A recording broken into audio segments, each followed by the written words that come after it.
Hello, welcome to the 2025 Polytopia World Championship Face-Off. I'm eSpark from Poly Champions. I've been playing Polytopia and running Polytopia tournaments for over 5 years. And with me today is my co-host, Ina Funny. Hi, I know funny. I've got a YouTube channel and a very high skilled, if I say so myself, can I eSpark? Yes. Polytopia player. And I'm excited to see all these games. In the past few weeks, getting ready for these tournaments has just been really exciting, nothing but. We are so excited to be here. This tournament, we've been prepping for this since August. Hundreds of players have competed to get to this point.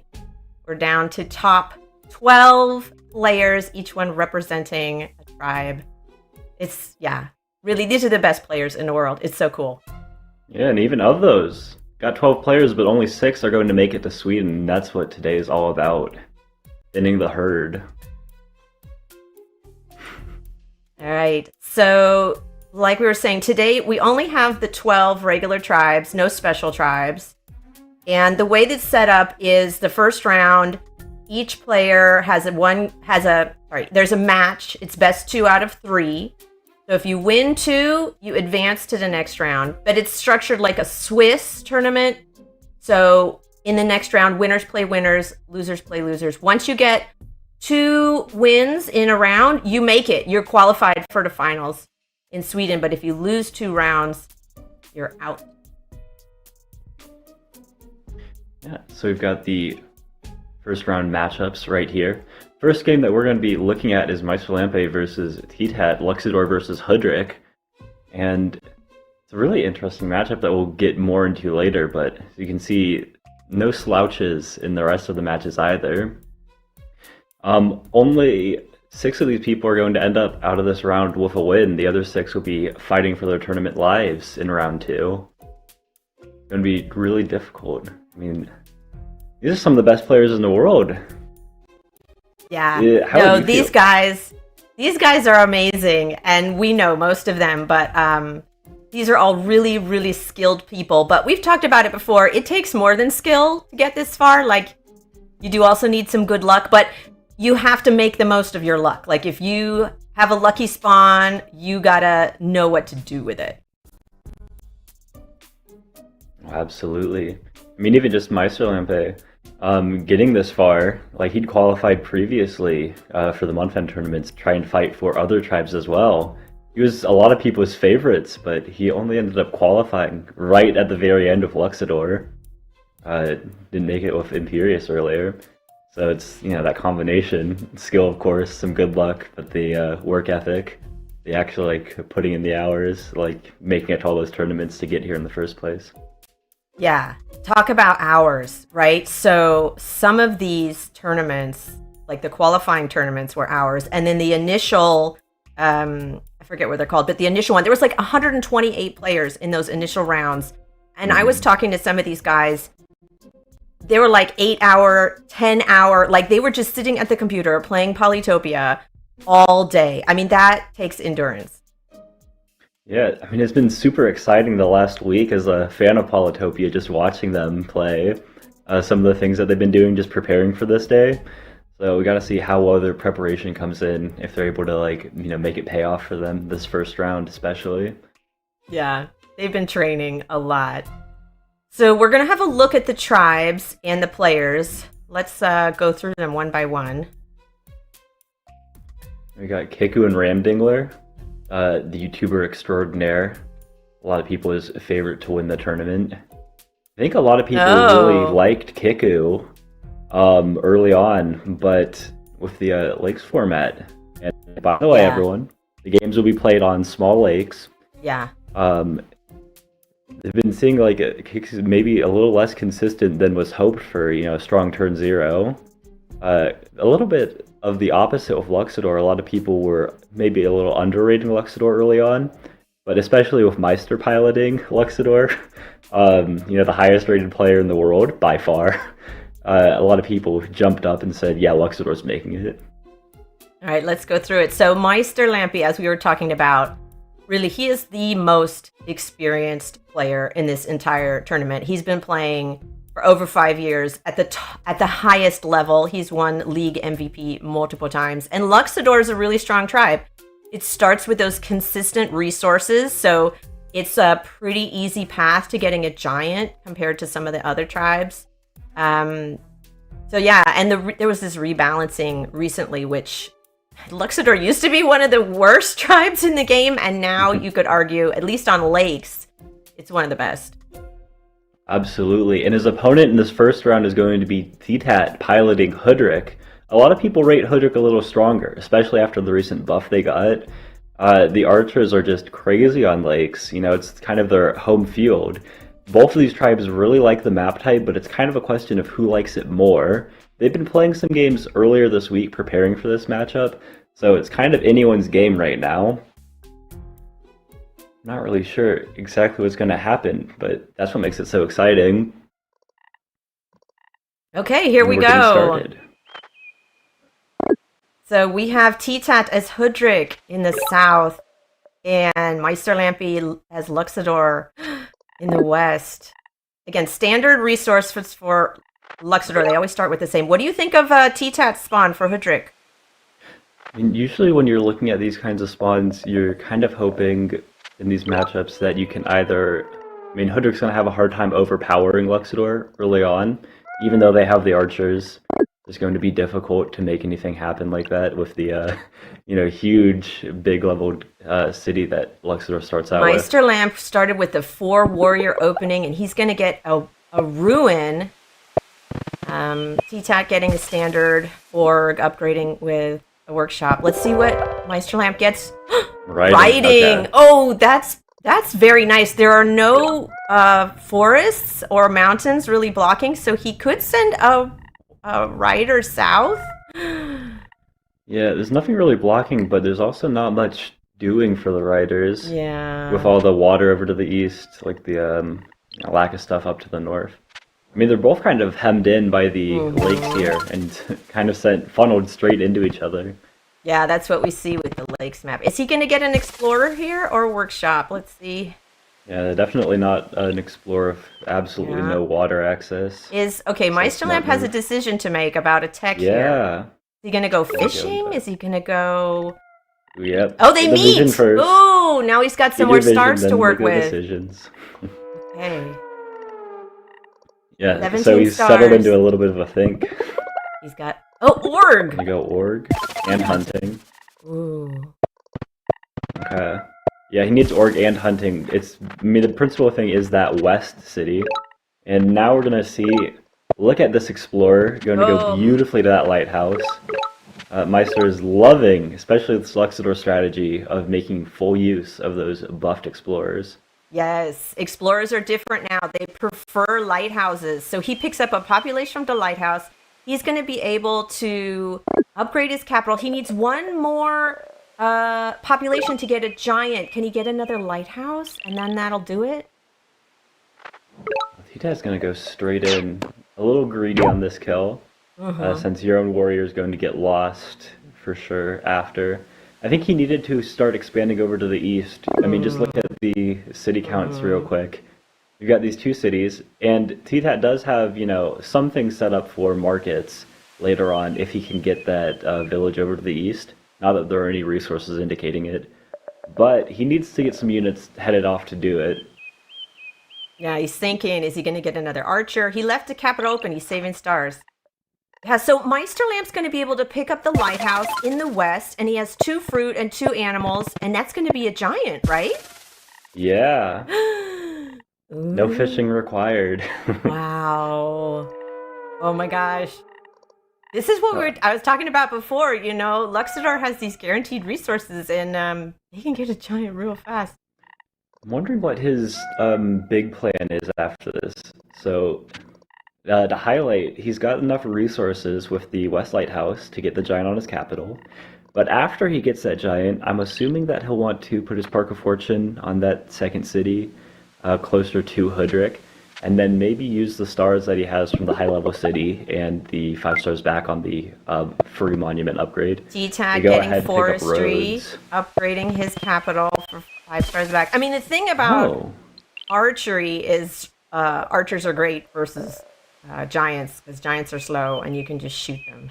So that may work out well for Hoodrick. Yeah, which is why I'm thinking that Meister is probably going to want to head into some right roads. But the question is, even with roads, will we be able to go through that little thin bottleneck? Are we going to get the giant now? Let's see. Oh, absolutely, he's getting the giant. Ooh! He's been spending all his life getting ready for this moment. The turn 6 giant. Loving the explorers. But he's thinking. He's thinking. Is he going to get a unit there first to push it? I'm thinking. Yes. Okay. Yeah. Nice. Do you want to push the right or east, I guess? Yeah. It'll So go that's east regardless. the fun thing, right? About if you have a unit there and you get a giant, then the unit has to move out of the way, but it can't. Yeah. There we go. Yep, So that's into a cool the action. move. Mm-hmm. And now I want to see where that Park of Fortune goes. Exactly where we talked about. Yeah. Now the only question is, will he go exactly like we talked about into roads? He's gonna have a lot of stars. He can probably afford roads next turn. Absolutely. Yeah, it's just difficult to see. I mean, it's difficult to evaluate, are roads strong enough to achieve some kind of victory here? Because the longer this game goes on, the more Hoodrick starts pulling ahead if they can get, their better market set up. And yeah, Vitat actually kind of, I don't know how else to say this, kind of styling on Meister here. Just getting another kill with that warrior. It's a good value there. I was kind of surprised last turn, actually. I want to talk about how Vitat got the lumber hut southwest of his capital instead of east of it. Right. I was expecting for a the better bigger sawmill spot. Yeah. And you can see there's a really nice 2 sawmill spots and then, like you said, future market spots. But we'll see. We're getting ahead of ourselves. But these players have to plan for that. They have to think about their sawmills and their markets way in advance. Oh, what just happened? Yeah, fishing. So I think Meister didn't see a future with roads. Like he's like, there's too small of a bottleneck. I cannot get through with roads quickly enough.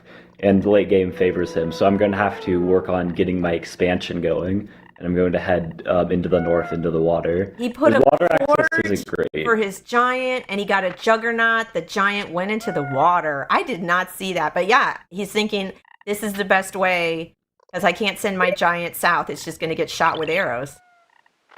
Yeah, he's ahead, up a village. He's got his giant. He's got more income. But he recognizes that he's got some problems in his position, too. Does Vitat want to... He just needs to keep... Yeah, he wants to keep that warrior there. Well, he needs to keep something on his capital. Otherwise, he can get sieged there. Is he going to go in for a kill here? One wonders. Keeping that warrior on the forest preserves the defense bonus. That's the nice thing about archery. It gives your units a little defense if they're standing on a forest. Yeah, and he sees that rider, so he knows he needs to play a little bit carefully and make sure that rider does not bounce into his capital. Gets another warrior there. He would have loved to have more stars for mathematics next turn, but he'll be fine. Luxador is sending the Juggernaut. I wonder if the Juggernaut's going to go south and try to siege that city on the coast. I don't remember. Did Hoodrick have vision? Does Hoodrick see that? I don't think so. He didn't get an explorer. No, Hoodrick has no explorers, no vision. Yeah. I mean, he sees the Park of Fortune, so he knows there is some giant coming, but... Yeah, he may get a surprise when that Juggernaut lands on his coast. We'll see what Luxador does with that giant. Yeah, mathematics picked up, and... Mathematics totally makes sense, right? Absolutely. Explore? Yeah. Okay. Let's see if he gets a lighthouse. He should. Go straight to the lighthouse. Guaranteed land connections, so no fishing required on this explorer. But still doesn't see the Juggernaut. Hoodrick does not see the Juggernaut in the water. Oh. Little awkward pan. But can we move the camera down so we can see? Really nice sawmill setups going on. Ooh, into border growth here. Interesting. Oh, the border growth is for the market spot later, for sure. I'm assuming that he's also going to be planning on going into fishing, looking at the shape of this map in the big central lake. I mean, that's the big thing we're going to be seeing here the whole day. When to go fishing, and the answer is always if there's the big central lake, which Meister recognized instead of picking up roads. Right, where's that Juggernaut going? Yeah. Oh, Sailing Scout. straight onto the starfish. Okay. Cool. So Juggernaut going to go ahead. Oh. Yeah, into range of Donph. Okay. Not to siege it or anything, but to do a little splash if he ever clears that fog. So, do we expect to see navigation from Luxador so we can get the starfish? I mean, looks like it. He's got a relatively low city count, so navigation is cheap, and he's got the 2 starfish there. So, I mean, bombers aren't, the best on a lakes map like this, but I mean, if he's got the tempo to burn, might as well just pick up the stars. There we go. There's another sawmill, and yeah, there's a really good market spot between the two of them. But Okay. the other market spots, I mean, they're still fine, but there's not that overlap. And you can see the thinking that went into this all that way back when he got the lumber hut southwest of his capital instead of east. I think he's planning to chop that for the 2 Oh. markets right next to each other there. I see. Yeah, that That's makes also sense. the border grove. Yeah, because you can get 2 markets, both of them overlapping if he chops. Yeah, these guys are smart. They have a plan. He did it on purpose. Yeah. And this stuff a long time ago. Yeah, so he's got a nice market spot. Oh, Oh, never well, mind. Never mind. He decided to Yeah. put hut there. I think so. Was something I was looking at was he's got the good stuff set up for markets later on. His one market's a little lower leveled now. It's only going Yeah. to be level 4 instead of level 8. Like boohoo. But his big thing is that he wants to get Oh. onto the water.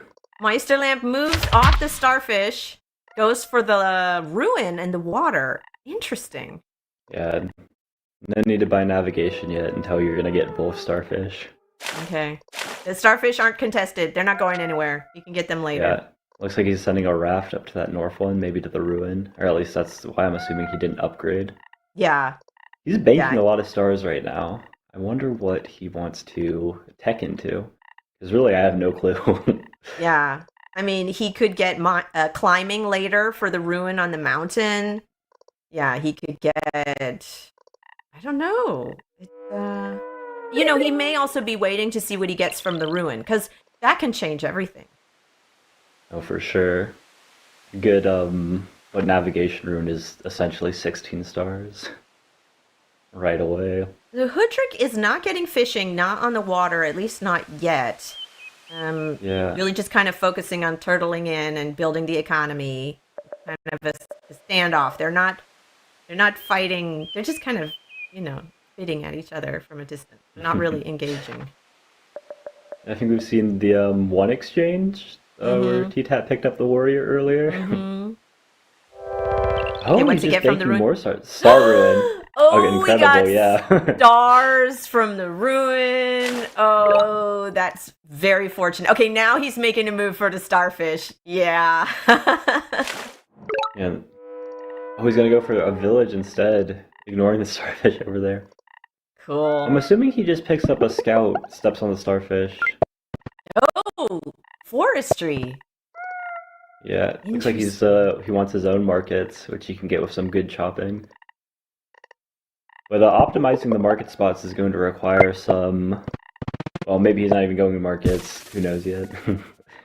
Border expansion. Yeah, neither Yeah. player is scared of cloaks anymore. Yeah, well, neither. Well, okay, Luxador has orgs, so he's one step closer to cloaks. Yeah, I mean, just with how they are in this version of the game, with not being on the water tiles, I do the little moth bit. Yeah, that's true. Yeah, the players know the format too. Yeah. So a lot of stars, and I'm hoping to see, a fishing pickup. Because I think Meister's big advantage, of course, he's, down in income right now. Oh, he's gonna go trade first. Okay.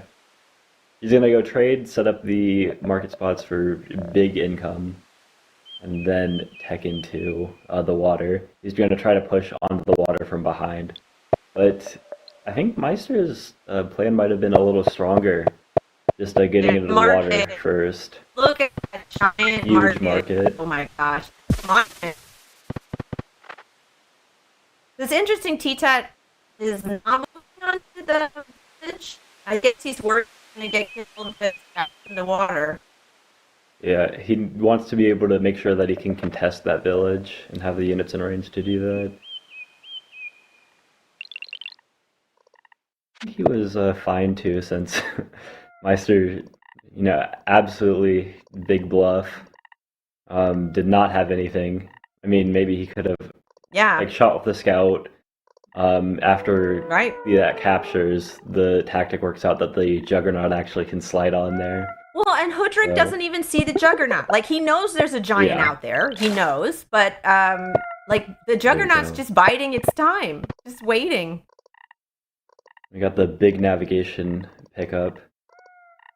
Meister has to be a little concerned about his clock. You can't, spend forever optimizing these markets, but I wonder if he's going to get the giant here and then do some chopping to pick up a scout to pick up that last starfish. Mm-hmm. But who knows what chopping he does? No chopping. Well, I wonder what else he's. Yeah, he's just going to move the raft onto the starfish. He's got to figure out where he wants to move that Juggernaut. Oh. Ooh. Out of vision. Still, yeah. But in range of the village. In range of the village. Hoodrick still doesn't see the Juggernaut. Look at those markets. For a little erroneous claim. Not as optimized as they could have been, but still pretty great. Yeah. Is Hoodrick going to go on the water now? Are we going to see fishing finally? I mean, Hoodrick has to be able to expand. He's stuck on 3 cities, and right now, Luxador is out expanding. Yeah, I mean, he's got a great, economy, like doubling that of Meister's. But all the stars in the world aren't going to help you unless you can turn them into units. Actually win some cities from your opponent. So yeah, fishing pickup, a nice giant. He's going to try to create space for himself with some juggernauts, looks like. Get a Dawn giant for sure. But the question is, what next? Meister's game plan's pretty straightforward. And well played to step the warrior on that city. It actually blocked Meister's Juggernaut from just stepping straight on. Could not have done that the turn earlier, because I'm apologizing. I erroneously said that the Juggernaut was not in range to smash. Is Meister going to get a tech before capture? Rhodes. Yeah, into trade. He's got the mathematics. He wants trade too. Nice. So he's going to be getting his own markets very soon, and his economy is not as strong as Hoodrick, but give it time. Give it time. Luxador is going to get his own markets, and he'll be in a really strong economy spot. Yeah, we got 2 different, very different strategies here. One with a water-first approach and one with a markets-first approach, trying to play from behind. Meister's made the most out of going into the water, though. There were some really good starfish that he got all of. He's picked up this village in the north. There's another village up north that he can grab, these ruins. He's even going to be able to grab this village, like, right next to the Tat's capital. Things look really nice for Meister right now. Giant sliding down. Yeah, Giant's protecting his big city. And the Tat's like, Meister actually has a ton of giants. Go. Now Hoodrick has his own navy, 2 juggernauts in the water. Yeah, gotta get on the water. Gotta make some waves. Oh, and a catapult. The catapult totally makes sense with the giant coming from the northwest.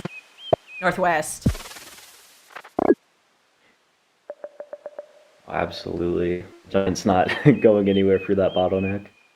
And you've got the nice forest there. So the forest is nice for blocking knights. If that catapult heads southwest of where it is right now, it has no problem with knights just with all the forests that Meister can't road through, except for the one on the far end. And it can't go northeast with the market. Go with the north for the lighthouse. Does he have enough to place? Oh, he has one market. Is he gonna place a sawmill to grow that market? Oh, the giant landed on that village. Interesting. Even with 2 juggernauts and the archers? Yeah. I'm wondering. I think Meister's scout already picked up the East Lighthouse, so he's going to get his Eye of God next turn. He's got some nice resources. Well, not the best resources, but I'm wondering if there's like some potential for like making another giant. That feels like it's way too big of an investment, though, into a city that's going to be lost. Yeah, workshop there. You're getting a lighthouse anyways. What more vision do you need? So a bunch of these, scouts just absolutely uncontested here. And yeah, just like that, Yes. Meister's like, hey, I did spend all those stars getting on the water, but the water rewarded me with the starfish. I've got my own market Yes. set up now. I just have more villages than you and a better presence on the water. Yes. There A we see huge the vindication juggernauts for a moving strategy. in. Is Hudrick Oh. going to be able to prevent Luxador from claiming that village? I don't think so. I think he's going to get that village. Yeah, you can get that village, and if he has the population for border growth there, huge sawmill spot. Oh, yeah. He's used a monument already. I haven't really been seeing how close he is to the other monuments. Yeah, he's got his Eye of God coming next turn when he gets to North City. So he's got Yeah. doesn't have a killer monument, of course, and no Grand Bazaar. But I think he can do that, and I'm highlighting it as a possibility because I guess I'm a little confused as to the big scale plan there. Because I'm looking at it and I'm like, that's a lot of giants and catapults facing you down. Even if you giant push there, like that's a lot of stars you've invested into a city that you're giving your opponent. I'm hoping to see Yeah. like the giant do something else, or maybe he just pulls an explorer. He's making and a big chops everything. play trying to claim that village, but maybe it's more he wants to prevent Hudrick from getting it. We'll see. Yeah. He might just explore chop, he might just attack the juggernaut or even the archer. Yeah, exactly. Because like you said, there's a Not the archer. very nice sawmill spot with a border expansion, so he doesn't want Hudrick to get that. Like you said, maybe just chop it. We'll see. All right, my slide. What'd you get from the ruin? Another star. Did he get more stars? Oh He got my more gosh. stars. Right before his Okay, Eye of God. thank you, Mijiwan. We always say when we get to double star ruins, Mijiwan is smiling down on you. Very nice, I Meister. usually And say climbing that I'm for upset the that I had ruin, to get slide another Midge on ruin. another 20. A border growth here for another nice market spot. He Yeah, had the border growth, get you a nice crazy another plans. market spot.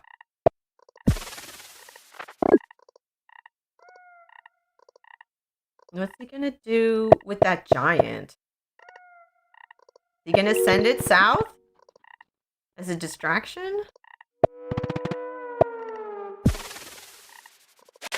Because part of it is you want to keep your opponent busy. You got to give them something to do, take their attention. Yeah, I'm wondering. So Meister, I think, has the better position in the abstract. There is another village up in the Northern Fog. So after all these villages, like these trades, these claims happen, Hudrick takes their fourth city over in the east. Meister claims his fifth up north. He is up a whole village, and he's got the better. Well, he had the better start on the water, but he's kind of limited on the number of ports he has. And those villages up north are a little weak and separated from everything else. It's hard for him to defend those in the water too. Bye-bye, giant. So Luxador is not going to be able to claim that village. Hudrick is going to get it, and the very, very nice sawmill spot. Yes, the So that is a nice swimmingly. move for Hudrick, getting that village. Oh, Yep, straight into strategy. strategy. He wants the better water units, the bulkier ones with more health. Right. Because if you put a defender in a boat, it gets 15 hit points instead of the 10 from a warrior. So now we're going to see more of a naval battle. They're moving into the water. We're going to see more. But yeah, did he What? get another one? The Oh third my one! gosh. Meister Lampe. He got Rhodes, He got yeah. a third star ruin. This is kind of, I don't know This what is kind of ridiculous. that is. I mean, okay, the cruel part about it is look at his, actual water access though. Like, look how Yeah. many ports Hoodrick is able to put up. Okay, and how many does Meister have that, actually access that big central lake? 2.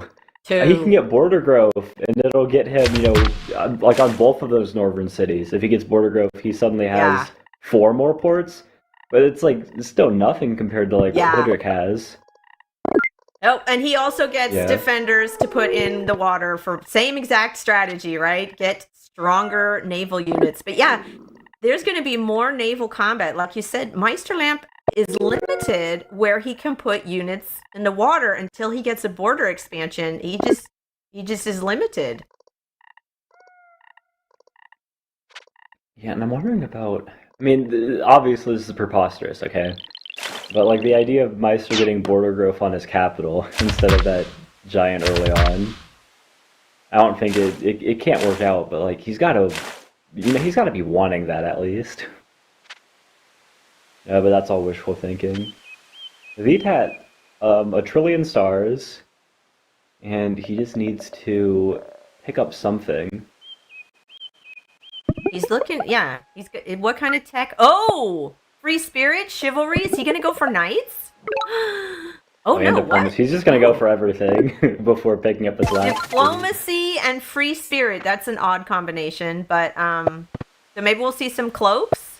All right. He's got the cloak on the capital already, and it's really nice with that big border growth that Meister has. He doesn't even have to worry about the little water issue. That's Ooh, right. advancing the catapult forward, taking like using his juggernauts, space out on the water. You cannot like shoot this with a scout, and it's in range of that city protected by the giant there. Meister has a lot of Wow. problems in this position. Wow. Oh my gosh. Hoodrick's going to be sending in a cloak, a giant, backed up with a catapult. We're going to see some daggers. Oh And border growth dear. immediately. Yeah. Yeah, nice market spot here too. Needs to get his own giant. I want to say giants, but it's difficult to see where he's pulling the population from. I mean, the ports are too, and like Smithery. But yeah, it's expensive to get another giant there, although very possible. I wonder if Meister's also going to set up another little level 2 sawmill on the city up north. Then I guess he needs farming in order to go ahead and pick up the border Yeah. growth on that city. Farming. Also, mining maybe later. This is looking pretty even to me. Like, at first I thought Meister Lampe Luxador had a big advantage, but now I'm not so sure. This is going to be a tough game. Yeah, it's like even, but it's asymmetrical. Like, I say even as Polytopia can be, but like Meister is up a city, but he's down on the attack, down on the initiative. mm-hmm. He's up And he's going to have stars. to deal with some cloaks soon. Yeah, we're gonna see a big border growth here. Well, how does he get the border growth? He can get like 2 pop. He picks up From- ramming. Yeah. Just Yeah. terrorize that juggernaut.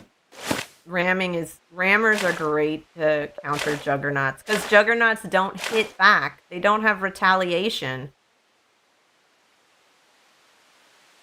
Ridiculous. I mean, the big thing is like if this is a battle, it's going to be determined by the central lake. Yeah.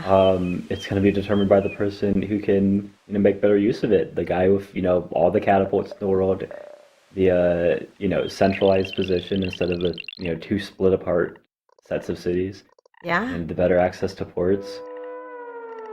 Yeah. And same thing Meister we were Lamp saying has to earlier. get more units on the water and have more water control. This is really, but I think, we'll see that cloak hit. Now, Meister Lamp can see the cloak. He knows there's a cloak coming. So he should be able to anticipate and prepare. Oh, there we go. What did I say? So he's getting chivalry. Now it's interesting because we saw Hoodrick spirit, but not chivalry yet. So, Yeah. but yeah, so we see Luxador has a knight, hopefully able to use that to clean up any daggers that appear. Yeah, the free spirit pickup seemed like some kind of calculation of I'm just gonna save 2 stars by buying it now on the way to Shiv. But I might question the wisdom of that until we see the knights. The Meisterlamp has all these rafts in the water. He's got to get more naval presence. That's the other thing about the big border growth on Dawn. It's really difficult for Meister to upgrade his cities or upgrade his boats once they're in the water. Like, so we're going to see has, this cloak hit. But those daggers did not spawn on any forests. Look at that. They all they weren't able to have any defense bonuses because Meisterlamp was blocking the forest. Interesting. Yeah, and Meister ostensibly has a little eco advantage, more income, but with this cloak, sapping that income from the city. Yeah.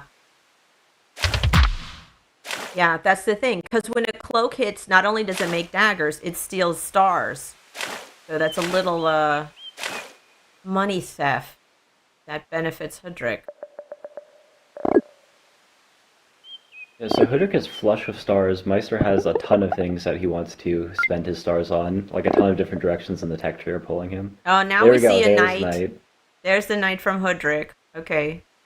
Yeah, so the free spirit play definitely justified. Would not have saved another 2 stars otherwise. But the thing is again, this naval, like Hoodrick is dominating the water, and that is a liability for Luxador. He has to get more units on the water.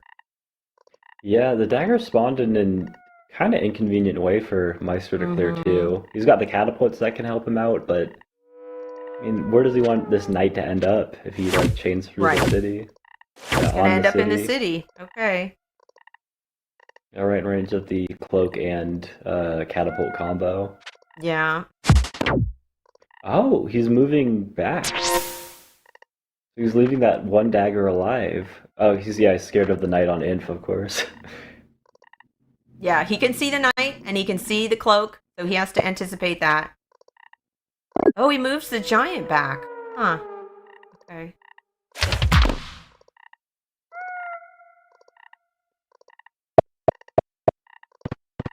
Oh, another market. I mean, we were saying earlier how Hoodrick had the economic advantage with markets, but now Meisterlamp has more stars per turn. Yeah, he's got the higher star per turn count, higher city count, more access to market such. But, I mean, even there, like, still again, same thing about the cloaks. He moves the giant away. He's not putting it in a port. Yeah, you can't get it in the water in range of all those not yet. possible rammers.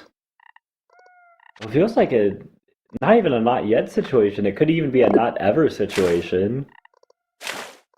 Well, he could get, if he expands the borders in the north, then he has more water to promote. He could get maybe some bombers. I don't know. We'll see. All right, the cloak should hit again and siege. Stealing more stars. It feels like a...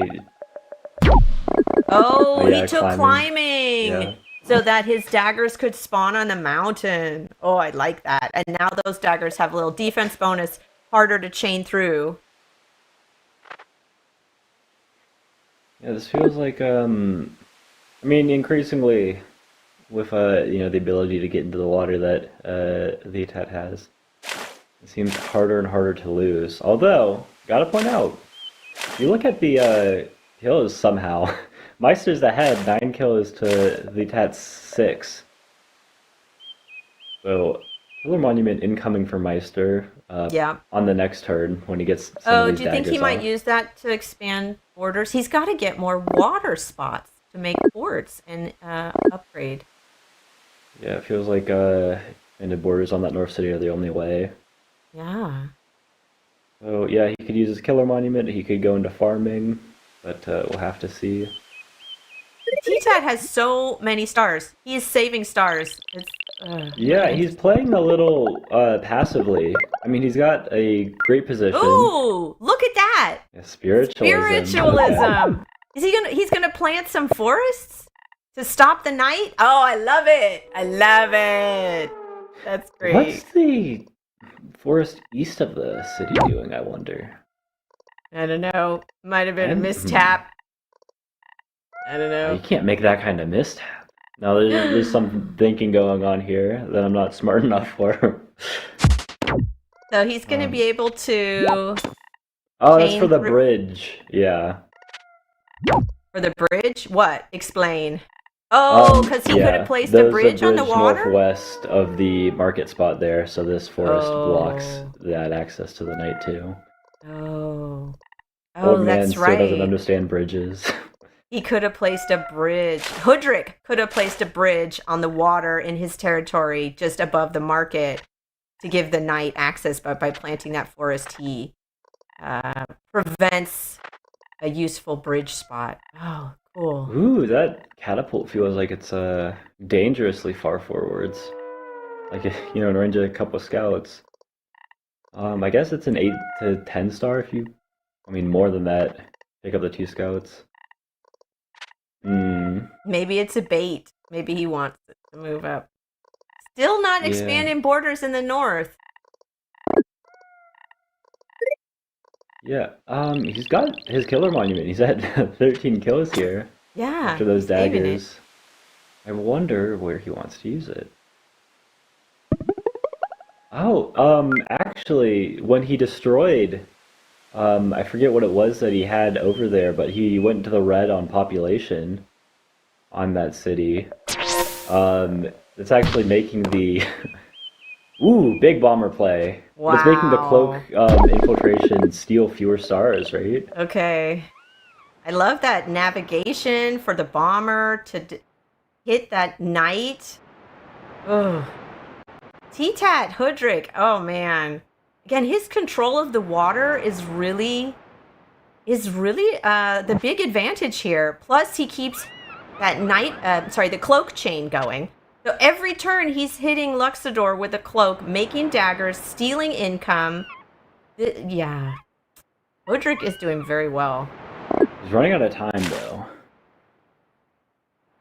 and He's got he's got a 30 bunch of seconds. these. Yeah, He's he just fine. wanted to. He was saving for bombers. Okay, You he's like, save I it for got. bombers. He's not upgrading these until just all the bombers in the world. Oh my gosh. So he's got juggernauts in the front, bombers in the back. Oh. Enough enough raft still upgrade to rammers to defend. And a chain Meister of tries anything cloaks. funny. And more cloaks poised and waiting. And Meister's giving it all to like just defend this position, but I don't know. It's kind of starting to become a question of is it defendable? Yeah. Is there hope? As long as those cloaks keep chaining, it's going to be a big drain. I'm gonna borrow something from Scree that he asked me to say like 20 minutes ago, and if the stream delay like another after that. But I mean, Meister's strategy was to go into the water. He smelled blood in the water, but Elitat smelled it in his capillaries, going for the kill. He's just absolutely brutal stuff with these bomber Yeah. placements. Well, we saw Meister Lamp went on the water real early. Remember? He got that juggernaut very early, but then the juggernaut just kind of like hung around in the water and didn't make a move until he landed it on a village, and that didn't pan out. So Yeah, it seems like Meister Lamp kind of squandered an early naval presence and didn't do much with it. yeah. If he could have kept that Juggernaut from getting killed and trying to go after the village, it was an attractive village, but he didn't end up doing anything with it. And he could have instead tried to just suppress Elitet's Mm-hmm. water access for a little bit longer. I mean, it feels like he did everything right, getting on the water early, but he's still losing on the water just for, some of the little bits of the map generation. But he's trying to do his best with The it cloak's still. gonna hit again. And he has all, so yeah, Hoodrick's gonna send in the chain of cloaks, more juggernauts, bombers, and he has all these rafts just poised and waiting to either be rammers or bombers. Yeah. I mean, like, he's got everything going for him, but he still needs to eventually, do something about this catapult. Turn this into a situation that he can actually win a village from Meister. He's not gotta at make a that point push. yet. He's just waiting. The archers on roads are doing a good job of repelling the bombers. They can't advance any further That scout yet. hit the catapult. That Yeah. weakens it big That's what I time. was saying about it being a little far forwards, Yeah. Looks like Hoodrick's making his move, pushing forward. He's got his bomber forwards and protected by that juggernaut. Then the rammer ahead of that. The scout ahead of that. Meister can get his own bombers, though. I think he'll want to with that one defender west of the rammer. Maybe take on the juggernaut of the scout. Yep, immediate bomber, okay. Yeah. I feel old but vindicated here. You saw it coming. What are all these newfangled units in the water?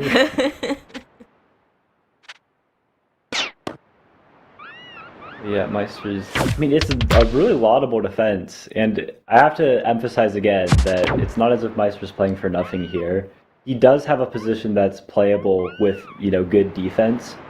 If he can break through these juggernauts, and he's been, increasing his own access to the water the entire time as well. All he needs to do is deal with those juggernauts, start dealing with the bombers, and then he can make use of the fact that he has the higher income and greater number of cities. So I don't want it to seem as if Meister's, dragging out a position. It's not a foregone conclusion. The game is not over yet. And yeah, juggernauts are a limited resource. We've said this before. Like when you get a giant, if they're gone, you can't get a new one. So if Luxador can just take down those juggernauts and maybe get more of a navy, we'll see. I did want to mention that this is a new mode. It's called Spectator Mode. And it was created just for this contest, this competition. So we are able to watch the game. Ina Funny and I are watching the game live as it's happening, although there is a 15-minute stream delay. So y'all are watching it after we've already seen it. But this is a special spectator mode. Now I want to just briefly talk about the first match actually finished of round one. Arthur, piloting Imperius, was able to win his match 2-0. Wow. Congratulations, Arthur. That's, yeah, Imperius. Well done. So he's going to move on to round two with one match victory under his belt. I have a feeling this game that we're watching may go a long time. This could be a really long game. And there we go, big aquatism. Yes. Like we were just talking about what Meister's plays are for trying to bring this game back. He needs to, break through those units of high defense values in the front. But with aquatism, that's an even more daunting task. Yes. Yes. So if those juggernauts are gone, if you have rammers in the front with a defense bonus, again, that's a hard, tanky unit to get through. But like you said, Meister Lampe has more cities and more income. So in the long run, that favors him. We'll see. Again, I have a feeling this is going to go long. This is going to be a long game.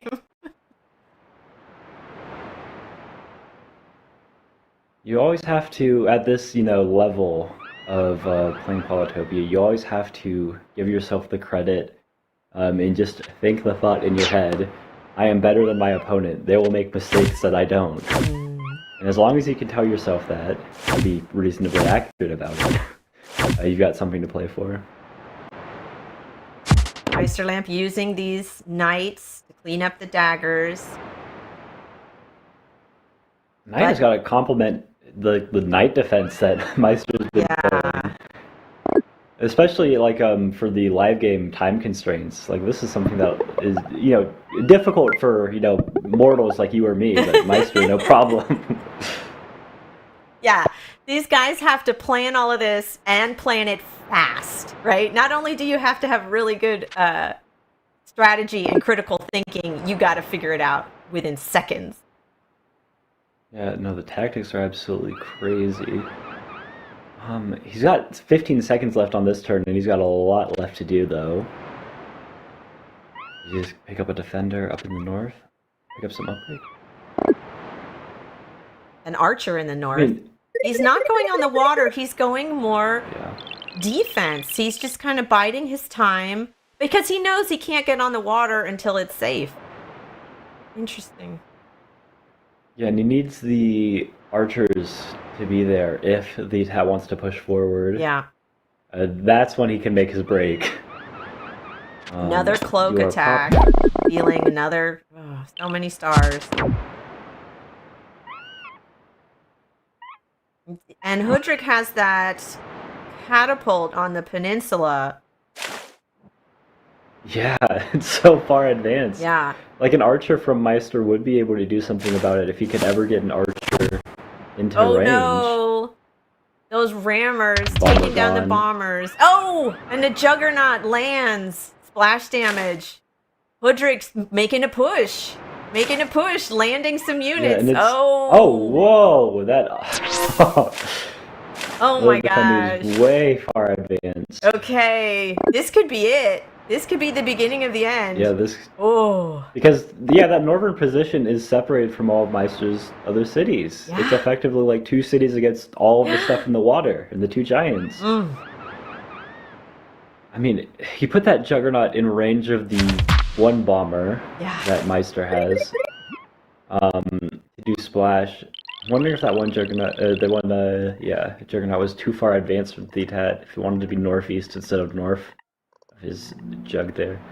And you can but tell. Meister's got like a minute and a half to deal with this. Yeah, like Luxador's, he's still thinking about it. Like he's really thinking like, okay, what do I do? What do I do? How can I, oh my gosh, keep that bomber alive, right? Oh, a new bomber. Oh, fun.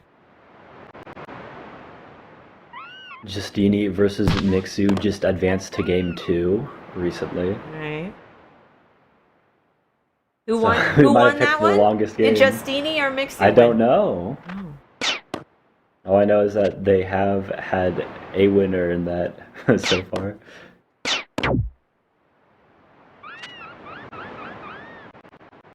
Meister Lampe still has to clear out those daggers. He's got some catapults, but he's half his time in the north already, and there's still more work to be done in the north. Like, he needs to. Okay, because the thing is, he wants to keep all of his units that he has able to like unsiege anything on that city up north, because like getting a giant there, one, it's gonna get bombered, and then you just get sieged again. It's also really, really expensive, so not a good long-term solution. He's running short on time. Oh my gosh. This is like 15 seconds. But, I mean, all the things that are helping him keep the East City are also things that he needs to keep the Tat from like pushing him over there. Oh, and he's running out of time. Oh my gosh. He did it though. He did it. Oh my gosh.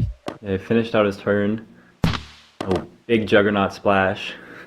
A little far south. Big Juggernaut.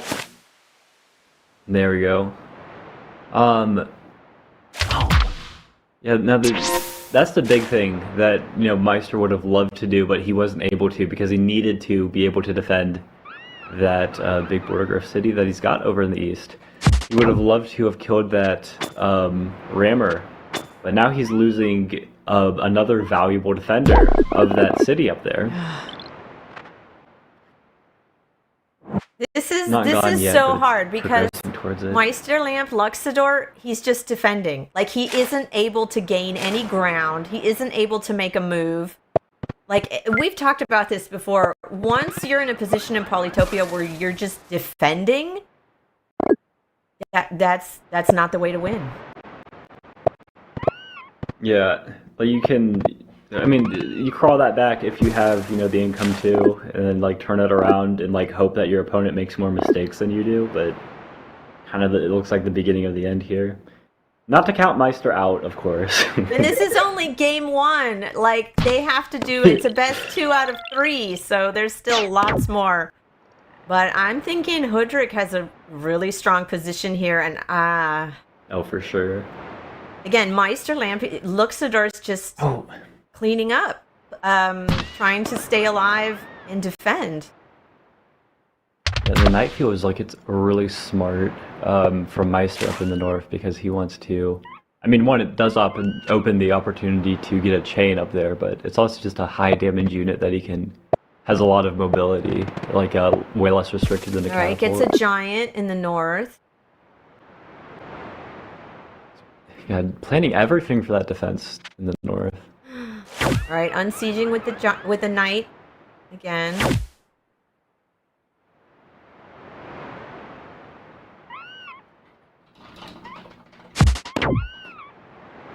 Using the catapults to wipe out some of the daggers. He can do a little bit more of a chain.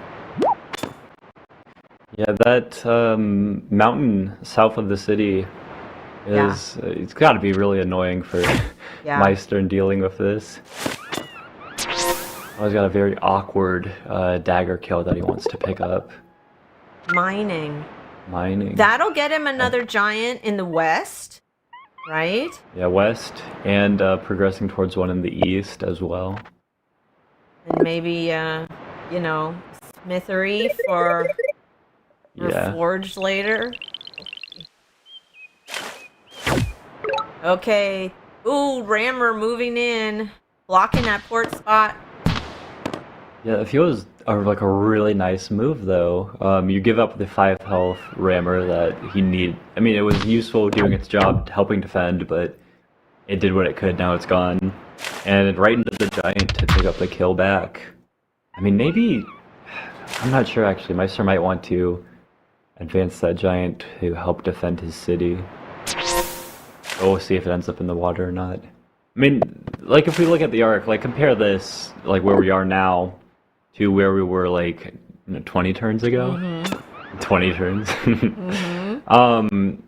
But let's just say 10 turns ago. Mm-hmm. Vitat's navy has advanced way further. Yes. His incomes just continued to balloon. Yes. Titat is gaining ground little by little, square by square, tile by tile. Hudrick is advancing, and Luxador is just trying to hold what he can. Yeah, or for Meister, as Yeti might say, Poco and Poco Rit. But he wouldn't say it with an American accent like that, so... He would have at least, tried, I guess. And Meister just has the same problems every turn. I need to try to get myself established in the water. And I need to clear these daggers.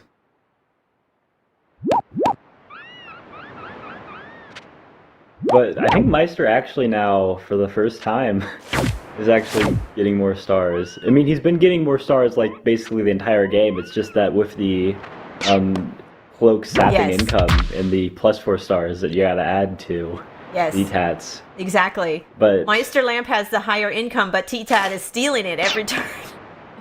Yeah, well, it's been stealing to the point that VTAT has the higher income. That's it's been right. like 40. I mean, for now though, it's actually 47 stars against 45 stars per turn. Yeah.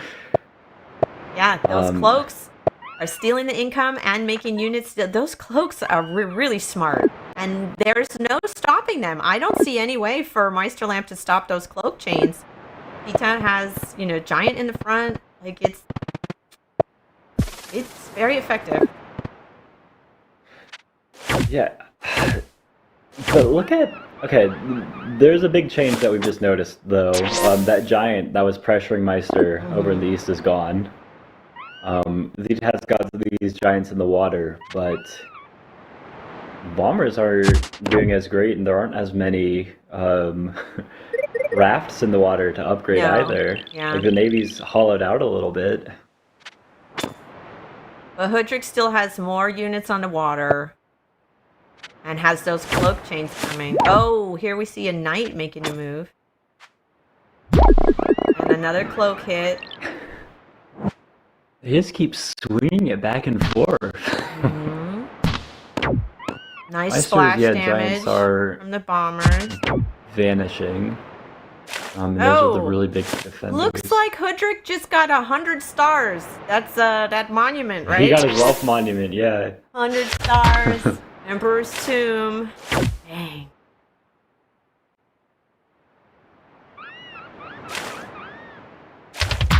Yeah. I mean, the big thing is... Okay. I keep saying the big thing. I think I found my actual favorite word. Not absolutely, the big thing. Maybe anyways. But, Meister is, you know, he feels like he's limited on the number of stars he has, whereas these hat feels like... can just get a, you know, wealth monument casually. Woo! A cloak from the east. Interesting. He's gonna push south. Yeah, maybe he's gonna walk. He might walk that cloak around and hit from the side. But I think Meister Lampe has vision on it. I think he can see it. it. He sees it. And he has knights, so he can probably see it. Well, okay, it should be... Meister should have enough vision to be able to tell if the cloak is going from the water or if it's going to walk around. He could always bluff, though. Like, put a port that you'd expect the cloak to go in and then just walk it around. So it is a question of timing, because it's really awkward to scout out the tiles for those little eye icons. If anything, it's just a distraction, because you just don't have time. There is not time to worry about all these moving pieces on the board. Yeah, and again, like 1.5 minutes to deal with all this craziness. Every turn a new puzzle, every turn a new challenge.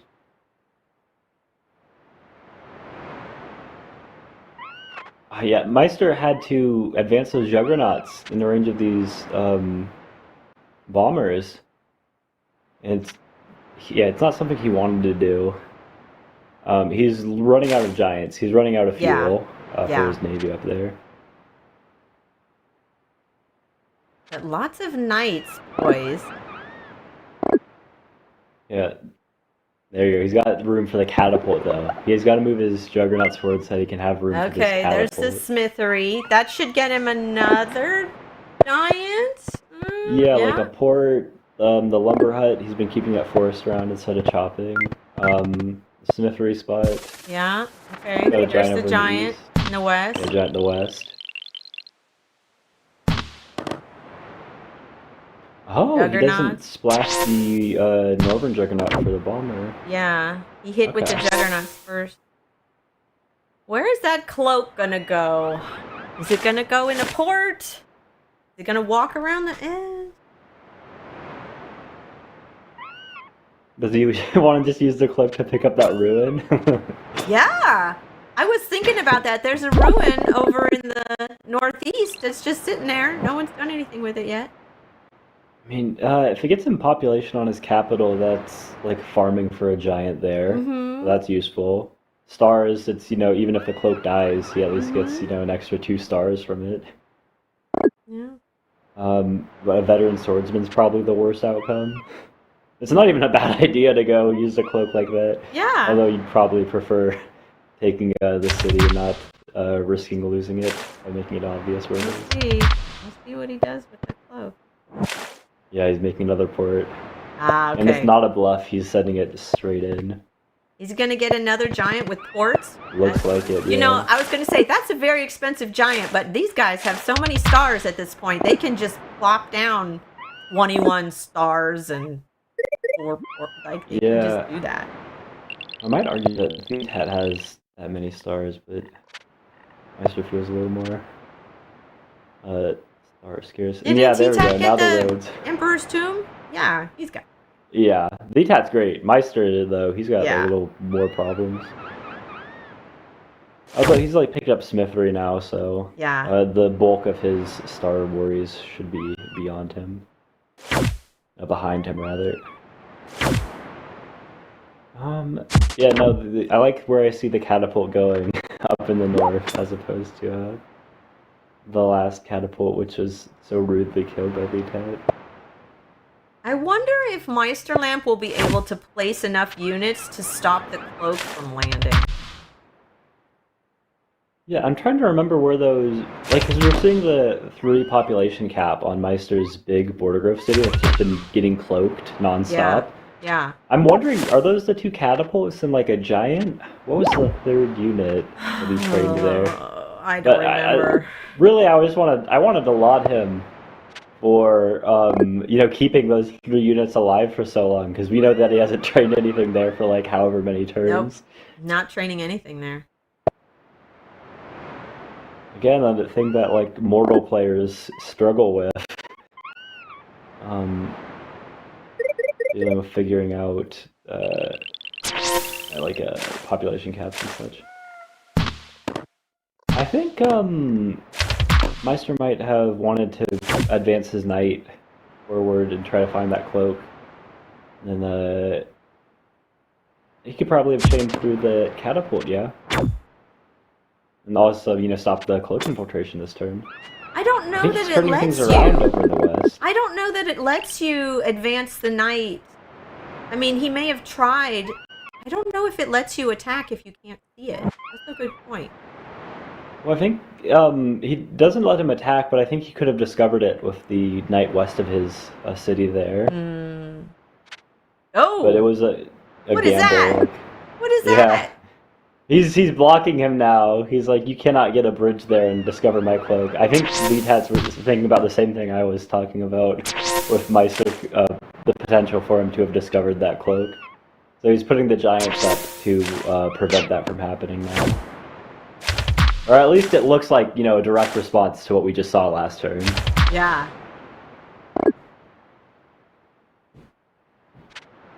This matchup, oh my gosh. And we've seen this, there's another league called Polytitans, and I've seen matchups there with Luxor versus Hoodrick, and 9 times out of 10, Hoodrick wins. Like, Hoodrick is very strong. Like, absolutely. This is really fascinating. Like, T-Tat is doing so well with Hoodrick. Look at that dominance on the water.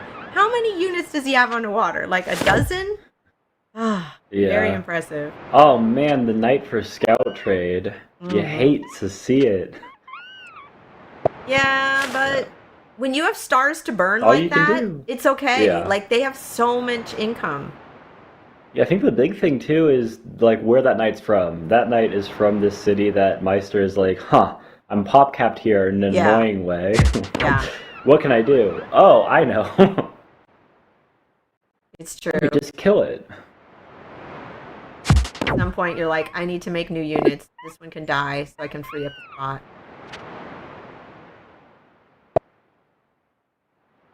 Oh, what's that road doing? Oh, interesting.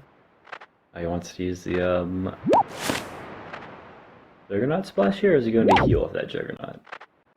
Okay, looks like he's planning on healing with that. I wonder if he wants to advance that Archer forwards to kill this Raymer. Probably not. It's something you want to do, but like you can't. I mean, you said this before. There's just not enough places for Luxador to make naval units. If he puts any ports in the northeast, anything's gonna die. He just can't put units in the water. Yeah. Well, VTAT had one small window that he'd left open to Meister. It looked like over in the potential to discover that cloak, and then try to advance through there. But I just closed that. The daggers are still very annoying, doing way more damage than you'd want to that giant. Look at all those cloaks. Oh my gosh. Because Meister Lamp didn't clear out the cloaks the last time. He's just gonna leave them there? Yeah, I don't know. And there's the other cloak moving in the north. So is it gonna go for the ruin? I would love for it to go for the ruin. That totally makes sense to me. I mean, that would, if there's a theory of, whatever's funniest will happen, like some kind of take on Murphy's Law, except instead of terrible things, it's funny things. But I'm assuming that it'll just head like southeast of that mountain and get ready to cloak the city. At least there's no cloak chain that Meister has to deal with, and he's got some nice units like the catapults and knights to deal with it. It's just that it'll be coming in tandem with these juggernaut or bomber shots as well. Oh, Meister, how are you going to deal with this? He's cleaning out the daggers with knights. Tactics.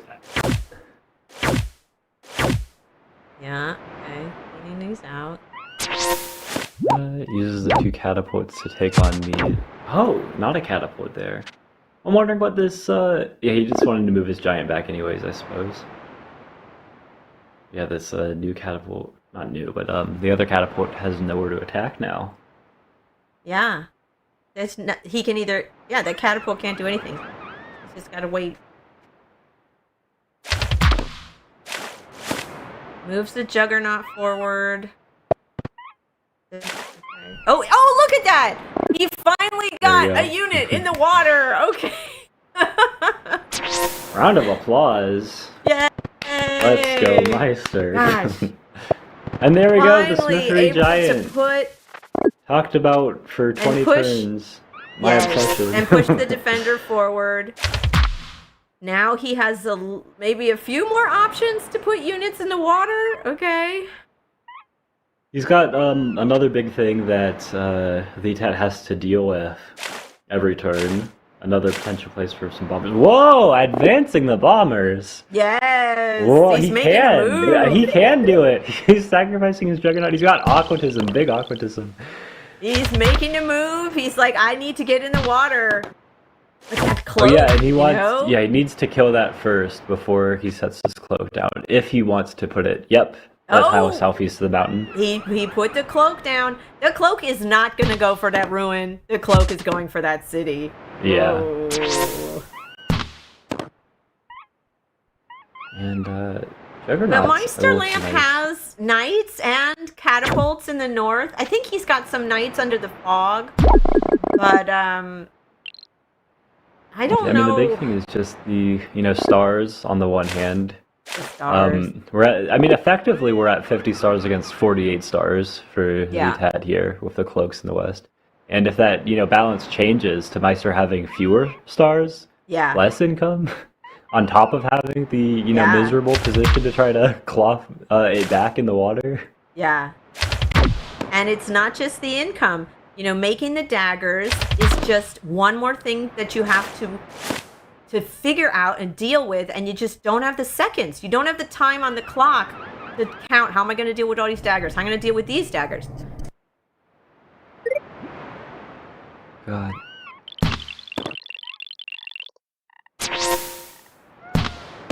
And how do we see these bombers get used? I mean, there's, really just the one juggernaut target to splash. You might want to go for the one that's even closer to you, too.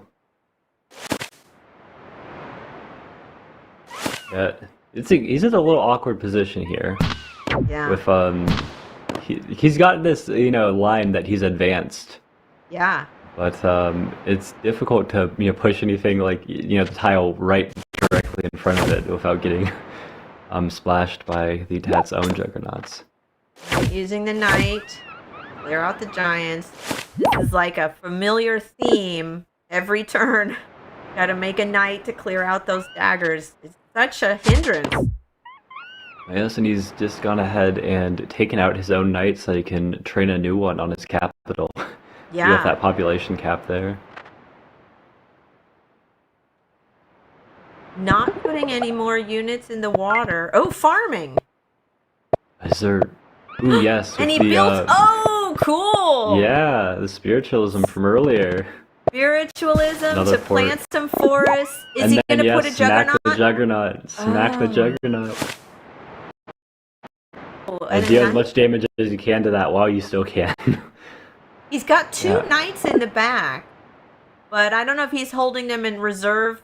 Again, if that cloak hits, and we expect it will. Ooh, a disband. Yeah. All right, let's see the cloak. Double cloak attacks. Oof. Yeah. Again, stealing Juggernaut's stars, coming making too. daggers, and just being annoying. Just like being a distraction. Being a pest. Now, Meister can at least take solace in the fact that there's no cloak chain that's happening in the North City like Well, there he is doesn't over in know the West. that. For all he knows, there's another one. We don't. Oh, He he's doesn't know. had vision to see That's all the true. cities not train cloaks. That's true. He's been seeing the cities. He knows. I wonder if this Juggernaut just moves forward, like splashes the three giants, like you sacrifice your own giant, but hope that the daggers are distracting enough that you're overloading them. Get some nice splash. Or if he moves his own Juggernaut backwards.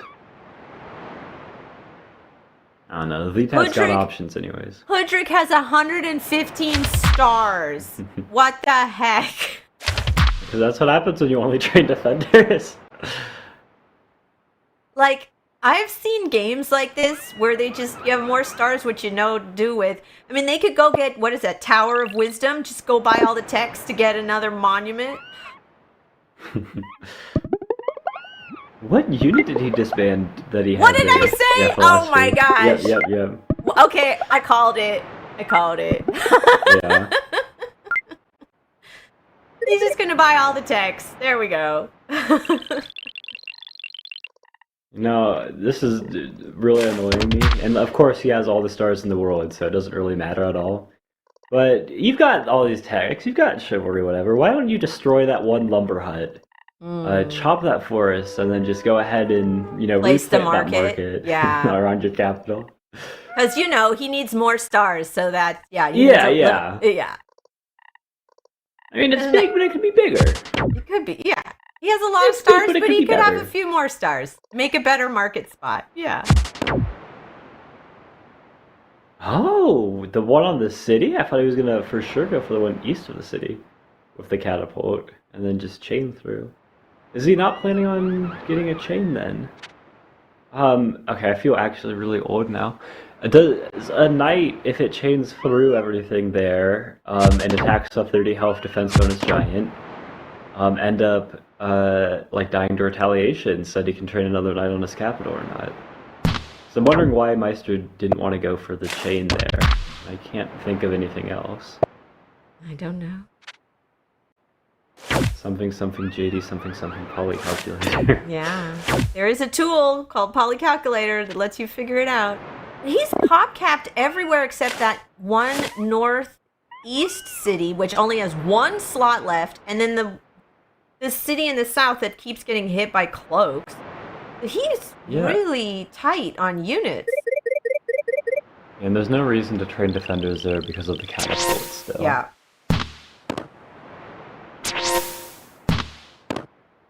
This really is about Navy. If Luxador is gonna be able to make any kind of breakthrough, it has to be. Well, he got a nice little start, like inkling of something going when he was able to advance those bombers. I mean, compare this to like 7 turns ago on turn 25. Well, you know what? Luxador has that knight over in the northeast. I'm wondering what he's gonna do with that. Do you think he'll send that around on the land? Oh. Maybe he'll take the ruin. Maybe he'll get another star ruin, because that's how it's been rolling with him this game. Yeah, Meister, the lover of star ruins. I mean, he could place a whole bunch of neutral roads and send that knight around. I don't know if it's worth it. But he has to make a play. Like, he has to break through. I don't see how. I mean, it's really tricky, but like he's definitely into a better position now.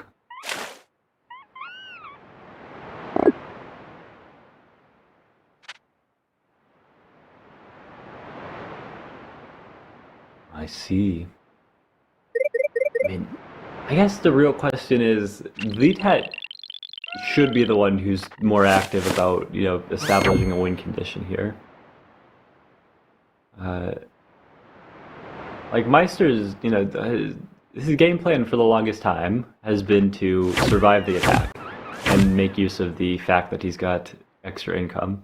But it feels like, how much does the extra income matter at the same time? Yeah. Because, like, Vitat is not struggling on stars. Yeah. He's got the Genius Monument, he's got every tech in the game.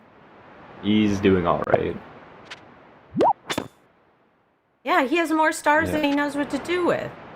Yeah, I guess Meister's play here is he's trying to weaken those giants around the border there.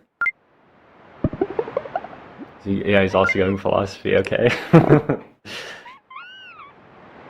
Ooh, the heal station Mindbender! What? The Mindbender in the World Championships games! Let's go! I love Mindbenders. They're so fun. So healing station, well, that is a solution for being pop capped, right? If you can just heal your units and then maybe get enough kills, get them as veterans, that's one strategy. Yeah, Meister's, for like the longest while, like what I was just talking about, like his path forwards, he's been wanting to, use his riders to go in and attack like these daggers and such. But for some turns, like he just doesn't. We haven't talked about it, but if you were wondering why, the reason is, like, those riders need time to heal. He can't just go through and chain and get rid of the defense bonuses every single turn. He doesn't have enough riders. He's, like, pop-capped everywhere. So it's easier for him to just take some damage on his giant without, ever giving up the kill, and then giving himself enough time to heal off.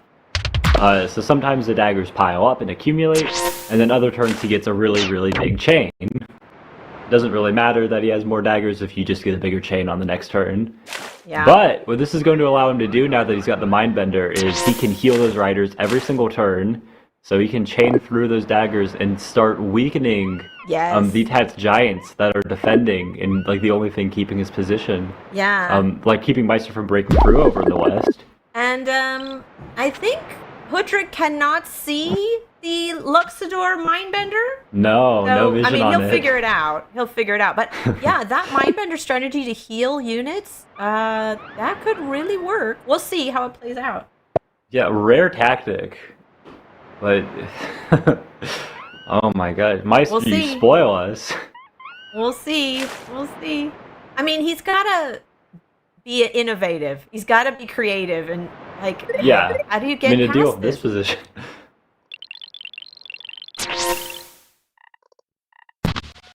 Yeah, a couple juggernauts. Such a stalemate. Oh my god. Well, I think the only reason it's a stalemate is because, like, all intents and purposes, Vitat should have, been the one pushing converting with, like, the water access from all those turns ago. But Meister was able to, tooth and claw, just, like, scratch it out, and finally get this stuff going, where he's actually got his own naval presence that's really difficult for Vitat to break through. He's got a navy, yeah. Vitat needs to be thinking about like how to break through on the water still. Interesting. I thought for sure we were going to see the catapults, take out those two daggers, and then like a rider go up to damage that last dagger, and then the knight chain through to the giant. Meister's doing something that I still don't understand here. Actually, also, just with the, daggers, like, he spawns a lot of units. Look at the kill count they're at right now. 110 kills to 44. Yes. That's right. That's because 50% of those kills were daggers with a knight. Yes.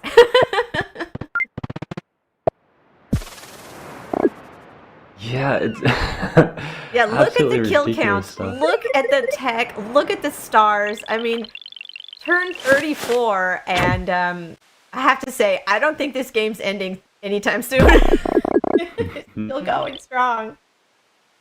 It feels like it could progress for either player's victory, but I might. So I feel that the Tat has the stronger position, right? But I feel like we might see Meister like inching closer and closer to victory, and I do mean inching. Maybe I should even say millimetering or something. I don't know. I don't know. But I think this is really, this is still really challenging, and I could see either of them winning, you know, because they could do something innovative that we didn't even anticipate, and we're like, where did that come for from? sure. So you never know with these games. No, absolutely. Like they're competing. I'm just talking. Oh, we should put in a plug. So if you want to come to Sweden and see these players play live, there's still tickets available.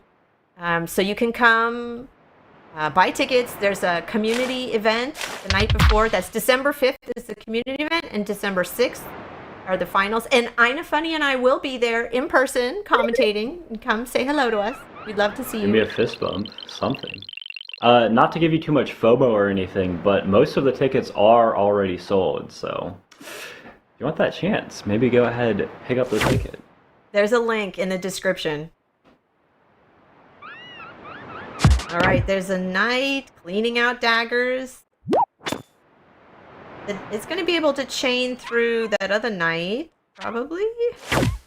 Yeah, well, I'm expecting that it goes through and then tries to pick up some damage on the giant. The giant. If he can, I mean, he could send in a rider to hit the dagger. Oh, an archer, even better. Ooh, yeah.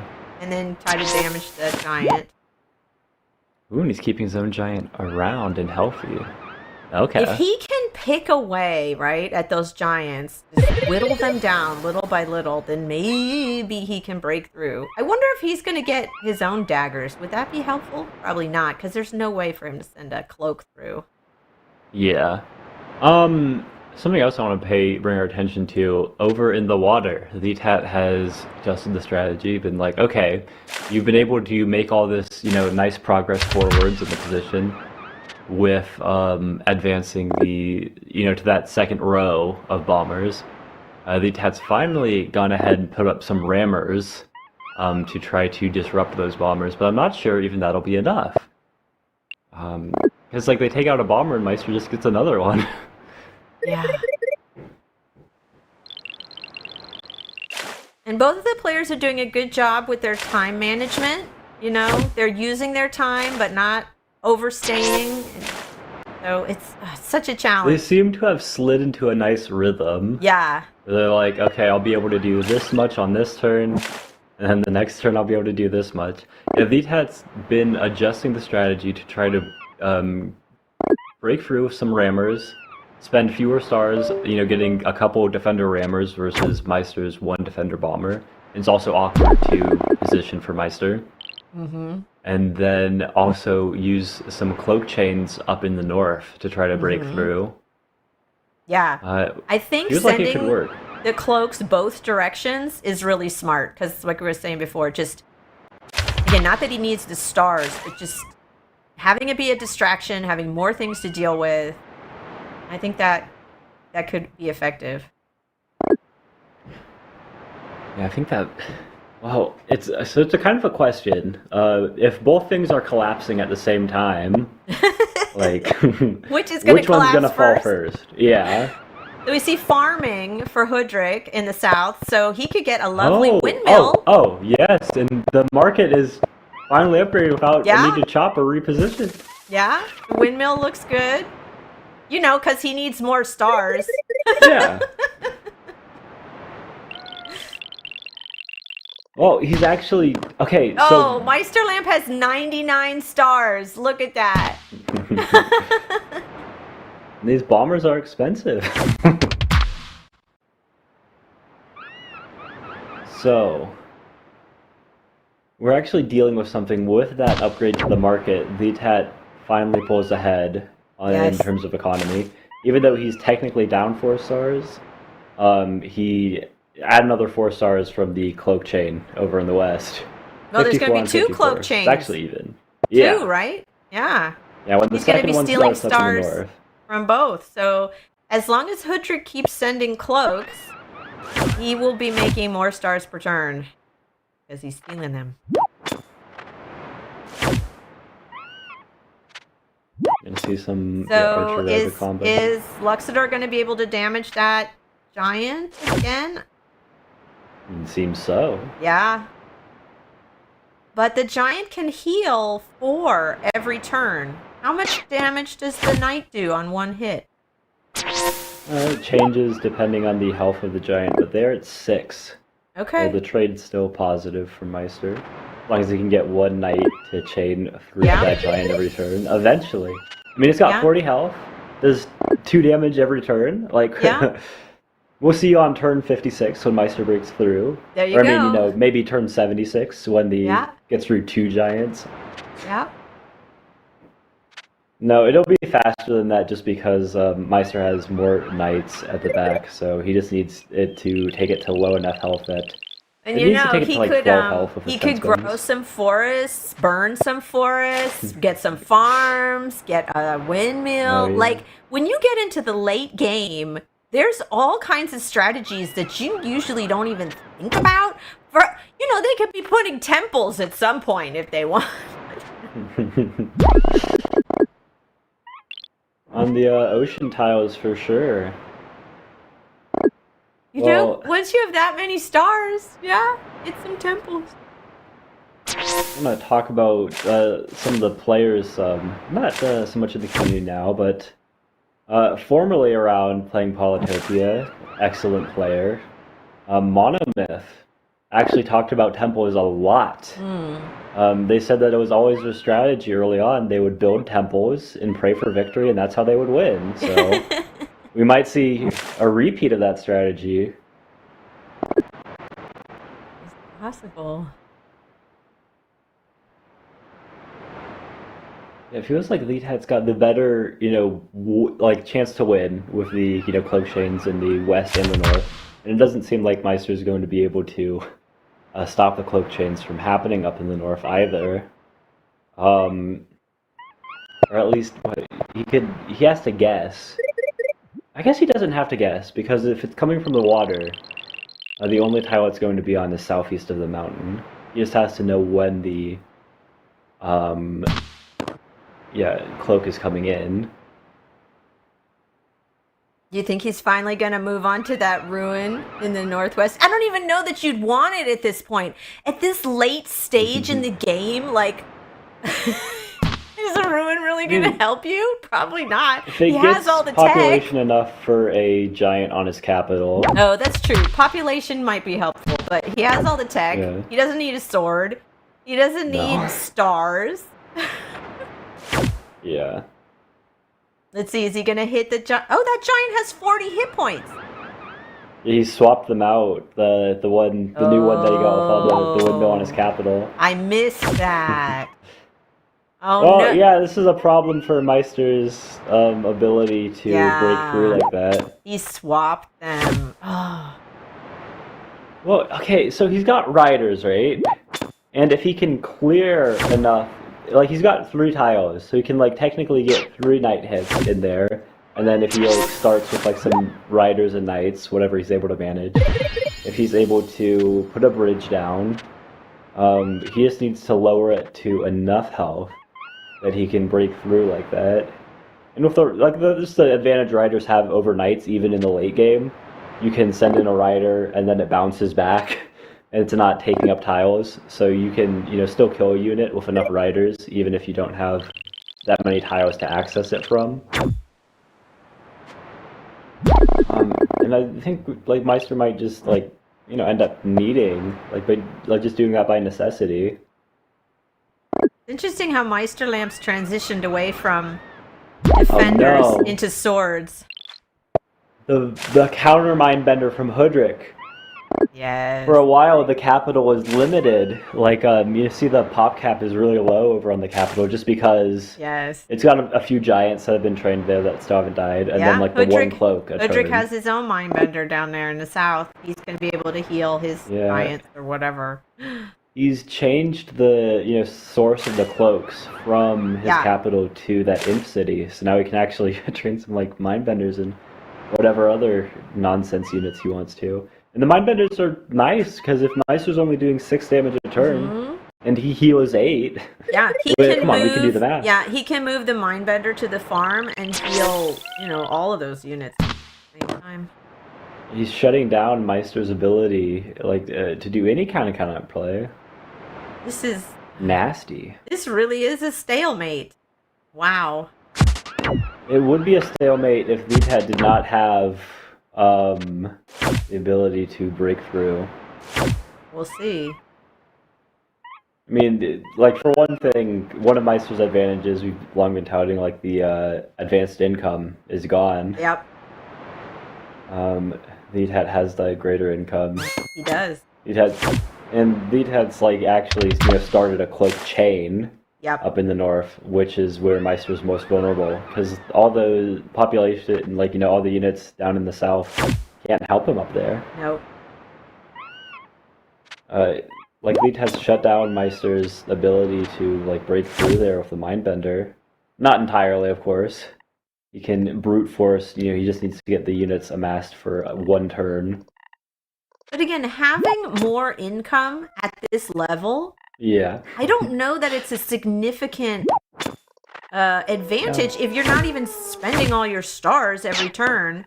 Having a higher income. There's going to be a point in this game, way later on, when Meister does not have enough stars to make a bomber that he would have really needed or something. Yeah. Like those stars, they seem infinite now, but they will deplete at some point. Yeah. And when they start to deplete, that's when DTAT should be able to make the advantage. DTAT is at 185 stars. 5 stars. Yeah. The thing is, DTAT has to land a siege that can hold. He has to move something up, but he's not ready to do that yet. Not in the west, but the giants, juggernauts in the north eventually. Because Meister is very limited on population, because he needs like the units from those cities in the north to both be his navy and defend from these daggers. It causes all kinds of problems for him. Eventually the cloak chain is great enough, or at least it should be theoretically, that Meister cannot break through. Yeah. Yeti Peaks also won his game and is playing. It should be set to play Arthur, it looks like. And we're still on game 1. We're on still game 1. Game 1. And we were looking at this in the beginning. It's like Hudrick really had to just get those sawmill sparks, get the markets going, and stay alive until they get enough income. And Luxador got the cities, but didn't really get a strong navy enough. And then Hudrick got on the water. Hudrick's dominating the water. And once those cloaks started showing up, that was really a strong play. I'm confused by like some of these moves, because I'm like, don't you just want to go pick up kills with your catapults? Like, why did we damage the rider to kill that one? I guess it's all the same. He picked up 2 defense boosted ones there as well. Yeah, use the. I think you gotta like spend the riders and knights this turn. Like build the bridge. Oh, I guess you can build the bridge. And you just have to place down another forest. Oh, there we go. Yeah, he's breaking through. He's breaking through. He's using the archer and the riders now. Oh. He's got the 2 knights in the back. Yeah, he sacrificed his own knights so that he doesn't need to. Can he get through? Yeah, he can get through. He can get to the capital. Can he get the mindbender? Yep, yep. There you go. Let's go! Oh, nice! Yeah, some more damage on that giant too. Finally, making a push. That mindbender was seemed cool, but it was a kind of a weak link, huh? Oh shoot, he's picking up another giant here too. Oh, he's gonna advance his... Oh, I thought for sure he would... Never mind, it wouldn't have changed anything with the catapult there. But I'm now losing my Tita mind. has to pivot. He has to do something different. Oof. Can Meister Lampe? Yeah, turn is the his attack tide? going to be faster? Because there's a break in the cloak chain that the tab set up over these. There's no cloak this turn. Well, there's no cloak in the north, In the but there's north. one in the east, right? Yeah. Yep, in the west, yeah. Sorry, the west. Yeah. Is this... I can't talk about the west anymore. Can't talk about the west. Don't tell Pugs. Can't talk about the west. Can't talk about the west. my Can't talk gosh. about Pythagoras. Can't talk about wool socks. Um... But this is so cool. So Meister Lampe had a little bit of a break. Just a little bit. Is he going to be able to make use of it? Because now there's two giants on either side of the bridge blocking again. And then there's a new cloak in the capital. So how... I'm hoping to see some riders and then maybe through that 30 health giant with the defense bonus, if he can cloak there and then bounce a rider into the cloak. Not cloak there, chain through there, rather. Bounce a rider to discover the cloak, and then the knight picks up that and then does some damage to that catapult that's been, frustrating his, attempts to get a lot of stuff going too. Wow. There's... Oh my gosh. More farms. Another one. Is that going to get him a giant? Yeah, He has the just monument? needs to. He has the Tower of Wisdom. He hadn't placed the Tower of Wisdom yet. Oh my god. This is a big chain if Meister's able to get it too. I'm really hoping he does. Okay. He's got 3 knights in the Meister- back, and he's got riders. He can get the chain Can if he wants Meister Lampe himself. break through that 30 hit point defense boosted giant? Yeah, it's a question of if. He's got the 2 giants to help deal with the more annoying daggers. And he can use the catapult. Other catapult, south. The archer can get in on the attack too now. The archer can move onto the mountain, right, and reach. Yeah, and he's got the 3 knights over in the west. He's got some riders that can help too. And the riders are... Yeah. Okay, let's see if he can get in there. Because he can make a He's got bridge. less than a minute. Yeah, he knows where he has an idea at least of where the cloak is. Yeah. Well,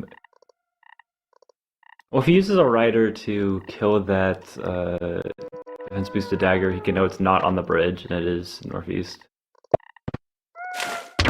Oh. Oh! Oh, there we go. And he sees Look at that! the port. Okay. That was, Oh! no. He put a port for a juggernaut. Oh, wow. And the splash Yeah, he damage was- did both of them. He was hoping that it would be on the bridge, but it was on the market instead. Yes. He was hoping to get the cloak on the bridge. Yeah. I mean, this But giant is at still. really low health, but the one that he just got on his capital, the last But he has turn. 5 seconds left. He's going to run Oh, out of he's gotta time. move, Quick, he's gotta quick, quick, move. quick, quick. Quick, quick, quick. Oh my god. I mean, it's easy for us in the commentary booth to be like, well, we know where the cloak Yeah, was. yeah, Why yeah. didn't you? But, Meister does not see the cloak. And he has a minute and a half to do everything. Everything. He did it. He did it in time. Yeah. This is cool, though. So that What a- juggernaut in the port really changes the dynamic. Yeah, he might have lost a little bit of his opportunity, though, to break through with that giant. Because that giant at 30 health is... And with, the knights that Meister had, if he just replaces it now with this other giant that's at full health from the capital, it's much more difficult to break through than Yeah. the last turn. He had a chance. We'll see if he can still... Oh! I thought for sure he would have wanted to get that rammer up to deal damage to one of the Yeah. bombers. Oh, Hoodrick's sending a knight up. Yeah. Well, yeah, there's a chain that ends with... Ooh, a rider can still bounce through and discover that cloak. We'll see. Yeah, it's hard because Meister doesn't know if the cloak's there or not. But there can be a... Well, he knows there's 3 giants, so there cannot be a cloak where the giants are standing. Yeah. He's got to assume it's on the market. I mean, but he has to assume then that there's a cloak at all. And Yeah. I mean, it's like kind of weird plays that he has to make if he's trying to Yeah. find the cloak. So it has to be an assumption that it's there if he wants to play for it. And Hoodrick is moving his navy up. He moved that rammer up. He moved the juggernauts up.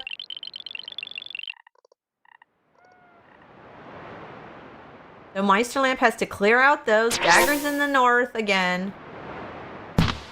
Try to push back the navy.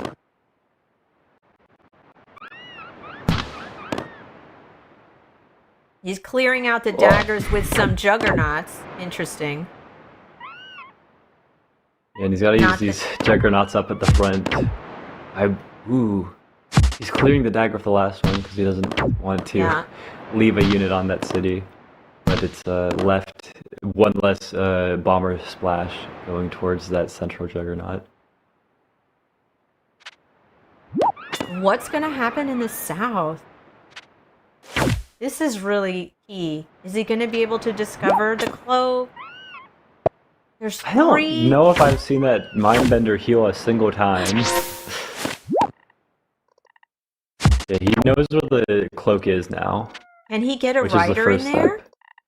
If he can lower the giant's health enough that a rider... But he'd have to lower... He can't lower the giant's health enough to bounce a rider off of it. And otherwise the giant zone of control is. Yeah. So unfortunately, it doesn't look like he can discover that cloak. If he could, though, and then continue... no, he already finished his chain. I really want to see him discover the cloak, finish the chain, and then get the catapult, too. I was wondering if he could have sent that 10 hit point knight in to discover the cloak. And then he could have hit the catapult also. But he didn't. He sent it over next to the catapult. Yeah.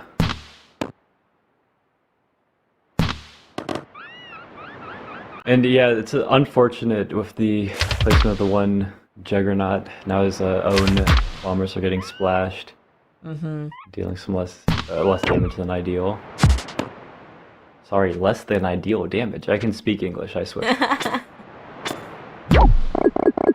Another cloak hit. More daggers. Look at that! Okay, Hoodrick has 280 stars. This is ridiculous. The number of stars is like...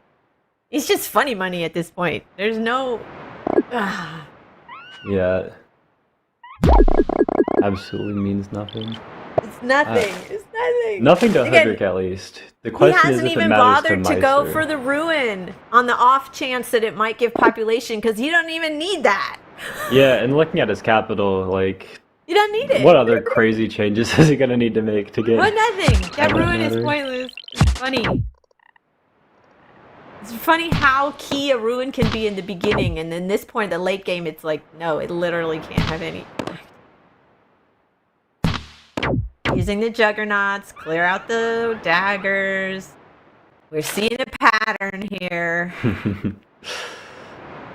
a good pattern. It spells disaster for you at sacrifice. No, we moved the juggernaut back. Interesting. You gonna heal it? Yeah, does not Out of want to give range. up the bomber stuff.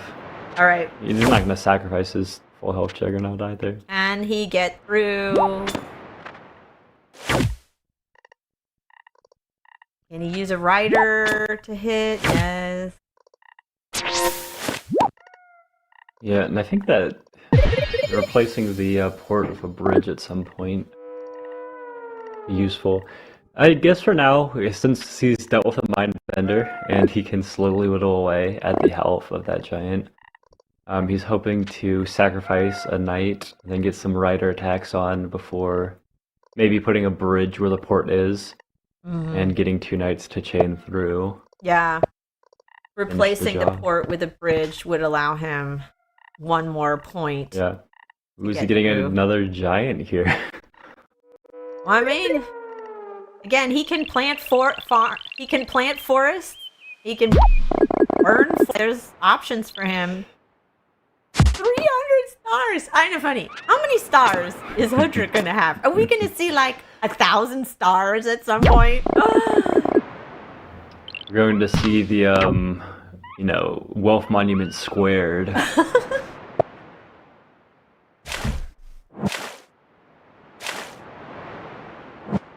The 10,000 stars, yeah.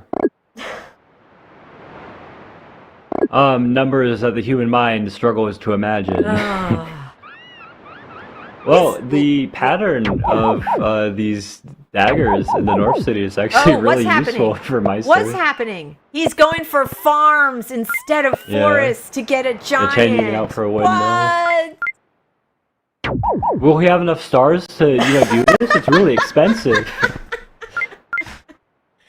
This is the shenanigans you can do when you have 300 stars. You're like, I'm just gonna destroy all of my buildings. I'm just gonna slash and burn, and he's still gonna have like 100 stars left at the end of the day.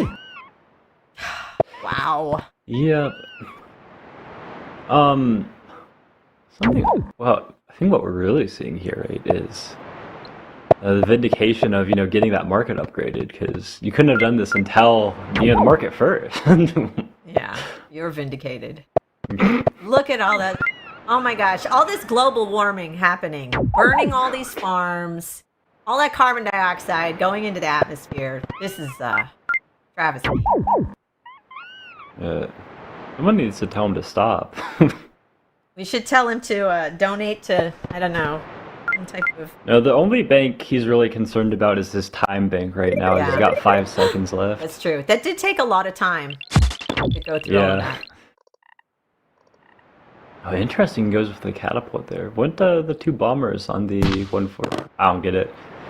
Or is he's trying to heal with some of his bombers? He's trying to... Okay, but this is crazy because Meister Lampe has 198 stars. So this doesn't matter. The stars are irrelevant. Meister's stars keep climbing, and it doesn't seem like we're going to reach the point where his stars start dwindling. No, if they do, it's at least not going to be for a long while. I don't see that. I don't see stars being a problem. This is just about, strategy, micro, but planning ahead. Wait, why did he attack that one? It didn't have a defense bonus.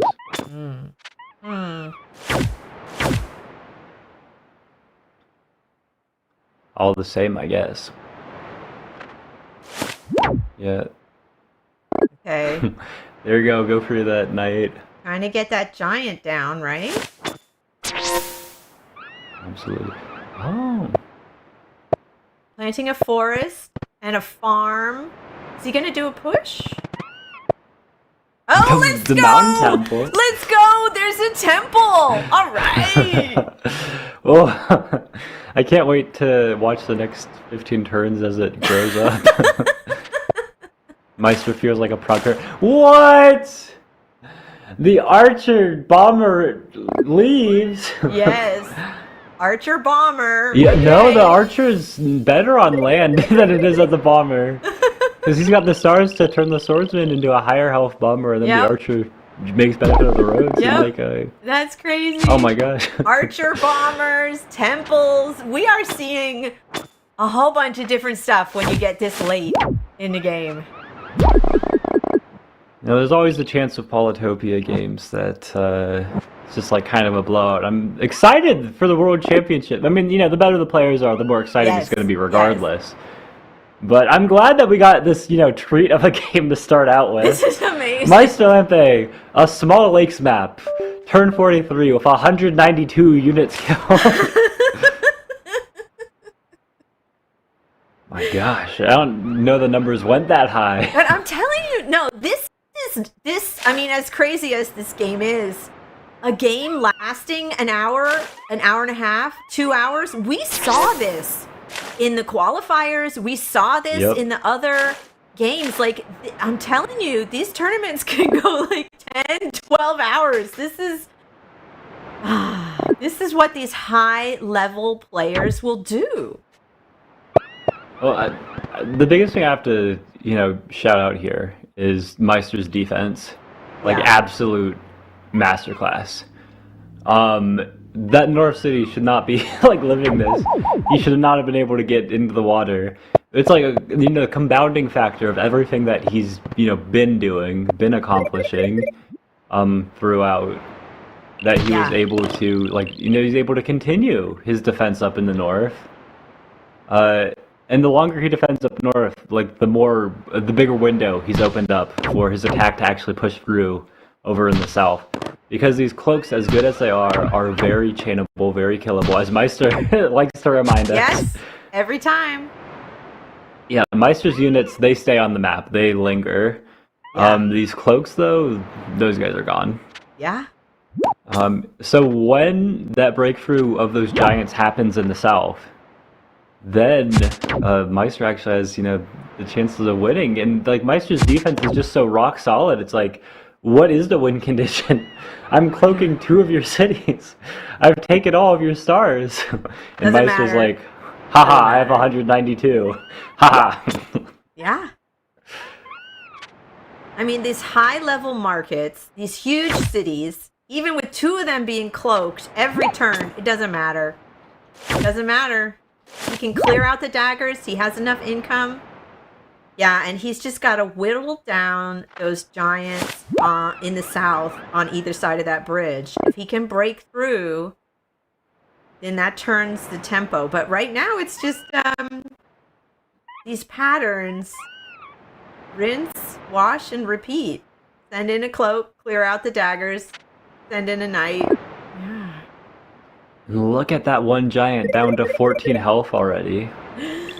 Dangerous territory for Meister to break through here. Start to scout. Yeah, he's going to run it back. Oh! He's going to advance his other giant forwards to try to zone of control Meister. But the big thing here, if that port gets swapped out with a bridge now, instead of having 2 tiles to attack the giant from, we've got 3 tiles. So Meister, he's a smart guy. He recognizes that he can play later as well. So he's going to probably wait a couple of turns, just damaging the giant a little bit. I mean, until that Mindbender gets up there, really. Then that's when, gotta This put the is gas pedal on. interesting. This is a little different dynamic. That Hudrick had to send that giant back to heal. And he's retreating. He is. Wow. We've got another giant from Hudrick with a couple of ocean temples. Next couple turns. Love I mean, the probably ocean burn that temples. last lumber Love the ocean temples. This is amazing. I don't think I've ever seen a live game of Polytopia with temples like this. Yeah, no, it's absolutely Oh, he incredible. built a port to put the juggernaut in. Interesting. So is he going to be able to get a giant with ports and temples? He might. Yeah. Let's see how Meister He deals could with even this. plant a farm in this. He could get another giant over there. All right. Let's see. See, plus, like, the that still sound. confused me. Like, why didn't you want just the bigger chain? Like, I think you could have gone all the way around the world there. All the way around the square. Yeah. You got some nice veteran riders. All Like, right. I'm doing my part. Where's this knight gonna go? Okay. So you think he's not gonna make a push now? He's just gonna bide his time? Oh, I was hoping to see at least one of these knight. Well, actually, because he can sacrifice one of his knights into the giant, and after that, oh wait, okay. I realize what was going on with Meister now. You see those Okay. giants in the south. What's stopping them? Like what? There's no knight to like chain them up over in the west. Like those knights are alive. Right. What are those giants doing? Yeah, he's like, so Leethat's got to like block by moving this giant like west. Otherwise, Meister can just road through and like have access to his capital. So there's no need to get a bigger chain with that one knight. And with all these knights, he can sacrifice them into the 40 health giant. He's destroyed his monument. Oh, he's got to play. He's got to place these down to block the knights from getting through. He also sees the knight. So, whoa. Destroying a monument. And then usually you see all that red, but he doesn't care about the income. You don't need it. He can lose all that stars. Doesn't matter. I wonder if in 20 turns, let's say, this cavalier attitude towards stars will hurt him any. He's destroying the bridge. He's destroying his own bridge. He does not want Maestro's knights to get through. Yeah.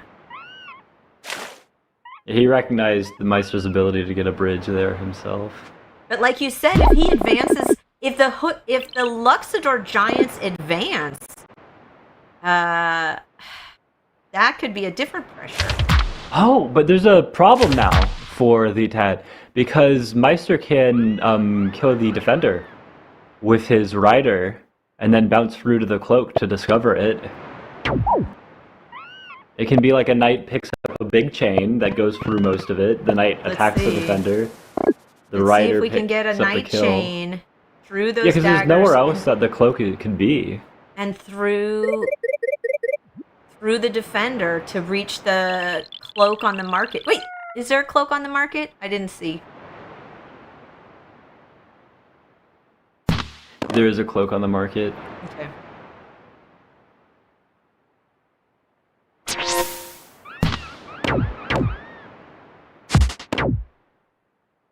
And these two catapults are just, oh. How many kills do those catapults have? 50 each, I think. All right. Let's see. Is this knight going to be able to break through? Oh. Okay. There it is. He hit the defender once. So I hope a catapult kills the one dagger. Yeah, then we use a couple of riders to break through and find the cloak. Let's see if the riders... And we finally broke the cloak chain over on the west city. Oh, man. Oh, he's sacrificing the giant, but now he doesn't have the ability to advance a rider through. Oh. Unless he sacrifices another. Is he going to put a port, turn the port into a bridge, and damage the giant enough so that he can actually break through? Oh, he has the units. He has the units to... Yeah. But is he going to do it, or is he going to wait? Is he? He's got 20 seconds. It's difficult just time-wise. He sent a rider, but he sent a knight back. Oh, he's healing. He's going to wait. He's got to retreat. He's going to wait. He's got 10 seconds here. Okay. He's just going to bank his time. He's going to think... But yeah, I really think Meister Lampe has the potential to break through. Yeah, I mean, the two giants we have there. I mean, there's a third one that could be coming, but he's Leadhat's definitely running out of giants, running out of steam in the old proverbial engine. This is the other problem with cloaks. They spawn a ton of daggers, but those aren't sticking around. No. You had to adjust, pick up a mindbender here, pick up a knight there. Yeah. I think sending in the cloaks is not as effective as it used to be. Because again, it doesn't matter about the stars. The daggers, he can clear them out. You get a defender in the capital. Interesting. Where's the defender going? Maybe he's going to make it a bomber. Well, yeah, another port. I was thinking about the bomber thing too, but I'm like, certainly not. Not there, right? Not where it's in range of all the knights in the world. But maybe he's going to send it somewhere else to put in the water. I don't know. Yeah, maybe if the tile northwest of his capital were water.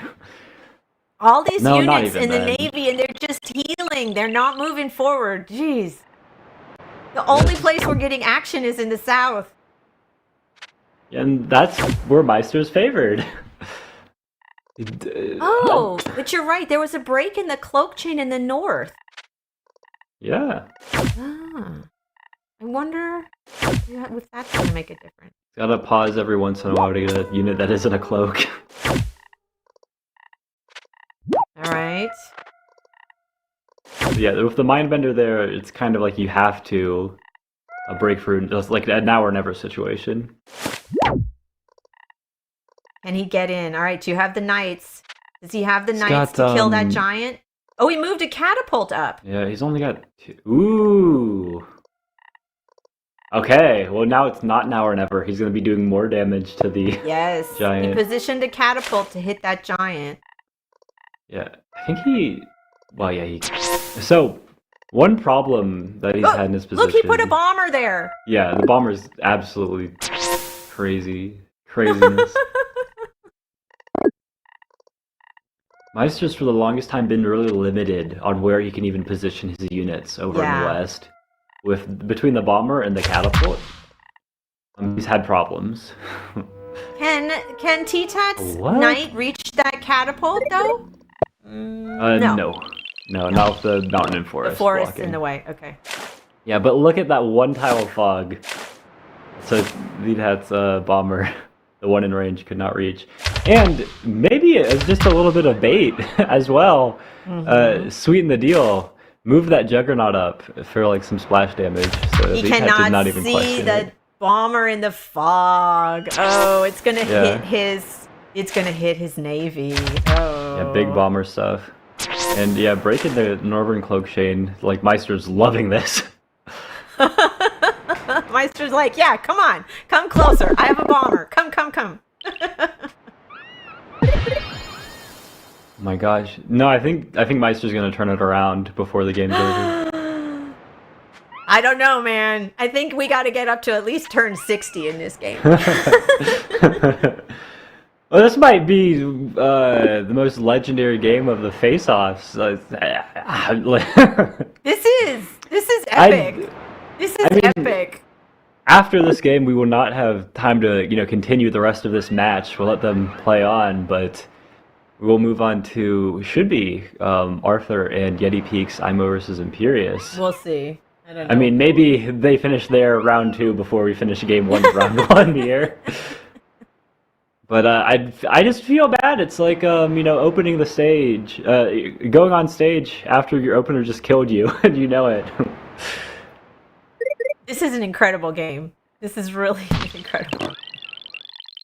Yeah, and the boom, big bomber.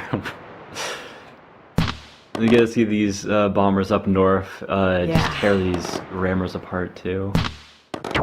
And yeah, the bombers do not have the highest health, but ooh, yeah, the juggernaut in range of the catapult. I wonder if the knight's gonna go in there too. He wants to sacrifice this knight and just train another one.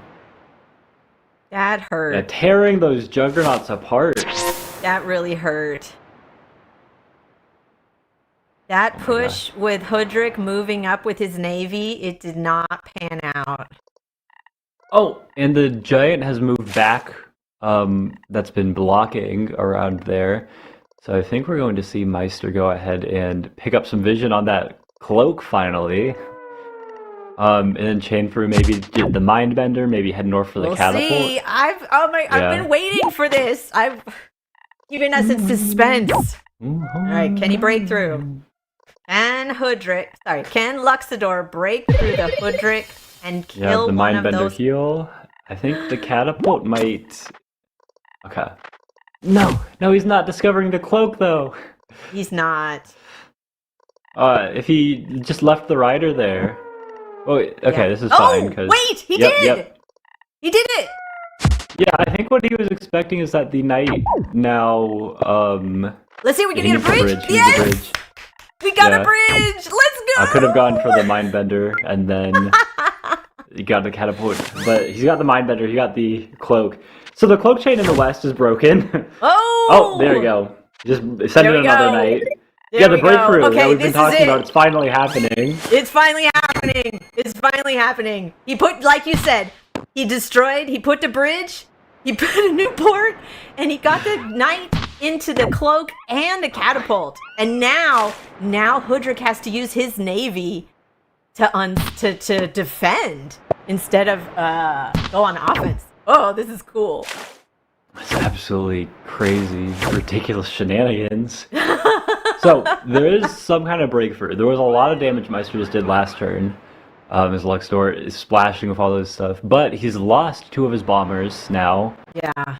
His navy is weaker, and it's hard to replenish all of those ships. I mean, the biggest thing wasn't the stars. Yeah.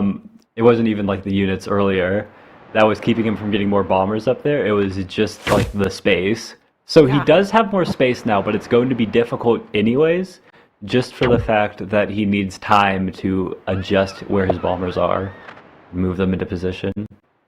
I But think finally, he has we're to do seeing it. some movement. Instead of the same pattern over and over, they're going to have to switch it up. Yeah.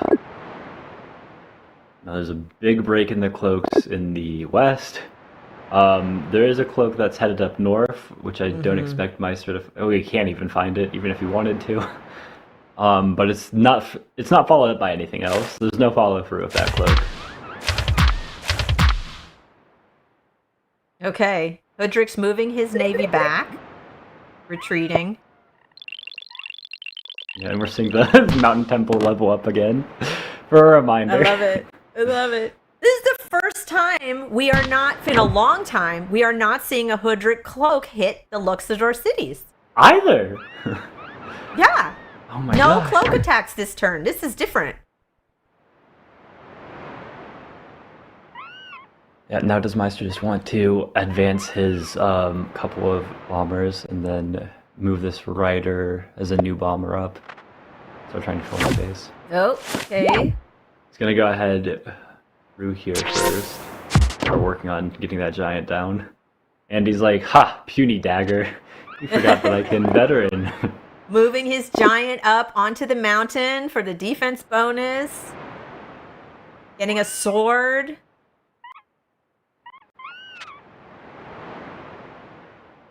How is he going to take advantage of this new position? This is a new landscape now. What do you do now that there's no immediate threat of a cloak? Oh, he's able to actually. I mean, look at. Okay, so VTAT was like, oh, stars don't matter. And, I mean, look at the income. He's like progressing to like only having half as much as Meister. For whatever that matters, because he's, digging into deep pockets Yes. with his stars. Yes. But I wonder now. He's been socking away stars for a rainy day. He's not in any trouble. But He's you're got right. 400. Yeah. But I'm wondering, as the game progresses, will this start to cause problems for him? Perhaps. But he's got those cloak chains up again, so he can still steal income. He's got another cloak. Yeah, the big thing I'm seeing is that the one catapult there that was really pressing Meister is gone. Meister's got to be happy about that catapult, chaining that one. How many giants am I seeing from Hoodrick? We've seen a lot of giants taken out by both players, but like 1, 2, 3, 4, 5, 6, 7, 8 giants still? Meister is definitely down lower on the giant count. Does he only have the 3 that VTAT sees? Does he have a couple more in the fog that I'm forgetting about? Yeah, I don't know. I mean, the big thing is that Meister's been able to successfully defend any push that VTAT has had, while his own push in the south is just getting bigger every turn. First, no more cloaks to deal with. Okay, good, we can work with that. The next step is dealing with the other giants that get in his way. Yeah, he only has the 3 giants. Look at that 3 bomber. giants against 8. Oof. I love that bomber in the port in like the little pond. It's going to be very effective. I love that. Bang for your buck, bomber.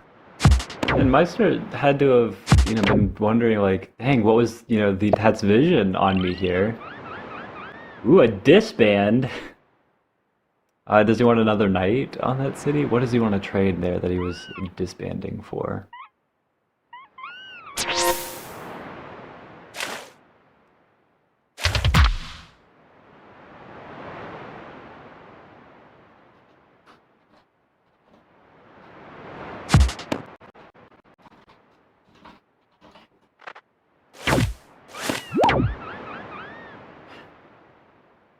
I'm really curious to see what he trains up in the north.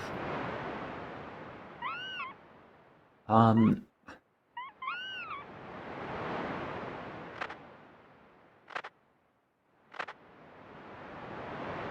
All right, I'm gonna moving break the knight through. up.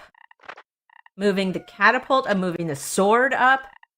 This is cool. Meister Lamp is inching forward. Luxador is moving up. I love it. And here's the big thing that he hasn't been able to do, like forever. I mean, he's not going to do it this turn because he doesn't want to give up a night chain, but he can actually train units Yes. on that big city.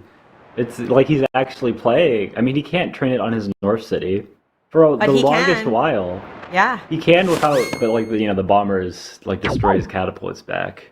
Yeah. So For the Om last, is, what, 40 turns. Oh, a knight. Yeah. Oh, a bridge. Cool. I like bridge yeah, he's plays. trying to progress, make work on. Ooh. Oh, Okay, that's why the cloak nice. went there. Yeah. I like the bridge and the cloak access, and then destroy. You know what we call that? Actually, Toby calls that a drawbridge. You build it and then you Yeah. break it. You put it and then you take it back. Drawbridge. We've seen both players, using their little drawbridges so far. Yep. Mm-hmm. When you got stars to burn, it's fine. You're like, yeah, I just put a port, then I destroy it, and I put a bridge, and I destroy it, and it's fine. I got 500 stars in the bank. No worries.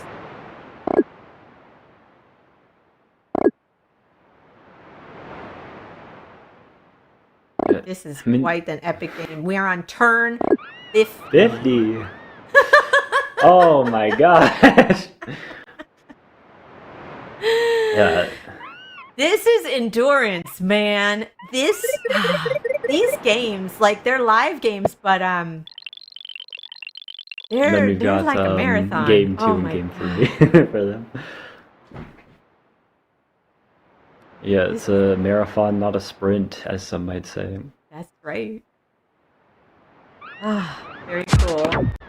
So cool. All right. Catapult. Yeah, there's not a lot of good chains for Meister to pick up. You can use that bomber to kill the daggers. Nope. Okay. Yeah. Wants to just deal damage to this giant. I mean, the problem is it feels like Litat's giant supply is like inexhaustible. Yeah, well, it was all that carbon munitions burning forests and making farms. I mean, it's kind of Industrial revolution over in Hoodrick, getting more giants. like a situation of it was inexhaustible until it wasn't.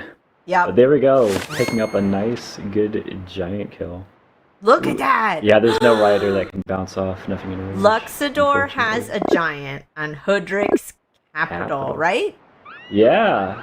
It's Oof. teaming in, and if a knight can like go and chain through there, or maybe Meister can get a catapult in range.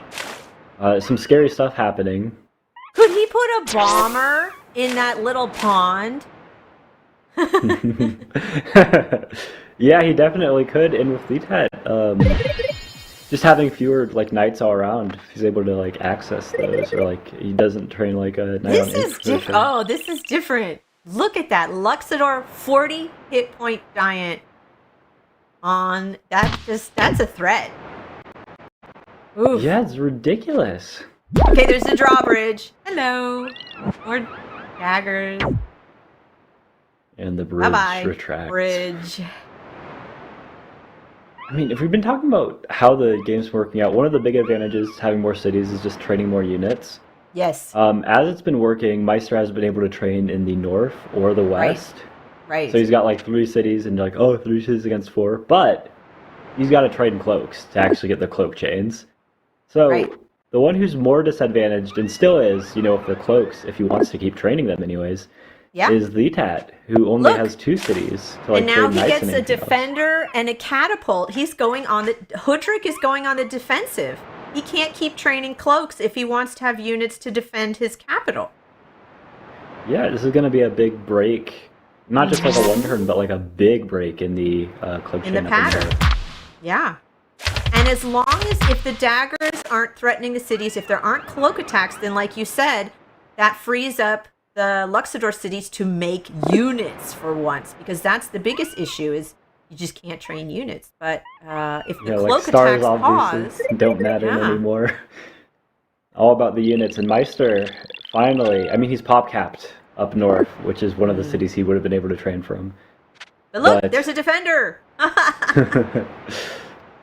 He's bounced his catapults back. I really liked where those catapults were because they could reach daggers that spawned on the eastern corners of that city. They can't anymore. He was using the bombers for those. Yeah.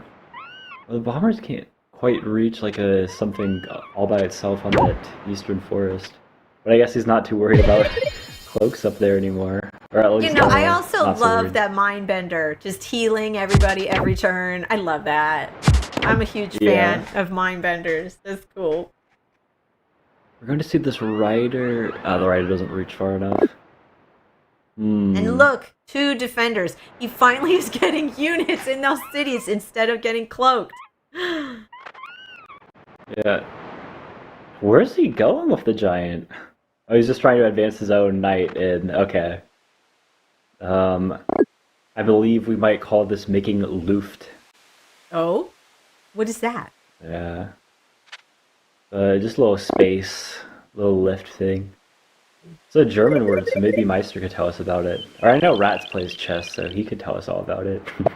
Yeah, I mean, Hudrick has 2 giants right next to the capital, so if Luxador dropped in a giant there, they wouldn't last long. So maybe he's saving his giant, putting it on for a defense bonus.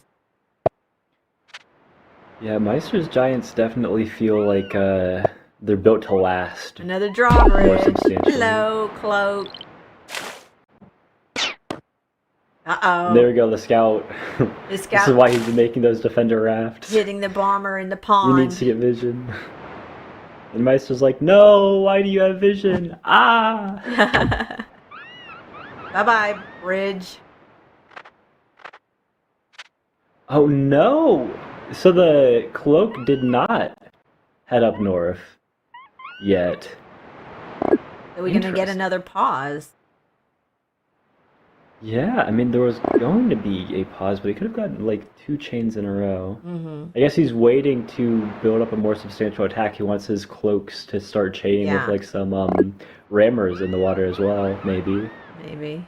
That's why he's keeping the 1 raft around.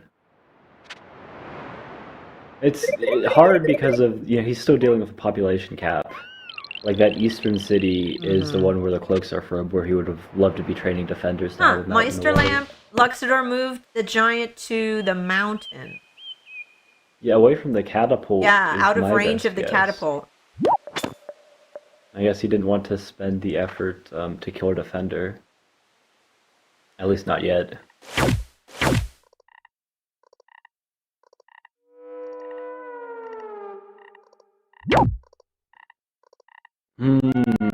Catapults can kill the daggers.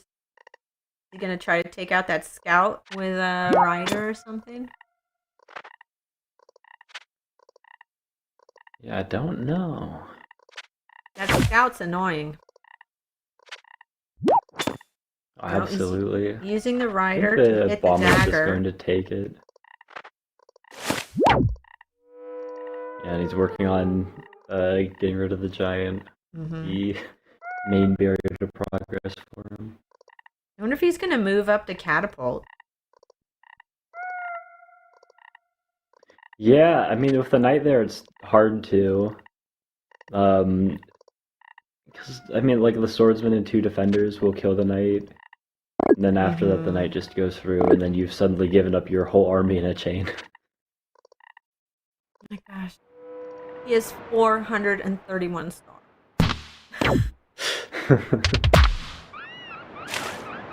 Stars are just meaningless. Disembarking. Meaningless at this point.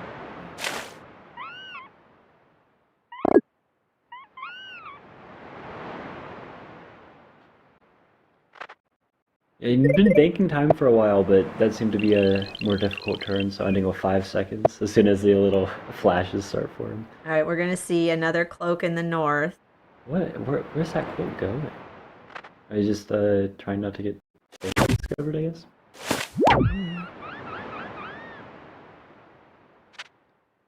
Yeah, VTAT's made it more difficult with moving things back. He has the line of defenders. Yeah.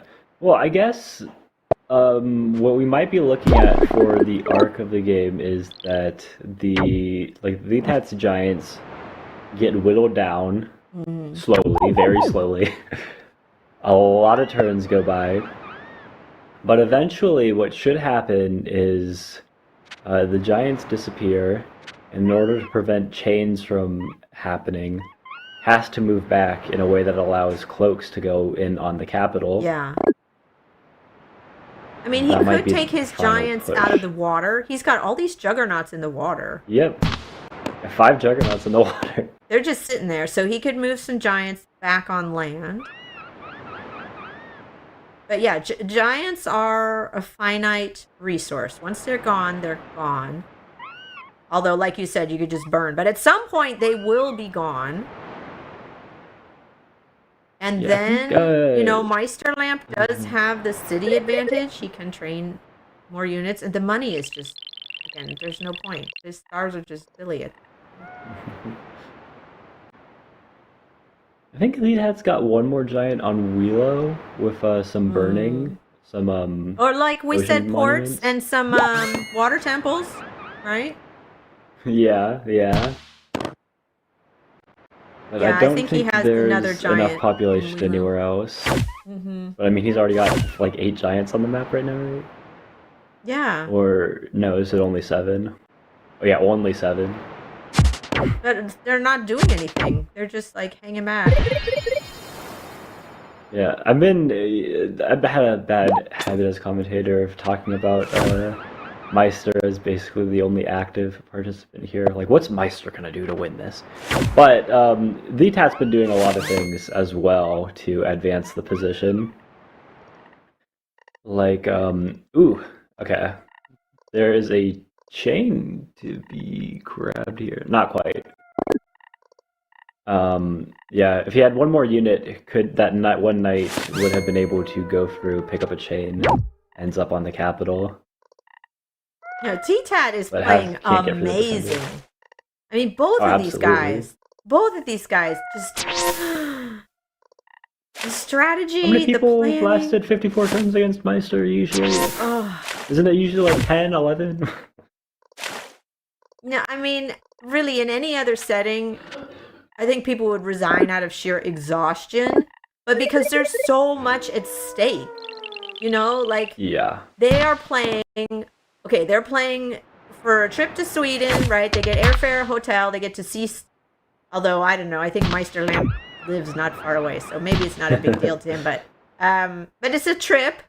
But there's money on the line too. Even if you just qualify, get into the finals, I think the minimum cash prize is $500, and if you win first place, it's like $4,000. So there's a lot on the line, and they have been playing so long to get here. How many hours?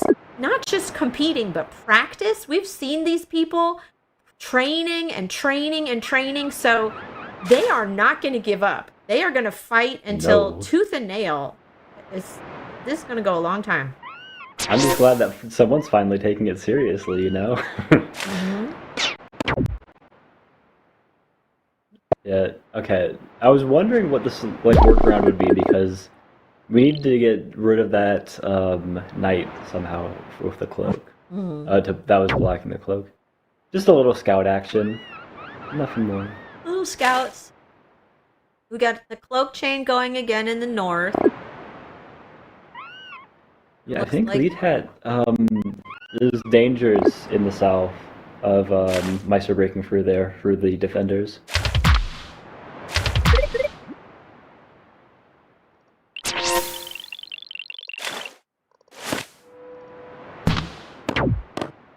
Nice.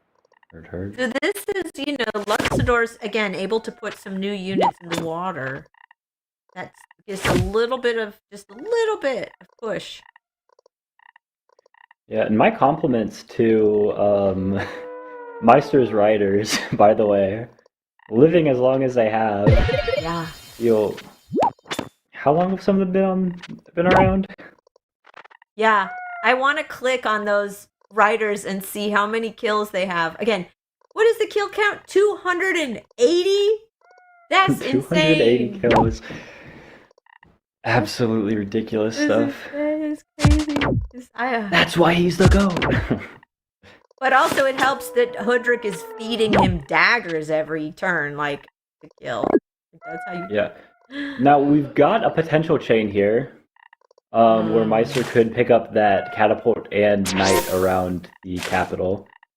We just require the knight on Meister's cap and the one on the mine there to go ahead and pick up the kill on the defender. And then this other one could go straight through for Rhodes. I'm not really sure why he wouldn't want to do it. Maybe just keep his own knights around for a more effective attack later on. He's only got like 10 seconds left. Oh yeah, if 10 seconds left, he doesn't have time to make the moves even. Yeah. So he's just going to save up for a bigger attack later on. I mean, we talked about this so many times. When you have 24 hours to plan a turn, you can come up with crazy night chains, all kinds of stuff. When you have, 60 seconds to plan a turn, like, nah, you don't see it.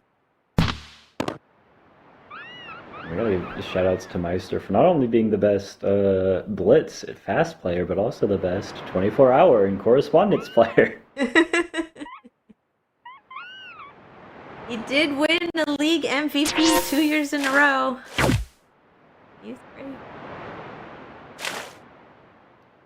But T-Tat's making him work. I mean, we have to give this out to Hoodrick, because... Oh, absolutely. This is just a showcase of really impressive strategy.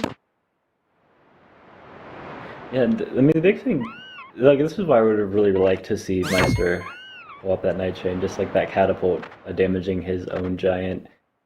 So getting more difficult for Meister without the giants for support. Oh, walking away. Not wanting to get a big night chain going. I think there is a night chain through the capital, though. It just has to go through the swords. One knight has to go through the swordsman, then the other knight can go through the catapult, and then chain all the way through to the Inf City. Meister has so many knights hanging out in the back, getting healed. Yeah, he's got to defend up north first, though. Yeah, clear out the daggers. Here we go. Oh, that was such a nice night. Oh my god. Yeah, very nice chain. Putting some And the defenders bomb in is the still doing water. ridiculous work. Getting another rammer to just... a little impact. He's got to be happy to see the juggernauts moving forwards in ways that they can get killed like this. And that's another, sign of a high-quality player. Like, just knowing that what health the rammer is at with a defense bonus, that your rider will survive at 1 health. Yep.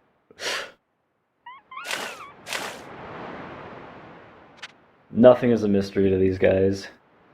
Okay, I'm wondering, though, if we're going to see the... He's got like the crazy 30 chain. seconds He's got 30 left. seconds. He can do it. He's got Let's time. see if he can pull off the night chain. If he can get through the fingers sword crossed. and... Yeah, the defender and the sword. We'll see. He's moving his knights back. I don't think he doesn't see it then. No. Or he doesn't see a potential in it. He's just gonna wait.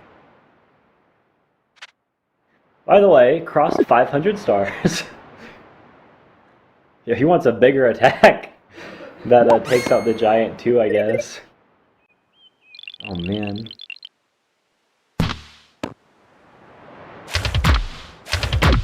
Yeah, look at VTED. Trying to figure out like some way to get more active. He's got all these knights in the back, and he recognizes like there's blood. That Meister has something that is very chainable in the back. He just needs Meister to make a mistake. Lose a giant for long enough that he can just break through any single knight. And people crack under pressure. Yeah, that's true. Anyone can make a mistake. It can happen. And, people can misclick. I mean, it's like you're walking on, razor's edge the entire time. Yep. Uh, like, You have to you got a focus minute. so much, like so much intense focus, and you miss one thing, and that's it.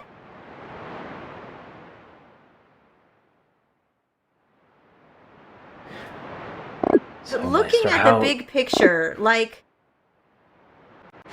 Putrik, basically, like you said, Putrik is waiting for Luxor to make a mistake, find a chain.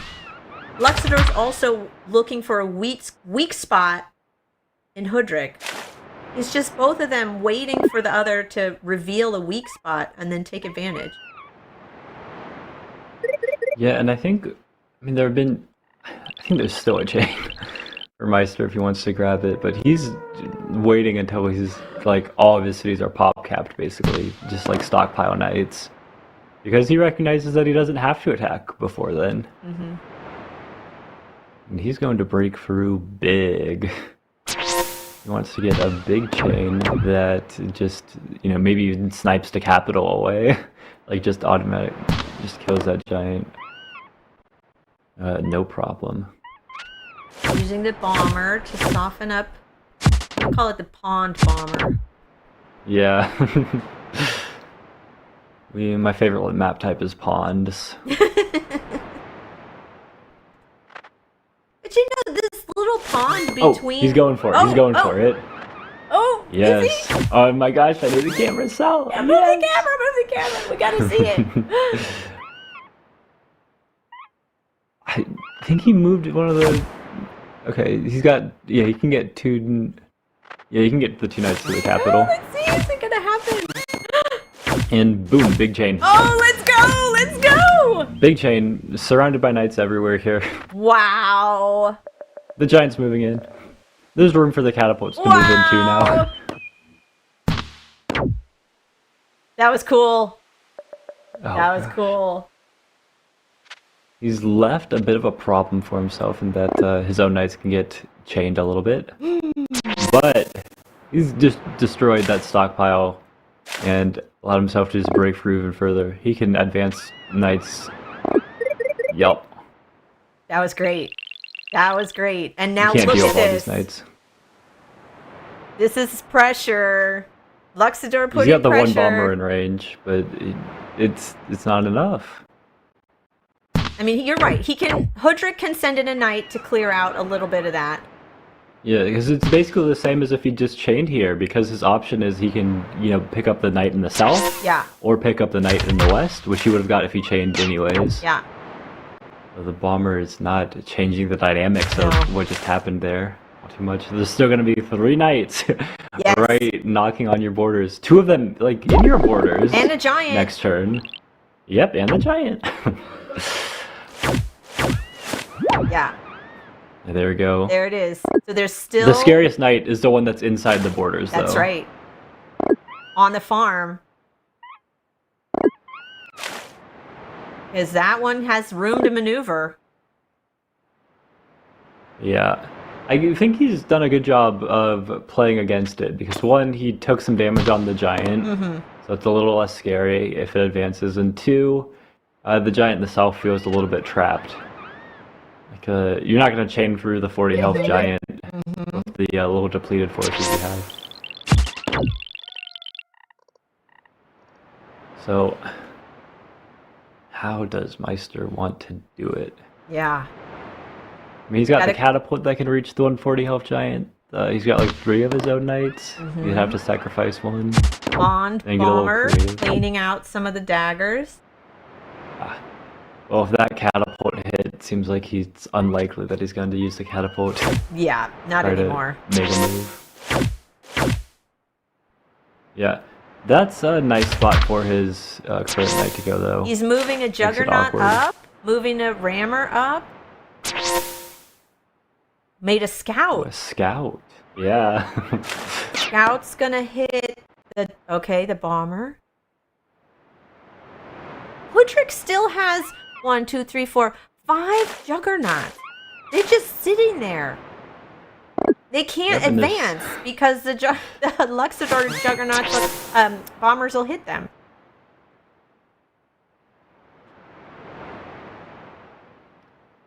Yeah, so no unit on that central city this turn. since it risks the Night Chain. But he's advancing his other knights. He's getting ready. He's getting ready. Putting himself in position for next turn. He moved the giant back. You just disband that 6 health defender and pick up a new one? Or is that from the wrong city? Yeah, you just heal it because it's from Abba, where you could train a unit anyways. And with 6 seconds, 5, 4... Oh, he did it. He's alright. He did not time out. Yeah. Yeah, he made it. Bye-bye, knight. Yeah, the most dangerous knight is gone, but now it's given up a nice... Oh, new chain into the capital. Yes. Yeah, and you're walking your giant away because you know giants are not invincible, actually. Yeah. Actually, the knights will chain through them. Yeah. Okay, but this is what I was talking about like 10 turns ago, right? You push the giants back, you force them to retreat, and now you don't need to make progress with your own knights. What you can make progress with instead are cloaks, and start cloaking that capital city. And you know, from where we were like 30 turns ago, the shoe is on the other foot. Meister was getting cloaked, now he's cloaking. You think so? You think Luxador's gonna make a cloak and send some to hit Hoodrick? I don't see how else he breaks through here. Yeah. Because like with, you know, spiritualism and like the knights can't like amass, like they can't amass because Night Chain's won, but like, even if it was just against like Ryder Rhodes. And Hoodrick is retreating those juggernauts back. Those juggernauts are just sitting in the water, not doing anything. Yeah, Hoodrick got another cloak. He's not giving up on his cloaks. Yeah, he's getting some lumber huts because he's like, wait a second. Maybe stars do matter. I had 500 stars a bit ago. Now I only have 450. But yeah, we're just gonna see the chain first. And he's got like every tag. Yeah, ooh, into the cap siege. Very nice. I mean, Hoodrick can unsiege no problem, but this is just... Oh! And the cap siege doesn't matter again. He didn't worry. We were talking about his 450 stars. He's not worried about if he has. You'd rather 5 hit more. the giant. Yeah, get some damage on that. Let's see if your prediction about Luxador getting a cloak is going to come true. I think it has to happen, like, by necessity. Like, it's not even, like, an out there prediction. Like, even if it doesn't happen now, it feels like the same thing about the, you know, Night Chain. I was saying, oh, Meister's gonna go after this Night Chain, like, 4 turns in a row. Eventually he did. It feels like the same thing here. Even if... Oh my gosh, actually, wait. He's advancing the bombers. Holy... Yeah. He's moving the bombers up. He's daring the juggernauts to come get him. Come get me, juggernauts. Come. This is a masterclass in making progress in the water, by the way. Yeah. Remember how many turns ago it was? Yeah, think back 50 turns ago, and he had like, what, bursts? And we were like, he has no units on the water. He needs to control the water. And look. Yeah, and this is... so, there's a popular word in the Polytopia community, spawn loss, right? Yeah. No, you're just not as good as Meister.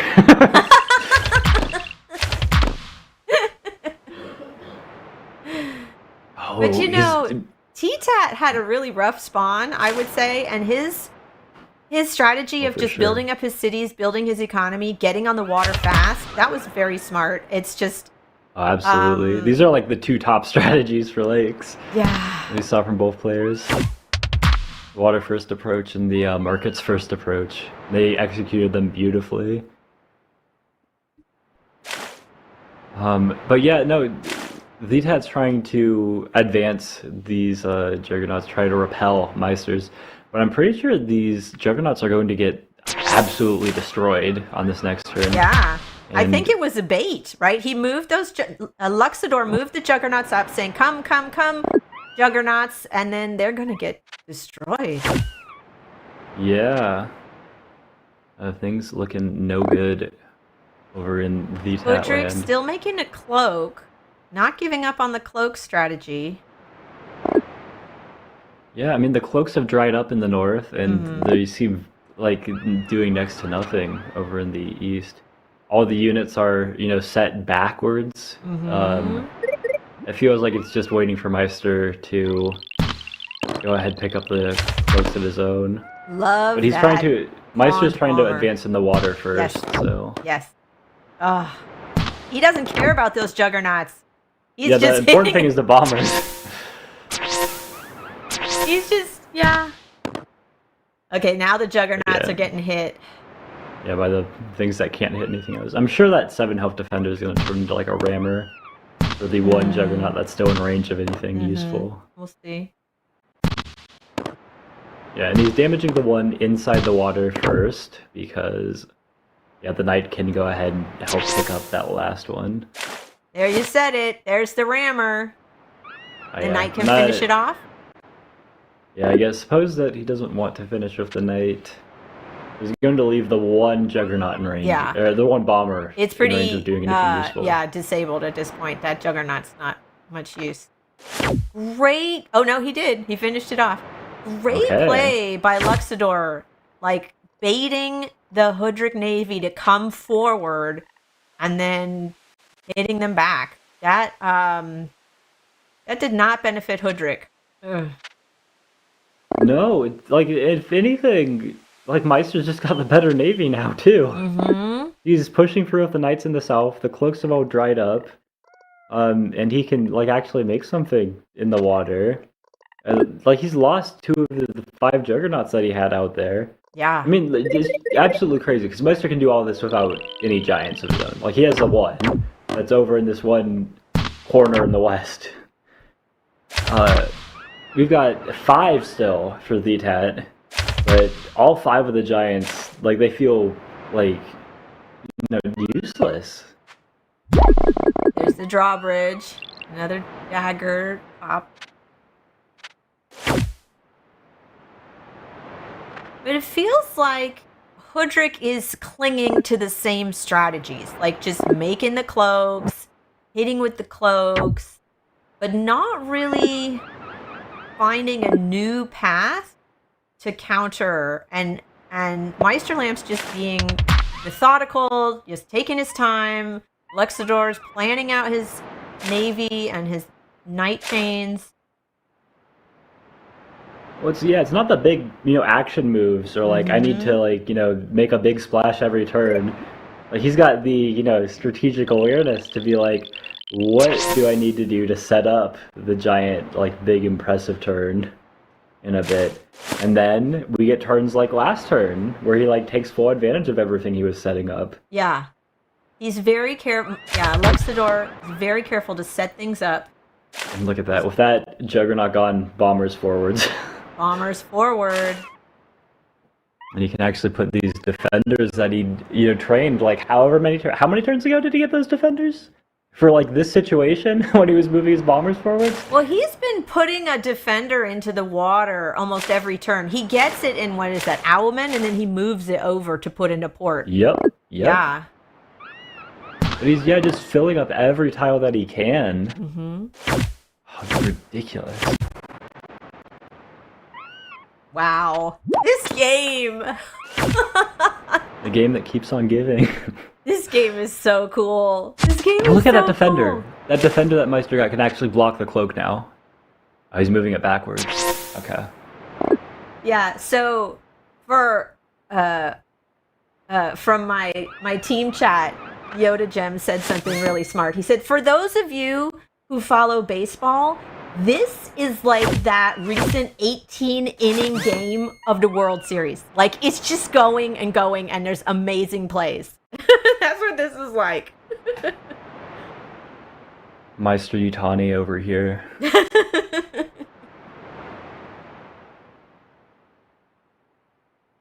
Oh. Hey. Just get a couple more knights, or is he thinking about archers? Interesting. In a night. Yeah. Well, I do take back one thing I said. It seems like we're progressing to a place where Meister can win without getting cloaks of his own for the capital. He can win through pushing on the water as well now. So cloaks are not a necessity. Well, it's like, what do cloaks do for him? He doesn't need the income. Again, stars are irrelevant. It would make a whole bunch of daggers, but Yeah, the big thing is that Meister has a much easier time clearing out daggers than VTAT does, Yeah, especially around the capital. yeah, VTAT needs to keep those forests up for yeah. the like defense bonuses to prevent the knights from breaking through. The daggers should be able to build up enough, like they kill the giant Mm. and then land some kind of siege.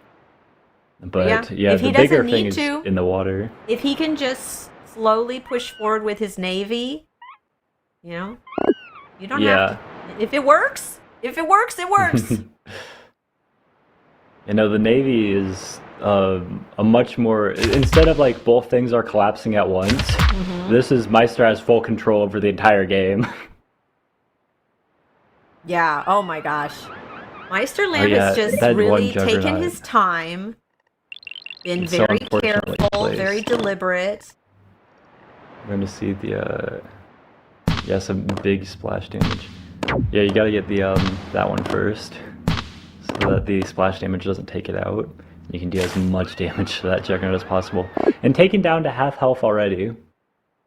And he's And able to put a raft in that west city. He hasn't been able to. He's been putting rafts in the back, but now he puts one in the front.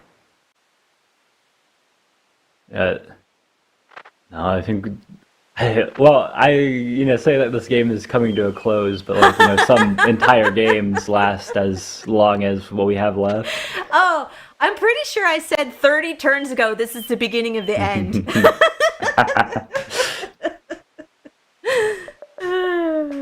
Yeah, it does feel like we are coming to a close, like the closing arc of this game's Yeah. little narrative. No, I mean, Hoodrick really had the advantage. Again, like 20 turns ago.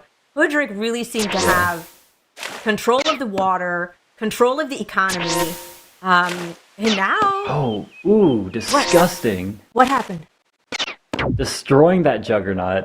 It's not enough that it was like embarrassed like that. Had to like make sure, like salt the earth kind of thing going on here. Yeah, no, Luxador Meister Lamp has just been slow and careful and turned it around. What is this swordsman doing? He's confusing me and I don't like The it. swordsman in the city up there? I don't know. Yeah. Trust. When is it working funny. in? You gotta I trust. trust. I trust. I trust. I just want to And know a what's mind happening. bender! Look, there's a mind bender up there! What is that? Is this like? This feels like it's got to be like somewhat trolling, right? Is he using the mind bender to heal the bombers, maybe? What's he healing with the mind bender? But he can move it up, right? He can move the mind bender up and keep it on the shore and heal maybe the naval unit? I don't know. Yeah. Or like convert like a rammer that kills his bomber. Okay, that would just be like the icing on the cake. If I get to see a mindbender convert a naval unit, that would just be like one more impossible thing in this game. By the way, Yeti versus Arthur, Imperius versus Imo, that we were going to It's over already? to after this. Yeah, round 2 is already over before game 1 of round 1 here. Congratulations to Arthur for qualifying. He's actually going to make it to Sweden. He has 2 wins that he needs. Congratulations, Arthur. I'm so looking forward to meeting you in Sweden. Imperius was a favorite tribe of a lot of people, and Yes. Arthur is a very strong player, so... Yes. But Yeti will be battling it out in round 3, Yeah, so he he's still not has out. a chance. Yeti is not out. He still has a chance. Yep. But I guess that's just a testament to the, gargantuan nature of this game. That it's ongoing after round 2's finished, that looks like. Oh, dang. Maybe the Mindbender is... Meister understands that his game is taking a while, and he's like, I can make it take longer. No, I'll see the Mindbender do something like absolutely crazy and say, that's why he's the GOAT for the 20th time. Yeah. Yeah, I'm wondering how Meister wants to actually break through here. He sent the one knight down in the south, and he's got the catapult there, but that just turned the farm tiles into forest tiles to block him further. And I guess that even if he advances forward onto the next forest, he could just get hemmed in by even more forests. Those juggernauts are going down. He's, you he's know, winning in the water. Meister is Eventually, he should slowly be able to. destroying the juggernauts, which weren't doing much before, but they're going away little by little. Yeah, he should be able to take on Donph as a weakness. I mean, Donph is surrounded by catapults. Maybe that city that he lost of his own giant, however many turns ago. Well, Uh, I said it for the opposite, that once you start defending, that's the end. But I guess that doesn't apply for Meister Lamp. It applies for everyone else. But in this case, it looks like Hudrick is really just defending now. yeah, as long as you trust yourself to make fewer mistakes than your opponent, play on. Golden example. Yeah, so the archer is nice for reaching some units that would have been difficult. I still don't understand the swordsman. Where's the swordsman going? No. Yeah, and the veteran knight. Oh my goodness. Yeah, and he's got to block it again. He's got to make all these forests to block He's the burning. knights. Yeah, he's got to put the forest back to prevent the knights from getting through those farms.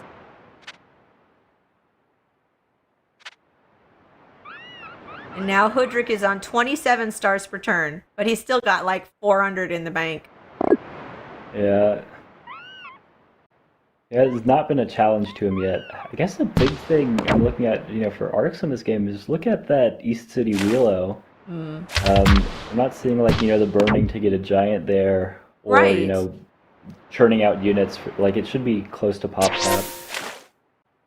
I guess with all of the units that unfortunately met their end the last turn. Yeah. Might have explained it a little bit. Moving the juggernauts back. See, all this retreating. Not a good sign.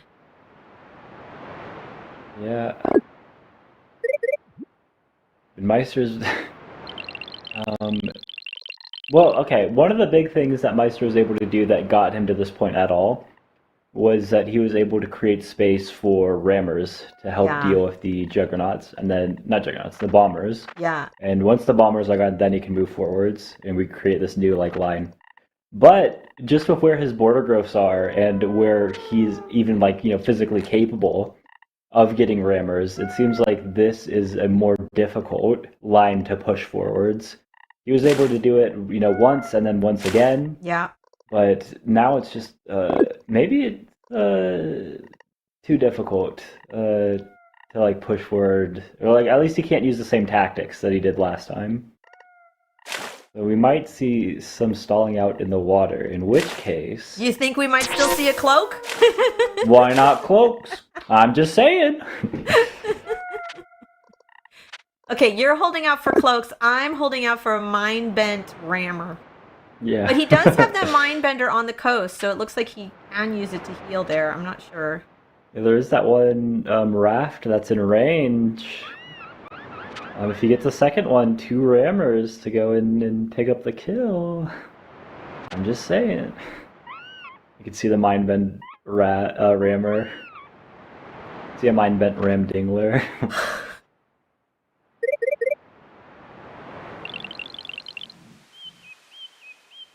We're going to see another drawbridge, another cloak attack.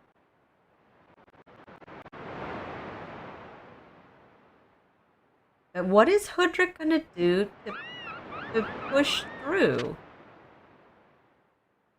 He's still just playing defensive, moving back.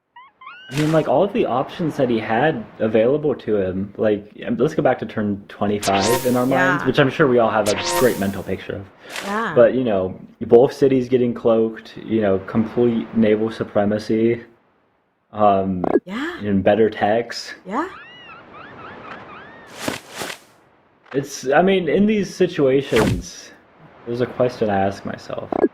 I say, if they got to the position we're in now from the position we were in before, are they going to turn the position we're in now into a win? This game isn't over yet. Oh, no. It's far from over. And again, when the stakes are this high, I don't think Yeah, the stress. I don't think we'll see a too. resignation unless there is 0-win condition, right? Unless there's literally Absolutely. no way they can win. They are gonna keep playing, so Yeah, they're gonna brawl. yeah. So there we go. Meister's got the chance to change. He can push into, like, he is making some progress here with the rammers. But every time he moves one rammer forwards, he has to move one bomber back, Mm-hmm. which makes the whole thing difficult.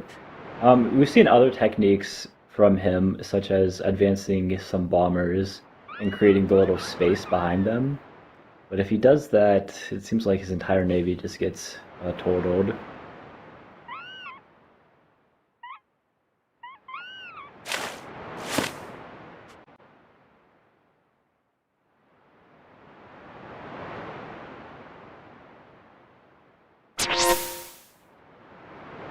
There's that rammer. Moving the rammers up. Again, without juggernauts, those rammers are really what's gonna advance forward.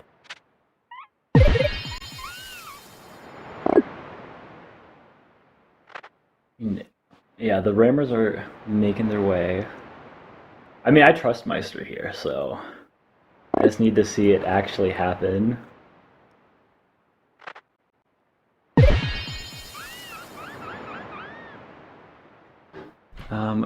I want to see what DTAT does to try to counter this, because it seems like DTAT's got the bombers in the range to do some serious damage.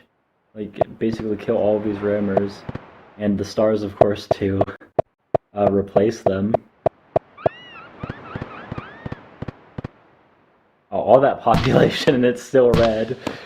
That at least raised the level of that, little...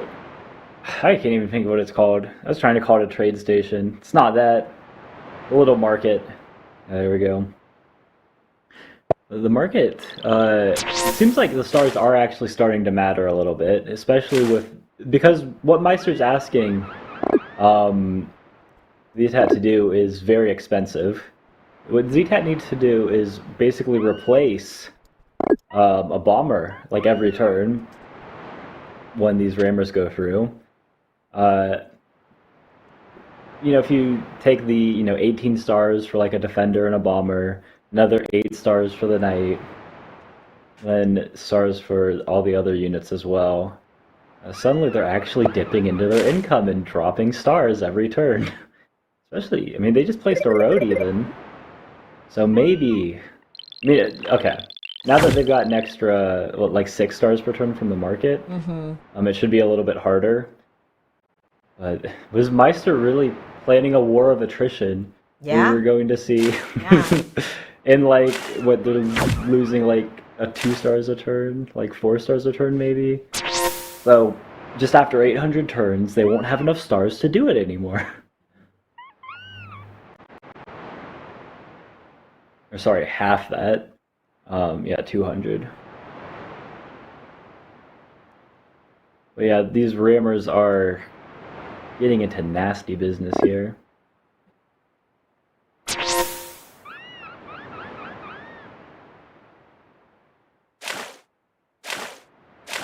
It's actually nice about the way the geometry of the map works out. That they can position it such that a rammer... Oh, and he's advancing it so that he can turn that into a scout too. That's good. I've still yet to see what the Mindbender's doing. There we go! E-Spark, what did I tell you? What did I say? Is there a cloak? Is there a cloak? There's a cloak. There's a cloak. You know what? This is why you are the expert, because you know things about this game. Meister tried to, defy me. He tried to say that, no, I'm doing things my own way, but the cloak is inevitable. I forget... Oh, I think he might have disbanded that swordsman he trained. I saw him disband some unit. I can't remember what was there. But I think that swordsman he might have trained, or like he disbanded something at least on the little mountain, to go ahead and pick up that cloak. But yeah, now that all the units are so far pushed back, I think we get into a position where it's difficult for a counterplay to cloaks. The daggers can just pile up around the capital. I think, yeah, maybe one of the hesitations Meister had in actually going for the cloak in the first place was that it's just because it takes so long for the cloak to advance there from that city, it's like hard to get a chain going unless he's willing to disband some more units. And those riders have been, serving him well so far. I guess he'll have to, get rid of maybe those 2 archers. Although he still has population space right now, so not an immediate concern, or at least a concern for turn 67. Maybe it's a turn 68 thing. Wait, Eastpark, what turn are we on? We can do a brain rot. What turn are we on? No, my god. No. Oh my gosh, don't tell my children. They're going to come in here and do that whole like dance and oh no. As soon as we get back on cam, maybe I should do the little hand thing. No.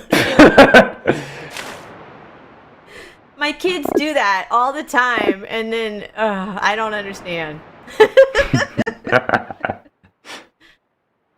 I knew what it was to be my grandpa when they started moving their hands up and down. But are we going to get to 1,000 stars? I think we will. It seems possible. The question, though, is if we get the Wealth Monument squared, the 10,000. Hopefully not.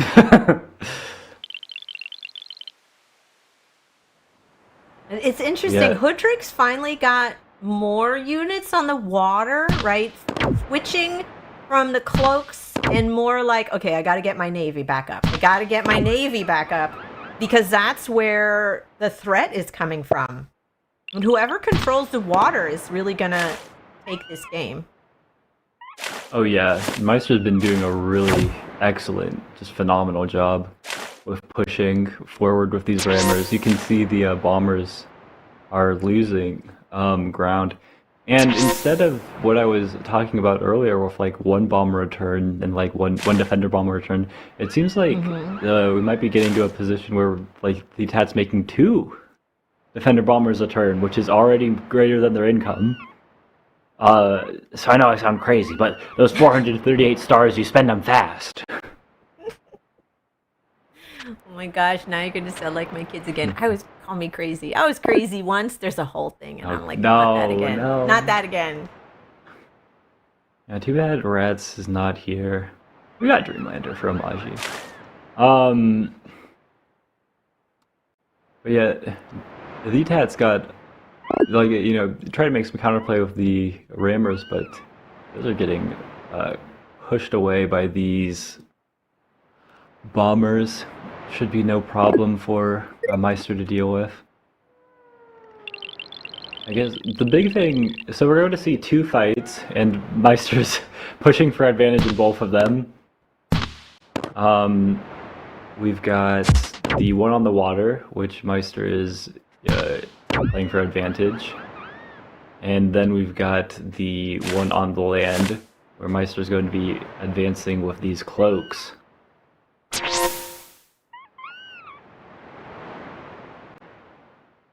So we are going to take a break because that was an epic game and it's still going to go and it's going to keep going for a long time. So we're going to take a break and we'll be back.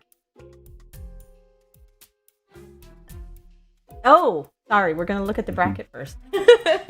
You can see that early on in round 1, Slimming Boy took a 2-0 victory against poor Crocs to School on Vengear, and then in round 2, Crocs to School also lost 2-0 to Nanobot, which I know a lot of people were pulling for the underdog Vengear, but no such luck for Crocs. This was maybe a little bit surprising, but Mixu, Yadak also eliminated, our first qualified so far.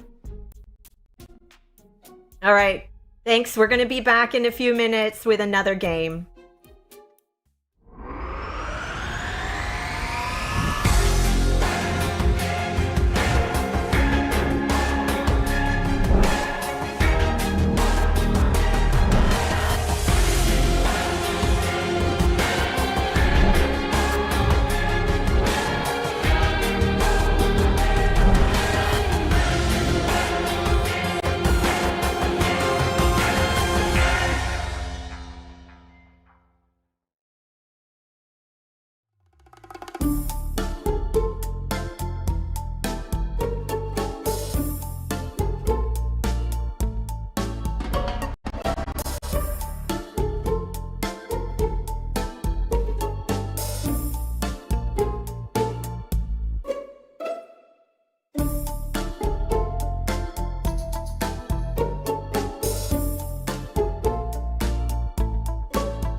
Hello, welcome back. We are going to go watch another game. Let's go see what's going on. Yeah, we've got round two winners here. Lelib piloting Shinji versus Justini Linguini piloting Zabasi up in the north. And we're a little later into this, but look, both players have these really nice markets set up.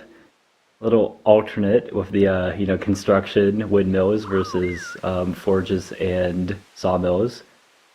But It's interesting. It's almost like a continents map. You have like a little river dividing the yeah, two territories. And I see a walled city for Zabasi. I wonder how that came about. But you can see there's a catapult poised to kill whatever gets built there. It's interesting setup with the wall.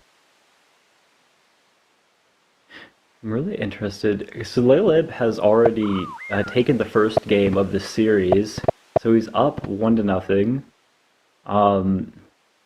Not sure, what the stakes feel like for the players, or maybe Justini feels like a little less pressure, knowing that it's not a must-win situation. Their tournament life does not depend here on what happens. But it seems really tough for Justini. I mean, he's down on stars per turn, and he's a little slower to the water. He hasn't yet picked up fishing. Oh, meditation Ooh. philosophy. Whoa! Whoa! Absolutely Interesting. crazy.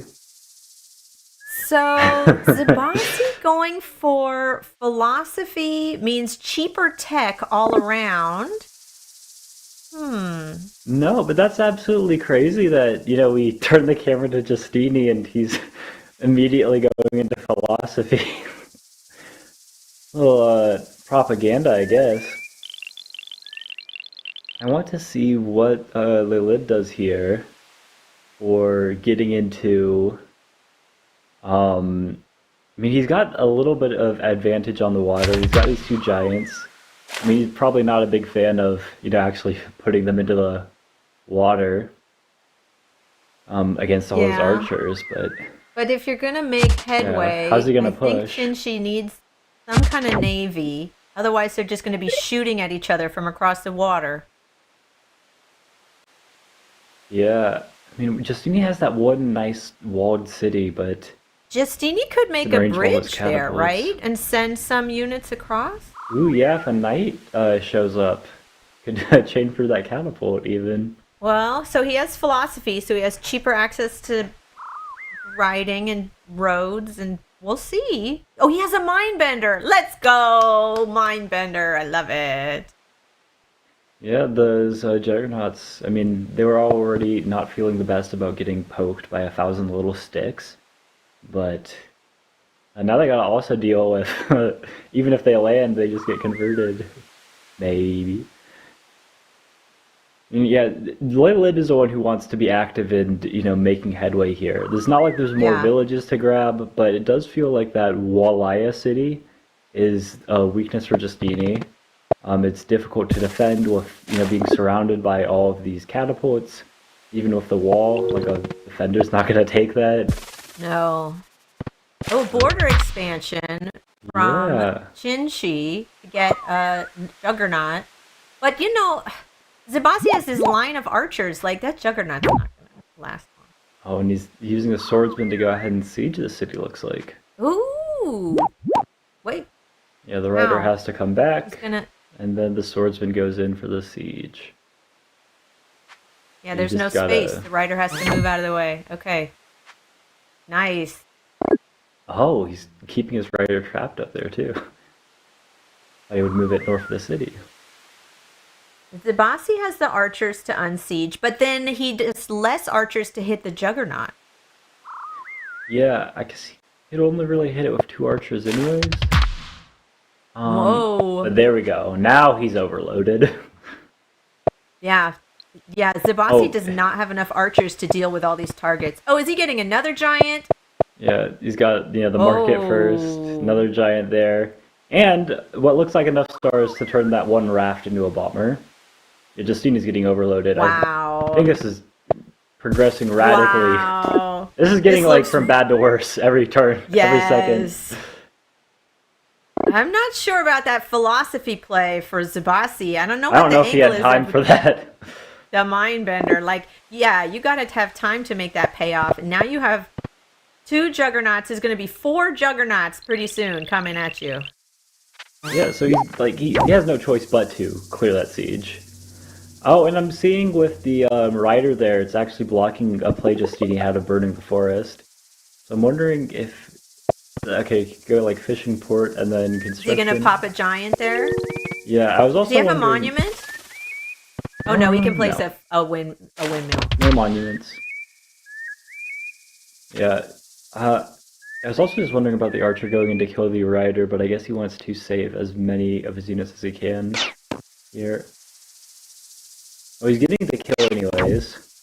Yeah, But he's getting as he'll many get kills as he can. And if you Sure. take a look towards the bottom of the screen, you'll Oh, realize right. that, yeah, they haven't been killing each other's units a lot. No, they're not close to Killer Monument at all. But I don't see the Park of Fortune. I mean, he has a giant. Do you see it? I don't see it. Justini's Park of Fortune? Yeah. Yeah, it's over in the southeast Oh, by yes. the walled It was city. for the walled city. There it is. So Zabasi has it in the walled city. Thank you.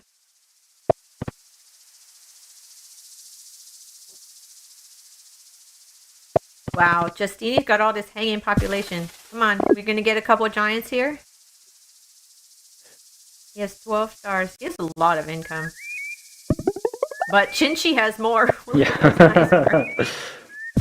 No, this is absolutely ridiculous, like how, well set up these markets are. Usually, like, you've got like 2, 3 really good markets, then a couple of bum ones. But like, look at this. They're all just Yeah. like in perfect harmony with each other.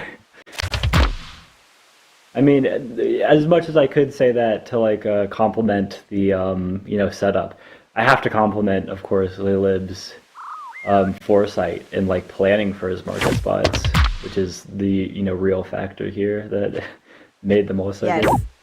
But yeah. Planning for those optimal market spots. But yeah, Chinchi has more optimal. Who has what? 5 markets. Very nice. Yeah, and I guess a couple roads, so we're gonna see 3 more juggernauts arriving into the water. Oh. And yeah, these archers are getting splashed. The mindbenders are feeling Look at inept. that. Chinchi got knights. Oh my Yeah. gosh. Just got a breakthrough with that one giant, and suddenly all these archers, the only thing Yep. causing you any problems, gone. Yep.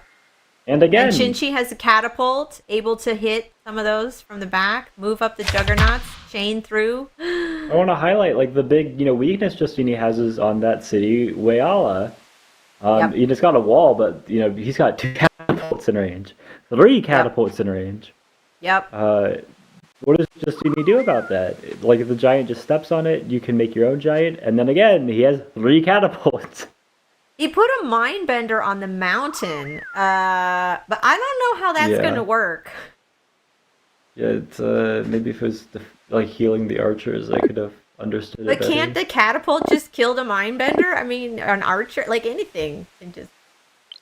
Yeah, I guess Justini doesn't see the Oh, catapults. Justini doesn't that's see it. It's in unfortunate the vision, fog. yeah. Justini's got this little sword coming along the edge. No, it's Not absolutely really helpful. ridiculous. He's just paralyzed. Like, Yeah. even thought, like, what do you do?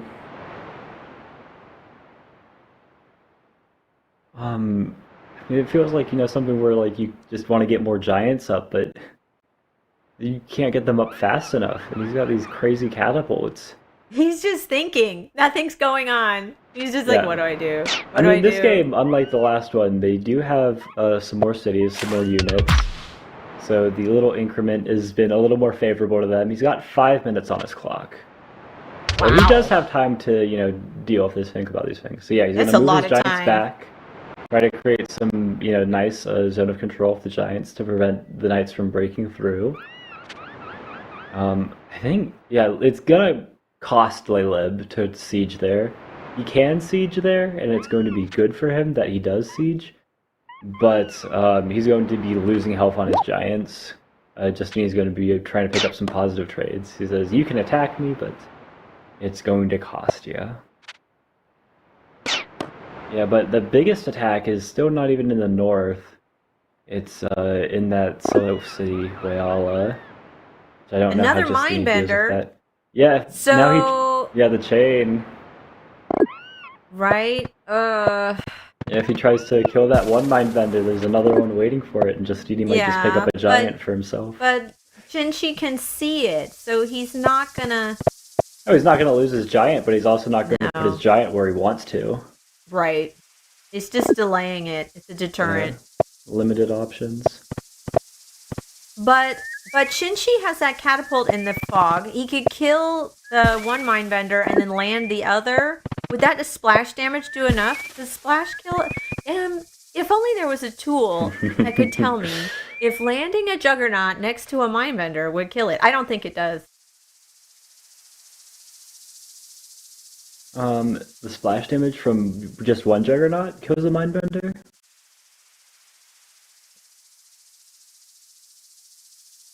No, I mean that definitely doesn't. From two, depending on the health. Yeah, he's just gonna go ahead and pick up some nice healing. Yeah, Justine was really trying to stop that one juggernaut from advancing to deal like way too much damage to all of his stuff. But I think it's given him a new problem in that this 12 health can go stand right next to that mindbender. Or yeah, if the 12 health goes next to the mindbender, the 37 health goes east of the city. He's just gonna kill it with the catapult anyways. Oh, okay. Yeah, so I guess he does splash damage to kill it, and then They're okay. Landing one. sieges? Where's he going to send the other juggernaut? Is he going to try to siege I the walled think he city? might not be wanting to siege because he's scared of the possibility of Houdini here. Or that those two northern tiles are easy enough for Justini to access and block. He also doesn't want to put the... He could zone of control for the 37 health Juggernaut north of the city and open up things like that, but if he does that, I mean, one, it doesn't like change the dynamics at all. Justini just has to block the... Maybe he is gonna siege. There's a city on fire in the north with a 1 hit point knight. Not going to last long, but taking away income. Yeah, just And go there's for two, a little bit of a giant standoff up there. Two Zeb's giants, two, but there's the Shin-Chi giants are full health. Yep. As long as it's the same things that we saw in that Meister game, right? Like the knights push through, damage the giants, and then you push in with your own. A little different here, a lot faster, but Yeah, no, this is, again, Shin-Chi has control of the water. Shin-Chi has all these ports, lots of naval units. Zibasi just has the one juggernaut. Zibasi's playing defense here, right? How can yeah. Zibasi hold off? I mean, especially with the three full of giants right next to his capital, and like all of his archers gone. He can put a mindbender behind his capital, but there's a possibility of the knight breaking through over from the west. Disney's looking at it, weighing his options. And the hard part about weighing his options is that none of them are good. He doesn't like anything he's got. Oh, he's right. Okay. I think this is the time for Lilib to just go ahead and start running knights, well, obviously the knights, but also get some riders in range of those giants up there. He can't heal fast enough.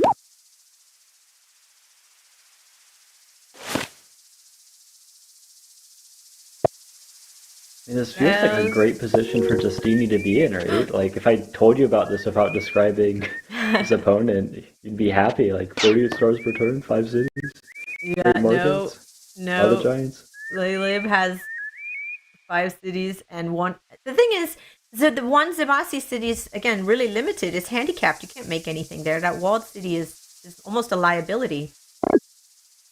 Yeah, I mean, look at the pop cap there. Nothing. You can't make anything there.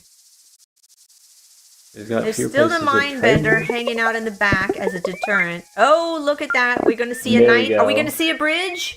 Maybe we'll see a bridge. But he can't get past the juggernaut, even if you put a bridge like the there. giants everywhere. Can't get Yeah. He does have The a giants knight in in the the west. north, which is interesting, covered by fog. So Chinchi cannot see that knight. Interesting. Oh, a nice little rammer for him. Okay. As if he needed it. Yeah, I'm sure we're going to... Like, Justini's been prepping the giant push on Wella, but... There we go. Okay. We're gonna break in with some of these riders now that we have this bridge here. And I think it might look very much drawbridge-like, Eastburg. Yep. Yep. Oh, and a bomber. And the bomber. Yeah, we're breaking through. Two Ooh. bombers. Two bombers. Okay. Is he... I think he might... He's got 2 Yeah. minutes. I think he's gonna run some polycalcs in order to figure out how to kill these two giants. He has Maybe time. there's no... Well, no. Yeah. Yeah. Oh, we should put Still in a on plug, time. right? For there's still time to come watch these guys play live in Stockholm, Sweden. Go follow the link, buy tickets, come meet me and Ina Funny. We'll be there in person, and then it'll be a great event. But there we go. The Mindbender has been moved away, so it cannot be pushed from Zimbo and convert this 37 health giant that's on that little construction spot now. The two giants are making sure that he's trying to save that like every unit he can. He doesn't want his 14 health sword to get Houdini'd, and he's not worried about the giant push either, especially when he's got the catapults in range. Yep. Yep. We're going to see another bomber. Okay, he doesn't have a knight to get any chain through, but it would have chained all the way into that knight up north. Instead, yeah, Oh, Justine is resigning That's here. it. Nope. Okay. There's nothing to play for. All right. So that game is over. Woo! Fun game. Not unexpected, right? I would not have told you that Yeah, Shinji would have no. beat Tsubasi. Well, Jinji, like, winning in the first 2 rounds, I don't think anyone would have expected. But, I mean, Lei Lib, going to show everyone, like, qualified for a reason.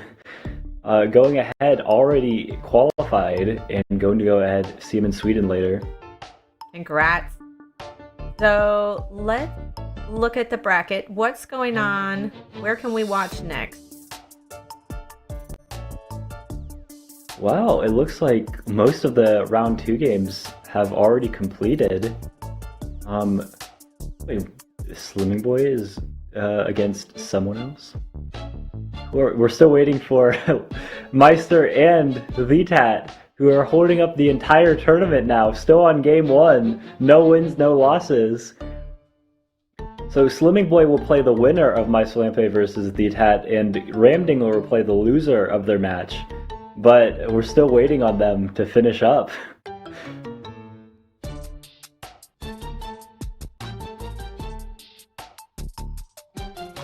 We were talking I about feel this biased. before, like how these games can go on so long. All those other games are finished, and we're still waiting for that Hoodrick Luxador match to finish up. Yeah, I'm also kind of just worried about the psychology of, just waiting so long for the players. They felt like they've been waiting for like the entire time to just get the event started. Now they just gotta wait for Meister and the ETAT to finish up. Maybe some of the winners, we feel even better about their wins. Maybe overconfident. Maybe the losers might start tilting even when they get started. Don't know. Have to see how they play. Gotta think about the psychology. All right, we are gonna take another break, and we'll be back in a few minutes.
Hey, welcome back to the Polytopia World Championship face-offs.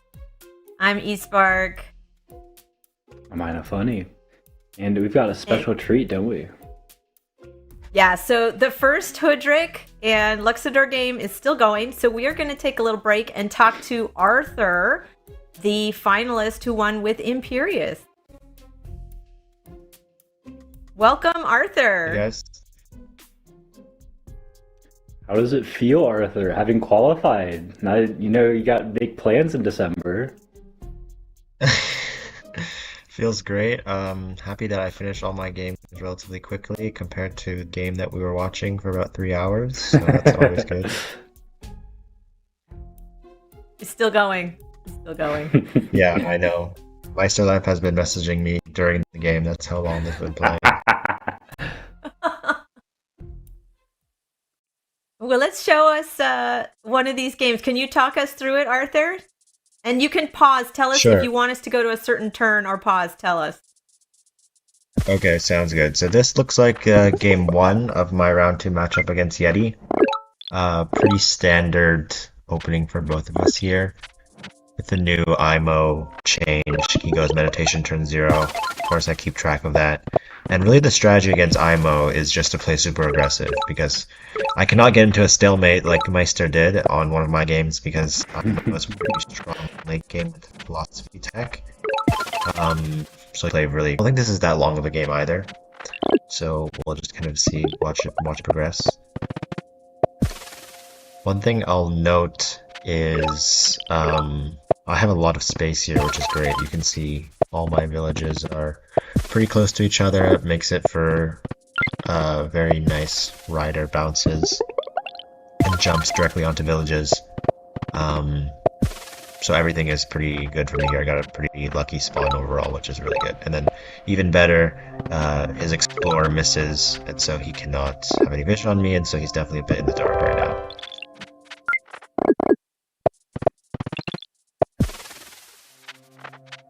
It seems like an ideal start.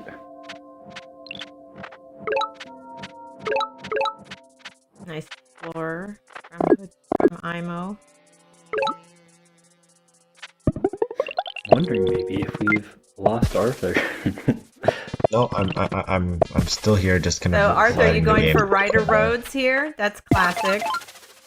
Yeah, I don't think I buy too many other tech anyways. I think maybe you saw a free spirit rune a second ago from me.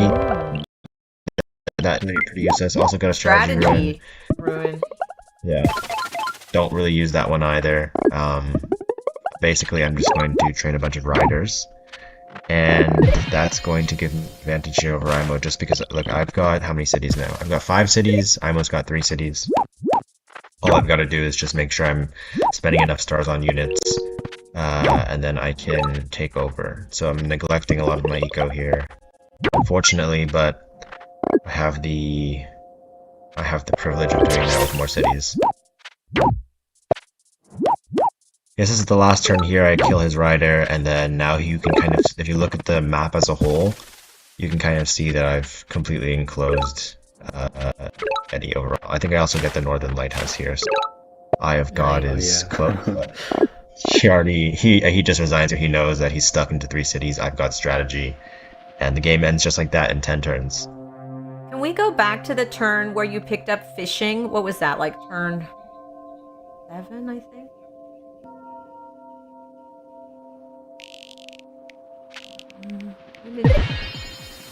Can you move it? Yeah, here. So you didn't have fishing yet. Talk me through why you decided to get a port down there in the south. Yeah, I guess right now we're looking at IMO's vision. I guess you can't see it, but there is a city in the south corner right there. That I just decided that, hey, seems like I have enough time. IMO doesn't really have a lot of units. I can just afford a port there and get my 6th city. And so I really wanted to get that 6th city to make it so that once a few more turns go by, I get my Grand Bazaar monument. That's probably how I'm going to get my first giant or my second giant as well. Turns out I didn't end up needing it because there are a lot more cities in the west corner that I would have taken had IMO not resigned. But honestly, I just kind of felt like I didn't really know what else to buy. I had a decent amount of stars. So it was Mm-hmm. either fishing or hunting, or I thought for a brief moment to go chivalry since I got a free spirit ruin, but that obviously would be a little bit too ambitious. Um, so yeah, just making sure I keep my expansion going while attacking him. And then there Seems was like you another really. turn. Oh, you go. You have a Oh, question, sorry. Ina Funny? Well, it seems like you really played to your outs here, like you're taking advantage of your earlier access to stronger economy and everything else. Just dominate the map. Like you said, the Mhm. opposite of the Meister game. Yeah, go aggressive fast. Like you can tell that just the way that the tribes are set up, IMO has a bit of a struggle in the early game, and so I can capitalize on that by having roads where he just has kind of a bunch of warriors standing around everywhere. And I don't know if I guess we probably won't watch my second game, but extremely similar story there. Just kind of get rider roads and attack early, and that's what has led me to win both my games very quickly. And so very happy about that. There was also a turn where you got climbing. Can we go back to that? I think it was turn 4, maybe. You got climbing to. Well, let's just go through it. You Turn got 4. climbing to make an attack. I think I got climbing No, it around wasn't turn turn. 6 Yeah, Okay. later on. or turn 7 it must have been because Yeah, right when the warrior heads for the mountain. yeah, climbing is purely just for that ruin because I felt like I had enough time Oh, for it. okay. And it And ends up so being a little useful later in pushing for the west, yeah. yeah, definitely the mount and because IMO's terrain has a lot of mountains, I'm pretty happy on going climbing because I'm sure that he'll have climbing, and that's going to be pretty frustrating for my riders. And so, being able to use climbing with some warriors would also be like an extra small bonus. And also, I'm a big fan of gambling for climbing ruins. Same. I agree. I like going for climbing just to get a ruin. It usually pays off. But then you were able to use it later. You positioned your riders on the IMO mountains. You got Mhm. some kills that way. Yep. Later on, turn 9 and turn 10, get some kills with climbing, very useful. Extra vision as well is always helpful.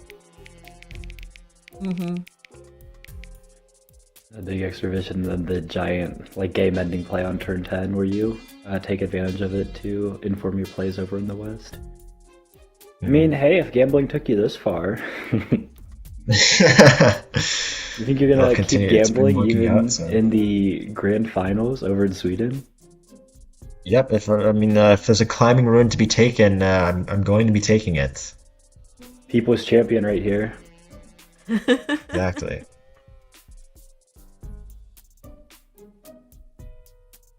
Great. So yeah, how are you feeling, Arthur? Pretty excited. Gotta block out a few days in early December to travel. Unfortunately, I'm based in Canada, so I'll have quite a long commute. But that's all good. Definitely going to be worth it, and going to be really exciting to meet everyone. For I know sure. pretty much everyone on the top 12. Known them for a while now, playing together online. So it'll be really really cool to see everyone in person there, as well as the two of you guys as well. Yeah. Well, one final question, Arthur, and I'm sorry because it isn't about the Imperius. It's just, about on the topic of who everyone's going to be and who you're meeting there. Like, Crocs didn't make it. Are you upset about Vengir's loss? Okay, I definitely can say I'm upset, but also can't say that I didn't see it coming. Unfortunately, as well as the balance changes have been in the past few months, it's quite a tough one to make sure that Avenger stays competitive. And so, um, I know Crocs was saying similar things on Discord. Just that's the way the ball rolls sometimes. Okay. Thanks so much for joining us, Arthur, and congratulations on your Imperious win. We are so looking forward to seeing you in Sweden. Well done.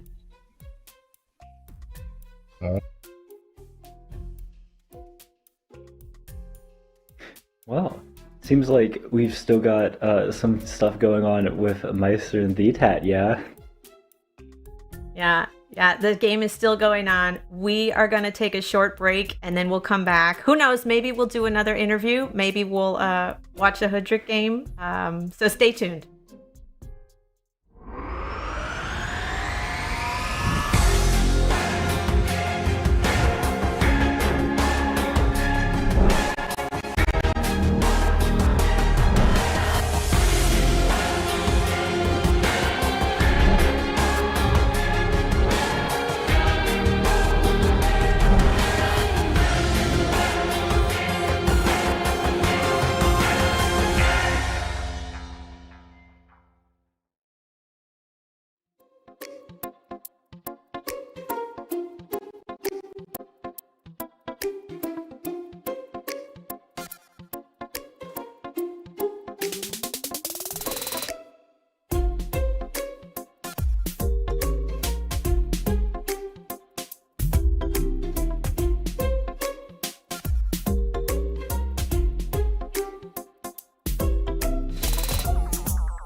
Welcome back. So we just found out that the game between Hudrick and Luxador, they agreed to do it as a draw. It was over 80 turns. So the players agreed. So they each get a point, 1-1. They're going to play one more Hudrick Luxador game, and then whoever wins that will be the round one match winner. Yeah, very excited to check it out. So here we go again. Wow, look at that nice lighthouse spawn. Meister, no water in sight. It's got to be happy. I mean, as long as eventually you get some water. But look at that. Possibility for some crazy markets from DTAT. Ooh, that's an aggressive warrior move. Because if there's nothing but water after that... Meister Lampe going for 3 warriors. I wonder if he's going to go 4 warrior opening again. Oh, that's an odd little village for Hudrick. Yeah. I mean, there was, likely to be a village there, but solid chance of nothing. He's lucked out, but good for him. Ooh. Meister looked like he had a lot of land, but maybe not too much Meister land. Lampe not getting the 4th warrior, probably saving for another tech like riding. Look at all those animals for Hudrick on that C2. Nice.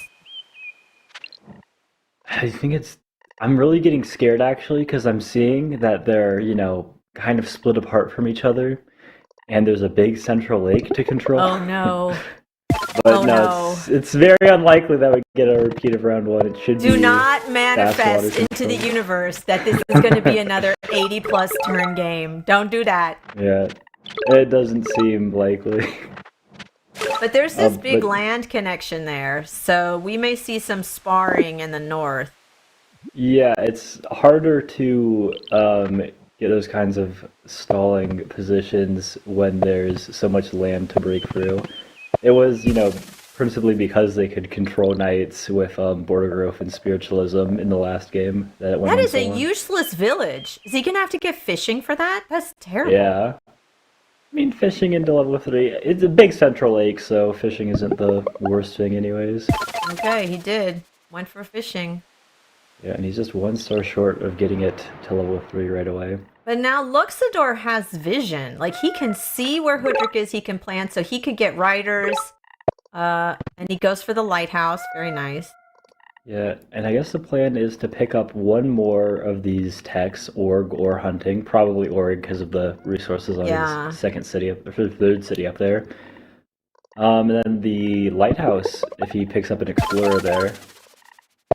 So you might pick up an explorer here or the one in the south. Yes, he wants the lighthouse. Let's see if he's going to get it. Yep. There we go. And he's got exactly enough stars for that turn 5 giant to come up next turn. 8 stars for the 2 fish and the 2 fruit. Now we'll see if Hudrick is going to get... Oh, he's getting an explorer. Oh. Yeah, with all the dark ocean tiles and no sailing researched. I mean, it does get in that south lighthouse, so there's a population in it for him. Mm-hmm. But it's not the most conventionally useful vision. Yeah. Is an interesting way I've just phrased that, I think. It's bad. Again, it got him a lighthouse, but I don't know if that was really the best. And surely we just see, straight away into the giant. And this is why people like Luxador for the lakes matchup so much. Hmm. With the access to the lighthouses that they have, these early giants. I mean, they're not only good, like they're consistently good. Yeah, but again, we've seen this before.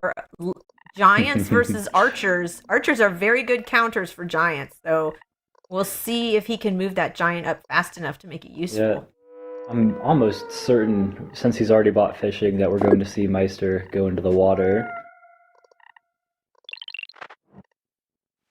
And that Juggernaut should do wonders for him for controlling the early lake situation. I don't know. We thought that in the last game. Meister grabbed everything. He was even able to grab that one village in the east. He just couldn't hold it.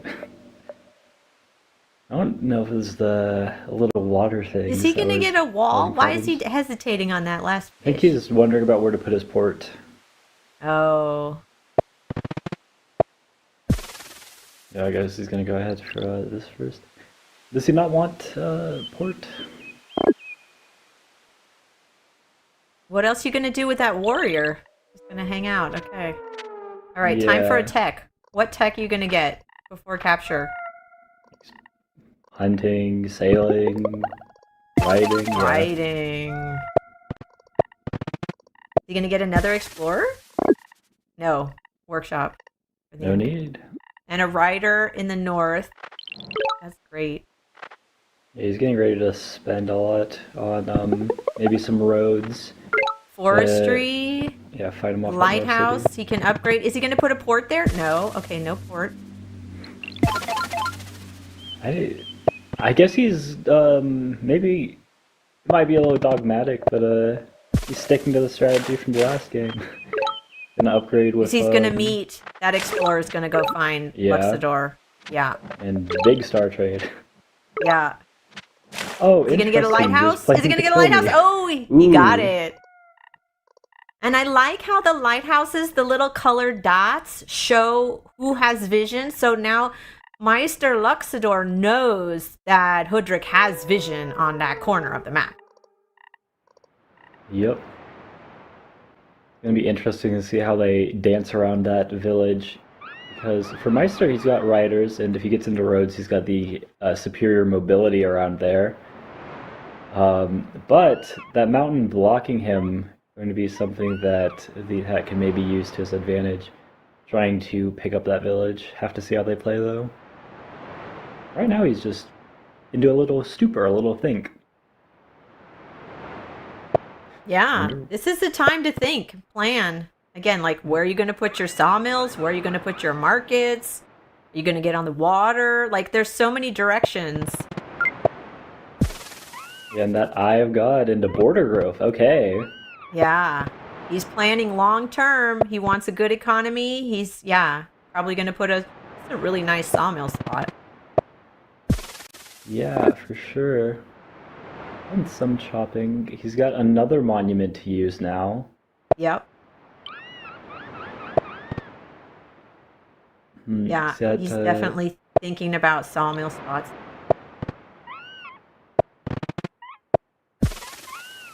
Upgrading. So we're probably going to see another border growth on this city. Mm-hmm. And he can do that with a lumber hut and the monument, but he just has to chop to place it. Because certainly he's not spoiling his sawmill spot by putting the monument there. Yeah, and that will just disable pass. that contested village in the middle. If Hoodrick gets a border expansion, that's less resources for that little village.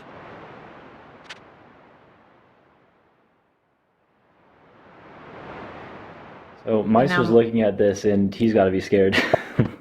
Yeah. On the back foot on economy, and the Tat's economy is not going to stop blowing up. Meister does, again, though, have the advantage on getting into the water sooner. Yep. Oh my gosh, I'm having deja vu. No. Oh, and there's fighting over this little Yeah? bit of land So- here. Okay, so Here's- Hoodrick moves on to that village that's contested. Luxador can kick him off Yeah. with the rider. Question of technique. I think it's just going to be a rider and then kill off the warrior. But since, is it's Hoodrick nothing gonna do the salvageable. border expansion before claiming the village? Because then again, that kind of Yeah, seems like cuts off his resources. it seems like they were planning on not doing that. Yeah. Okay, just gonna take up border Or growth over here yes. instead of that monument. So it should just be a port connection to capital for fish. We'll pick up another Yep. giant there on the next Yep. one. So As now long as they have Hoodrick's on the access to everything. water. They're gonna have a naval hustle.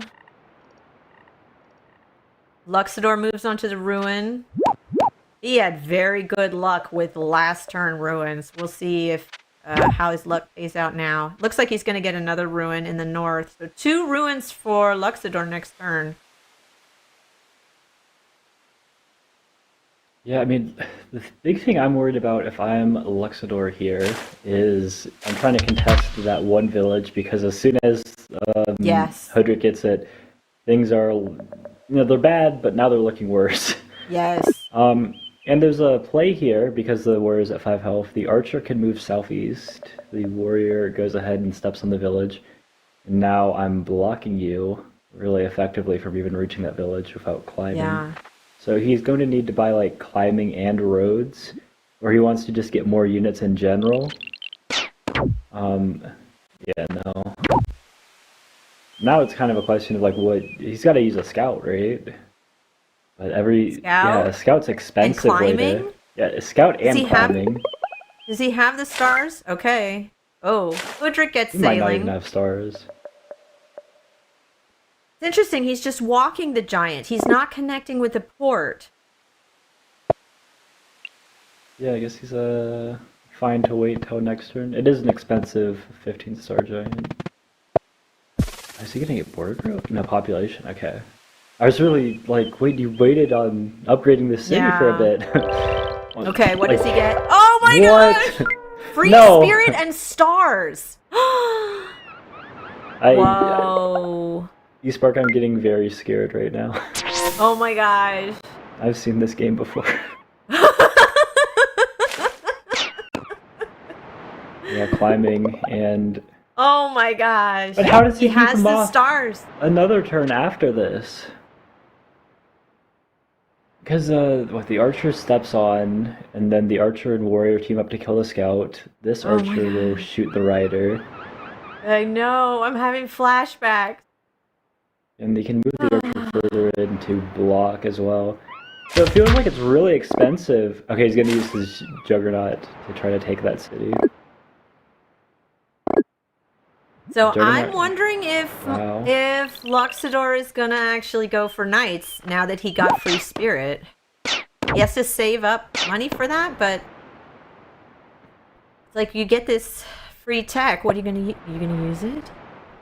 Oh, Hoodrick moves into the south. He's gonna pick up. Oh, that's another bum village though. He can't really do much with it. Well, you can put a port. Yeah, just a couple extra stars. Another place to train units. It is a little vulnerable to Meister from the land with riders and soon to be, hopefully, a road setup. And Hoodrick doing the playbook. Here we see sawmills, math. We're going to see writing and trade eventually, following the script.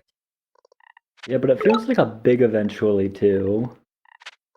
Or at least, kind of eventually where he doesn't even have writing yet. Yeah. So Meister, are you going to buy roads and kick him off that village? He could. Yeah, he's got enough stars. Yep. Yeah. And then it's also a question of what order to do it in. I think it's 5 health rider, then the 10 health goes into kill. Okay, no. Nope, doing it the other way. Yeah, So I'm wondering what his plan is for picking up the city, because I feel like this just gets his... Like, his 5 health rider is easy to kill on the next turn. Yeah. And his 10 health rider is now an 8 health rider instead.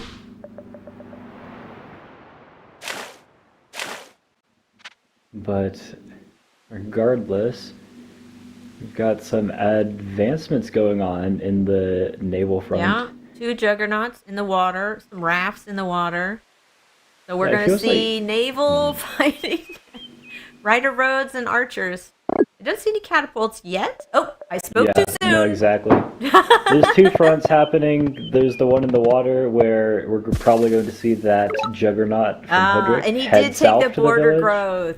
Okay, Hoodrick took the border growth, and now that village is really pretty useless. Yeah, if Meister was trying to send his giant from the water into that village to try to take it, he now has to contend with the Tat's giant as well as the catapult. He changed instead, course. he's just running away. Yeah, he's going to confront the other juggernaut. And he's maybe a little surprised to see this warrior here too. Meister, you've got roads. Do you want to spend 9 stars to kick him off that ruin? Oh, that's a big investment. Yeah. The kind of thing that you call a bad idea usually, but I mean, he doesn't have the stars anymore. Not anymore. So Meister must have agreed.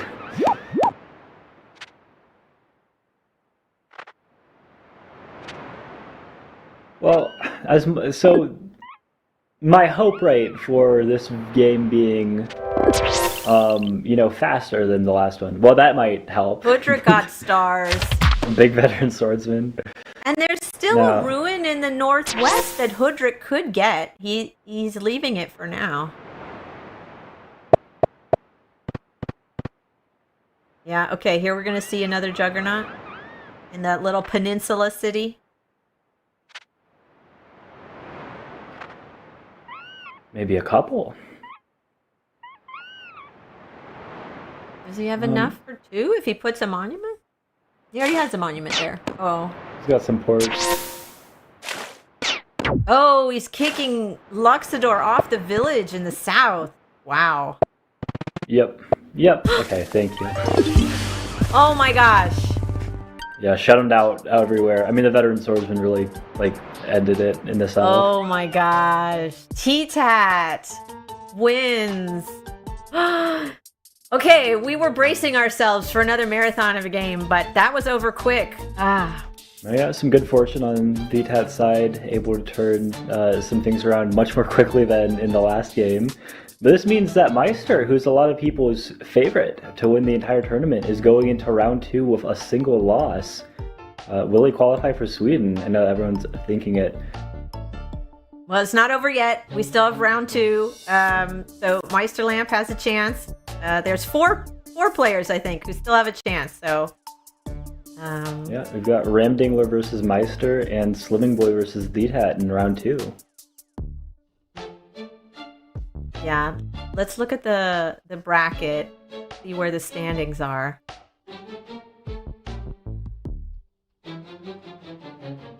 So again, we've had 2 people who qualified, Lib for Chinchi and Arthur in Imperius. They have secured a spot in the finals. Yeah, and then we have our 2 eliminated players, Yadak, piloted by Mixu, and Kroxa School's Vengir, unfortunately out of the tournament. Moving on, we're waiting. Yeti Peaks and Dreamlander and Nanobot are all waiting for round 3 to begin. So we still have more games to watch. Who's going to go to Sweden? Who's going to go home? We'll find out after a break. We'll be back in a few minutes.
Hello, welcome back to Polytopia World Championship Face-Offs.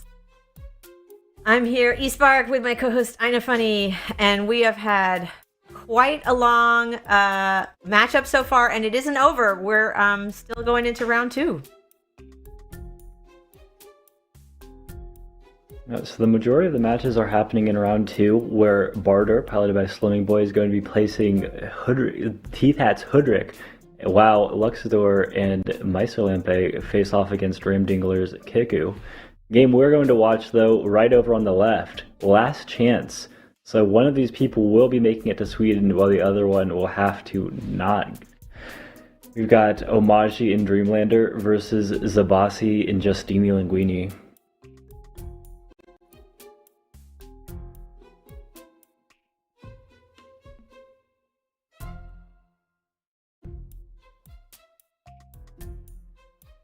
We've had an interesting time getting to this point at all. I mean, like Justini, we saw him have a kind of crushing defeat against Leylib back there, but he did have a flawless victory right away. Yeah, it's interesting how some of these matches are over super quick and others take hours and hours. It is a testament to these players' skills and endurance. So yeah, looking at Umaji, Dreamlander, like what do we say about Umaji? Riders and roads. He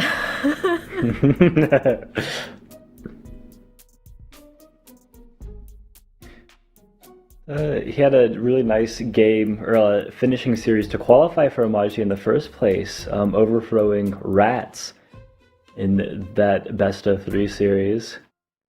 His opponent is going to be Justini Linguini on Zabasi, who had a really nice game against Arvis, or at least a nice series against Arvis.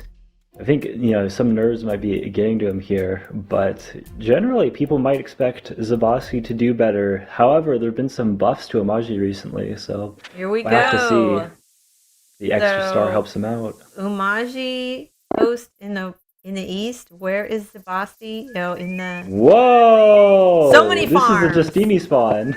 I mean, look at all those farms, plus a lighthouse. Oh my gosh. Yeah, he's got enough, just with the farms, his giant and lighthouse. Umaji has a really tough lake spot. Oh. Yeah, well, he does have a village back behind him, which is solid. You always like having more villages. But Justini's got to be doing a little dance at how easy he can get a giant here. Oh, for sure. But, I mean, I guess we've seen those Luxador games that the fast giant not always doesn't always guarantee victory. So there's still going to be work here, and especially if you're going to go ahead and skip the village immediately, get some more time, better eco, as we recognize that we need to get into the water quick. But Justini does not go for the lighthouse. This is really interesting. He's saving it for later. Yeah, because it's kind of the opposite. Yeah. He's sending that out to go find other villages and such. Yeah. And he's going to delay the one upgrade. Omaji's upgrade was more valuable, and the place the rider was going to end up is a little more obvious too. That mountain is kind of annoying for Umaji. Is he going to get the lighthouse now? Let's see. Or is he going to keep exploring? I'd be shocked if we saw... I mean, maybe he could go for a 4-warrior opening. There after it is. Capturing that one in the north. There's the lighthouse, an upgrade. So is he going to get an explorer in his C2? Oh yeah, good question. Yes. Yeah, he's gunning for the lighthouse. Oh! But no such luck. What Blocked is off by this? the mountains. What is this lake? Yeah, hemmed in. Oh, he's finally able to send that other warrior down south. Glad to see the village there. So But, it looks yeah. like there's a big central lake. Oh no, maybe there's a land connection. Looks like there might be 2 lakes here with a little thin strait running through it. So Umaji's got to decide about tech. Is he going to get farming or roads or what? If it is the case that there's a big lake up north, and then maybe a smaller lake down in the south, then where's Omaji's water access to the one up north? Is Justini just going to send a bunch of juggernauts and such up there? and terrorize his capital. And this is not a tribe that's going to be doing things like we saw in the Jin game, like going catapults, terrorizing the No. giants. So there's not a lot of counterplay. Farming. We can't get into that Okay. one. I spent a lot of time on that farming decision. Yeah. Maybe hoping to go roads or wanting to spend stars for fishing. But it's a sensible economic one. Once you go farming, maybe it might be slower or not exactly the most precise, but you're guaranteed that you're Oh, going to be making look at that. progress. There is no connection. No connection, no strait, just one giant lake, and he It's does just, have access from the south. yeah. So we are going to see either, I don't see any bridge spots. Do you? I don't, we're going to No see naval bridges. stuff. Do you see a bridge spot? I don't. No bridges. No bridges. Yeah, and everything that Justini liked about having, a bunch of land, a bunch of villages, does make it more difficult since it is going to be a naval game. He's just going to have a little more difficulty with maybe. I mean, once he gets that one village over in Yeah. the east, Yeah. I mean, if he gets that, maybe Omaji gets into the water quickly enough to kick him off entirely. Well, But until then, he's Umaji's kind of limited. going to get, Zibasi's going to get 2 cities on the water. Does he get that one in the east, though? Omaji just drops 2 scouts on that. Maybe. It's not clear. We'll see. depends Zibasi on might how they get play. climbing for the ruin. We'll see. All right, time for fishing, Yeah. right? You gotta go fishing. Yeah. And does he pick up an explorer here, Yeah. right? Yeah, that's what I was thinking. Well, it might Explorer? be blocked off by a bunch of Yes. dark water, though. Okay. They're gonna meet and see. Yeah. And Lighthouse? straight to the north There we go. lighthouse. Okay. So now Ooh. Umaji's got decisions to make. He's got a view of the map. He can see what he's up against. Yeah, all he's really going to want to do is push into the water in the south, get some ports there. The Explorer was a little one tile short, otherwise now he's got to navigate through both those tiles of fog one at a time in the north. Yeah. But we'll see him getting some ports in the future and trying to expand down that south little valley. Where's that warrior going, I wonder? Because it looks like he wants to buy climbing Yeah. to get the mountain ruin I'm and head thinking north. climbing for the mountain ruin. He'll be able to pick up 2 ruins. Ooh, and he just banks all of his stars. He's saving stars for Ooh, climbing. is this a climbing, meditation, philosophy angle from Justini Linguini? Oh.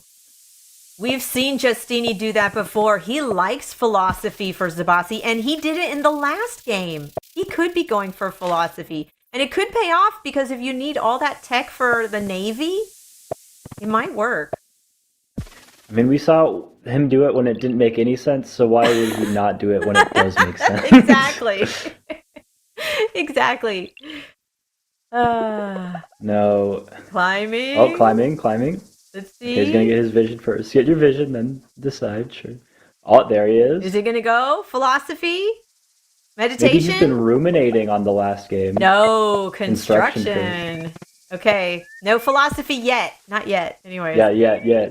Whoa, he's got 2 ruins. I wonder what those 2 ruins could give him. Yeah, could be meditation, philosophy. Yeah. Fishing. He Yeah, so he's- understands you got to get on the water, right? Yeah. Yeah, he's Umaji's- angling for the nice fishing explorer up there. Umaji's already on the water. Sailing makes sense. 3 starfish in the middle there. Yeah, and exactly this village. That's what you that, said. You said it. That Umaji would get on the water, put some units out there. He's going to get to that village first. Yeah, and because it's a big naval game, even though Justini's got the earlier giant and the construction and yada yada, the better economy. All right, ostensibly better, he's mining? down a star. Mining Okay. and a sword. Not Yeah, super he useful. could place a. No, I was thinking about the possibility of him dropping a bridge down, so his swordsman could terrorize that city. But I mean, it's not likely as chivalry. He's getting that an he would, destroy explorer. the bridge. Okay, gets the lighthouse. Interesting. I don't know how useful that explorer was. It lets him see the capital. He sees a village in the Yeah. north. You can plan for taking that village up there. Yeah, if he just drops into that port, he can drop his warrior on there, and he should be fine to take that one up north, which is a very crucial Yes. another city with water access. Yeah, that village up there, exactly. Like it has a farm, so either of them could use it, but more importantly, it's on the coast. Yeah, it's a really good explorer for Justini if he picks up sailing too. Uh, it's not as direct without sailing, but it's still He's good. thinking. He has 8 stars left. I wonder what he's contemplating. He could burn something. He could put a windmill somewhere. Right? Yeah, I just wonder what the man wants to do. What does he do? What is he thinking about? Okay! He burned something Yeah. and he put a windmill. How about that? Ah. So Omaji's going to have some problems once that giant walks around down south. But it Umaji hasn't picks done up the that yet, lighthouse. so- I like that with the scout. He has 17 stars. Come on. What tech you going to get before you capture? No tech. Nothing. What? Interesting. Okay. Does he even have roads? He doesn't. Okay. Lighthouse. Lighthouse. There we go. Ooh, I have God. Big pickup. Very nice. Yeah, and he wants to. Giant on the coast? I mean, right? Yeah, I think he wants to get the one on his capital with the fruit and farm, and that leaves 6 stars left. After that, he can use the monument on the city that he's just captured with his rider, 5 stars back. So he's got 11 after that. And, dang, he'd be 1 star short of getting a port, the farm, and the second monument for a giant on that city his rider's just picked up this turn. Just 1 star short.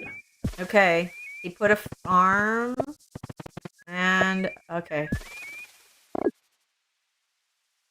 Got a giant in there. It's going to be a little slow getting on the water unless he picks up roads later. Is Justini going to be able to get that village in the north? I don't Not think anymore. so. The scout and the Not rider are in immediately, anyways. range, right? Yeah. That's definitely dynamic. So, unlike what I'd suggested, or like outlined as a possibility earlier about the giant on the new city, this city is much better for the giant because 1, it's faster, and 2, you don't have to worry about it getting stolen, and then But you just put all of your stars into Justini's going to upgrading the drop opponent's city. his raft up there. He doesn't see the scout. Yeah, could well happen. He does see the scout in the south, so he might be worried. Who knows how close attention he's been paying to the score. But it definitely seems like things could go from bad to worse for Justini here. What did we say? The early giant, you feel really confident, but it doesn't always pay out. Okay, he's getting... Oh, so Justini's going to get... What's he doing up? Ready for like another 2 ports up there? Or like a port and road connection? But there's some path to upgrading it further. Otherwise, it's pretty expensive. For What's he not going a to do whole with lot. the raft? Okay, there we go. Yeah, he's gonna step on it, but He's going to as lose we it. talked about. Yeah, he does have enough stars in the warrior in range, but he'd have to get roads too. Depends on how they play, how the tactics work out. You're going to go for So the... there we go. Umaji Turn wants that 10, ruin in the the first south. kill of the game. Yay, first kill. Move up the scout in the north and kill with the rider. It Because feels like you just wanna move on he the cannot let Starfield. Zebasi have that village. Oh no. I mean, like, if he doesn't just kick him off this village, I don't know what I'll do. Like, do a backflip, like...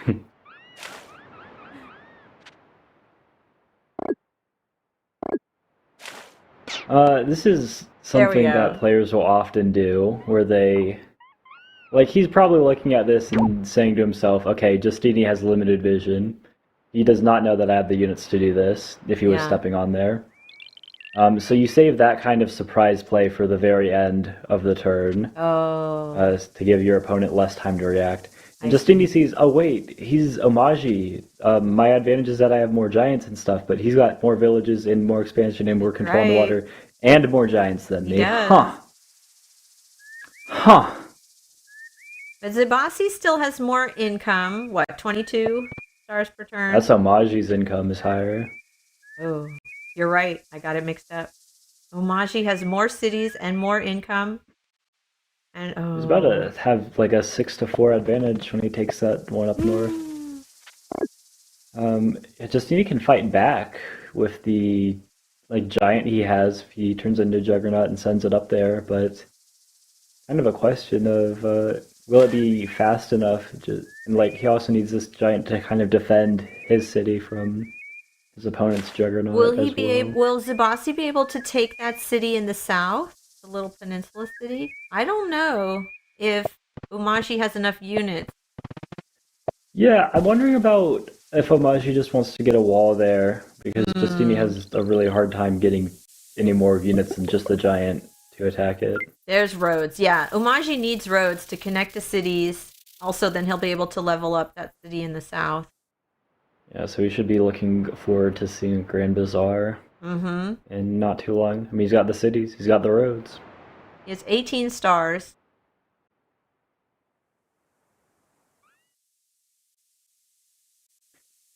How many Um, roads? He needs what? 1, 2, 3, 4, 5, like 5 roads, 6 roads to connect, and then some ports. I don't know if he can afford, to do it later.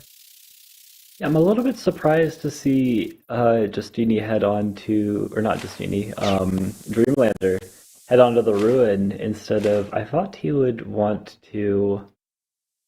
He probably doesn't want to leave his giant, like restrict his giant's Okay, options. there's the roads. Nice. Putting the giant in the port from the road. He has 12 Yeah, stars just left. So he could connect with ports, but that's kind of expensive. But he also has to plan for that Zabasi giant coming in the south. How's he going to deal with that? and still just looks like wall. Wall.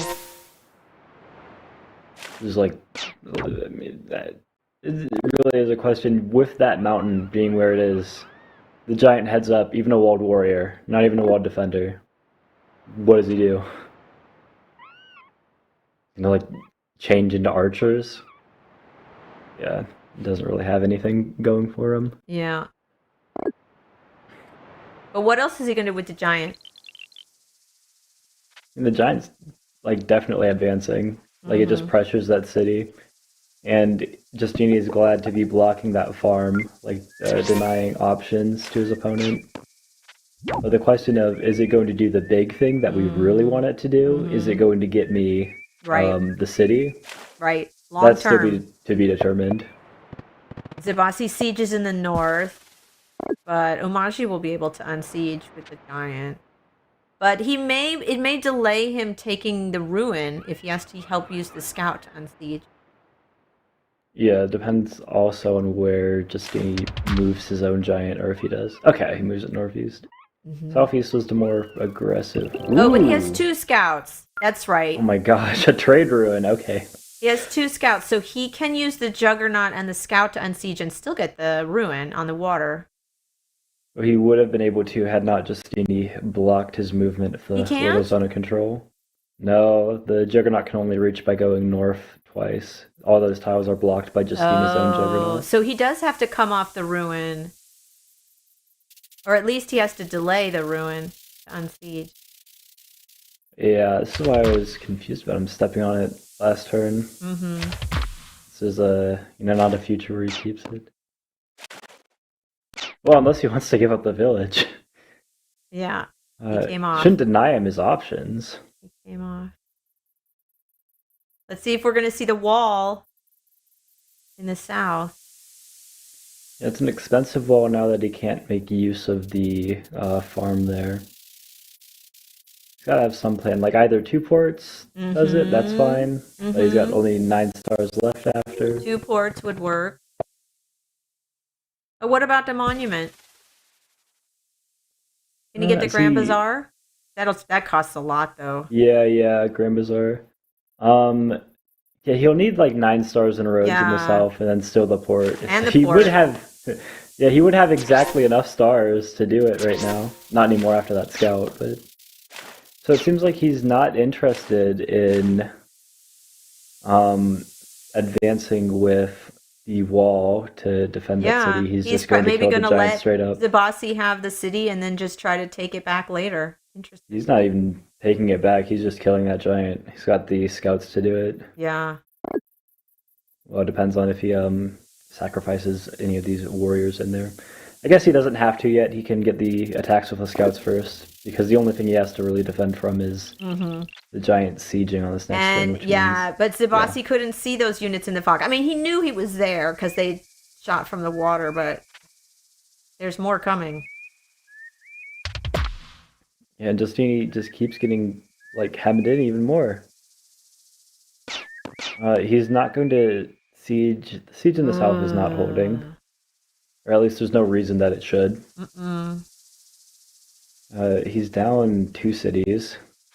He's getting his water access cut off in the north. Yeah, and that giant sieging the city in the south isn't going to hold. There's enough scouts and other units to kill it. And then there's like bigger problems for Justini too. After like the immediate, tactical concerns are resolved. Yeah. Like, how do you get in the water ever? Right. How are you going to win? How are you going to win? What's your win condition?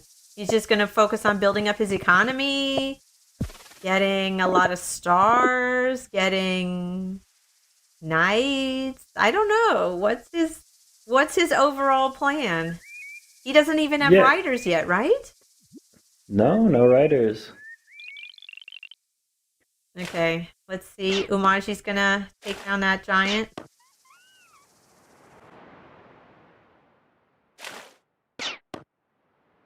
Figuring out the direction. He needs another scout? Yeah, they're okay. Yep, a scout. Then he could finish like this. Yeah, no, Justini sees that the siege doesn't hold. He realizes all the other problems he has. Yep. And that's the game. Umaji takes the first one. Fun game. Fun game. Well, absolutely. Well played to both sides, but it was especially fun just watching the, lake pan out for the Umaji player. So they expand quickly and shut down Justini everywhere. What were we saying about the early giants, man? They do not... They seduce you, and you think, oh, this is great. I got an early giant, but they don't last. Yeah, well, that's only game 1 of 3 in that series, so I hope that maybe Justini can come back for his fans. But the Dreamlander fans got to be happy to see the early victory, the early lead anyways. Yeah, remember, this is best 2 out of 3, so we have another game. Let's look at the bracket. How do things look now? So Meister and Ramdingler had a long game, surprising no one. But it looks like they are still playing their first match, or their game. Whereas Slimming Boy took an early victory against Litat with a victory. Impressive. So Barter inches a little bit closer, but again, it's best 2 out of 3. So Barter has not secured yet. Hudrick isn't out. Meisterlamp and Ramdingler, Hiku Luxador, still battling it out. And we're gonna watch another. Are we gonna watch another Umaji Zabasi game coming up? I believe it's so. Okay. Looks like both the players are ready. All right. Very exciting. It's interesting because I always think of Justini as being the Umaji player. I always call him Umaji wizard, and it's so weird for me seeing him playing Zabasi versus Umaji. Yeah, maybe he didn't have the heart to take down the Hamu like that. Hamu. But everyone thought that Zibasi was really favored to be the strongest tribe in this, and it's Oh, for being a bit of sure. a challenge. Mm-hmm. In the last game, just dealing with, the variety of things from Shinji, like the catapults that they have really nice access to, proved difficult. And the slower expansion to Amaji just in the last game, I mean, it just gotta compliment the devs. Wonderful job balancing everything. Yeah. It's so great seeing all these players. I've watched them play again for months, right? We started months ago. They put in so much time and effort and practice to see it all come down to today. And then what do we have? Less than 2 weeks to Sweden. Woo! So exciting. Absolutely. And this is a high stakes game because all the round two games, well, except for with the exception of Ramdingler and Meister, there will be one person who wins and goes and one person who doesn't here. So Go good luck big, to both players. go home.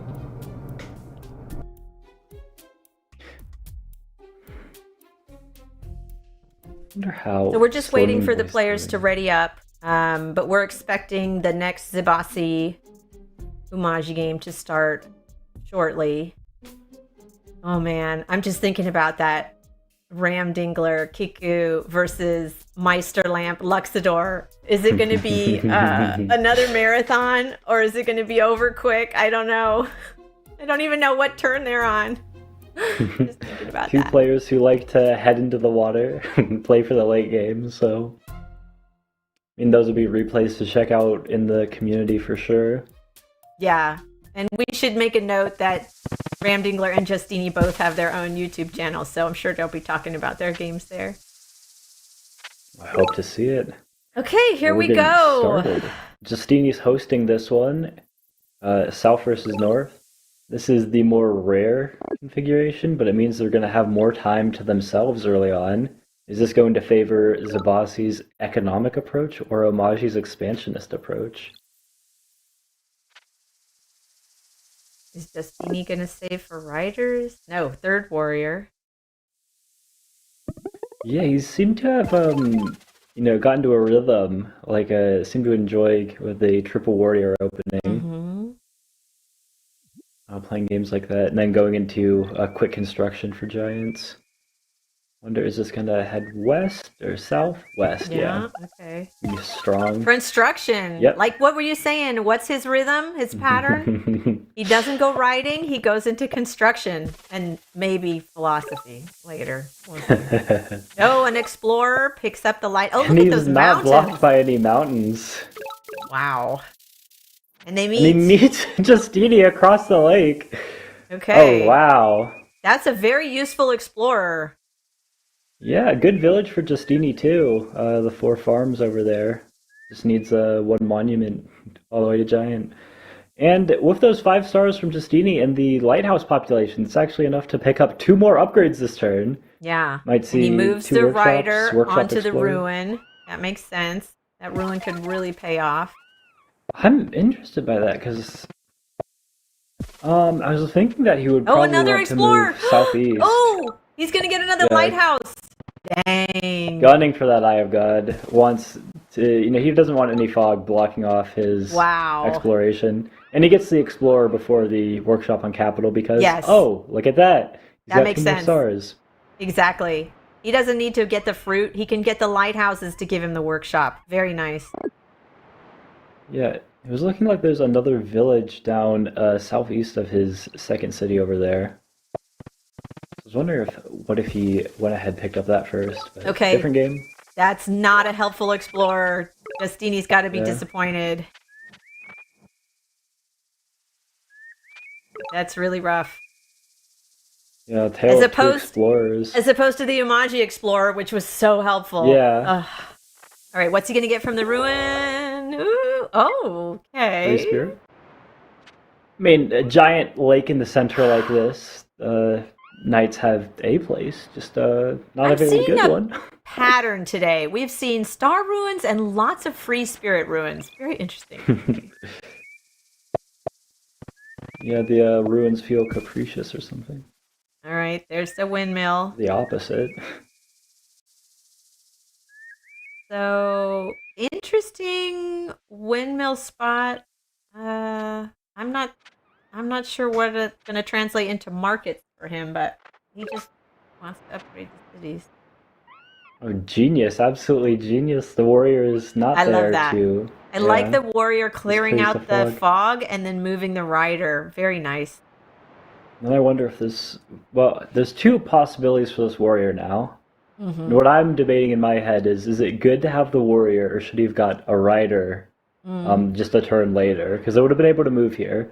If the warrior goes into the water, then it's just a Yeah. cheaper 10 health raft. If it I heads think it's north going to go to into look the for water. ruin, I think it's going to go yeah, in the Navy. Yeah. Justini has 24 stars. yeah, absolute What star is he ruin, going to just like we were do? talking about. Straight into the giant. I'm wondering about, because I know he's a big market guy, so Yeah. Is he going to go for riding now? Is he going to try to get a Navy? He's got to figure that he needs to get on the water. Nope, not yet. No techs. Okay, just upgrading, going for the economy at this point. an explorer here? No workshop. He was No. traumatized after that last one. Although an Big border explorer there growth? would have been great, Yeah. right? With lakes, there's always a border of land around the perimeter. So, um, whatever. It's done now. Yeah, it's just a question of if he gets blocked by a mountain or not. Right. That's a gamble. Farming for Umaji and a lighthouse. So are we going to be seeing a giant in the Umaji capital soon? Let's see. Yeah, we need to see some upgrades from Amaji because, up a city right now, which is nice, but if their level 1 cities are not contributing much, he goes ahead and picks up two more workshops. Then he's actually able to go ahead and equal Justini's income. And then, yeah, with this, it's able to press even further. But not this turn. Doesn't have enough stars to upgrade yet. Yeah. The next turn he didn't Maybe. upgrade the city in the west, get 5 stars back. Maybe get the giant workshop in the city in the east. But they have to get on the water soon. I'm just waiting for the naval battle to start. Yeah, with both of these tribes, I mean, with the way Justini wants to pilot Sabasi, which I think just makes sense here, it's a little bit of game theory, I guess. Mm, If you are Omaji and you struggle with your economy and it's hard for you to get onto the water, your opponent is not going to be rushing to pressure you there, mm-hmm. because you just get roads and like defend yourself. Mm-hmm.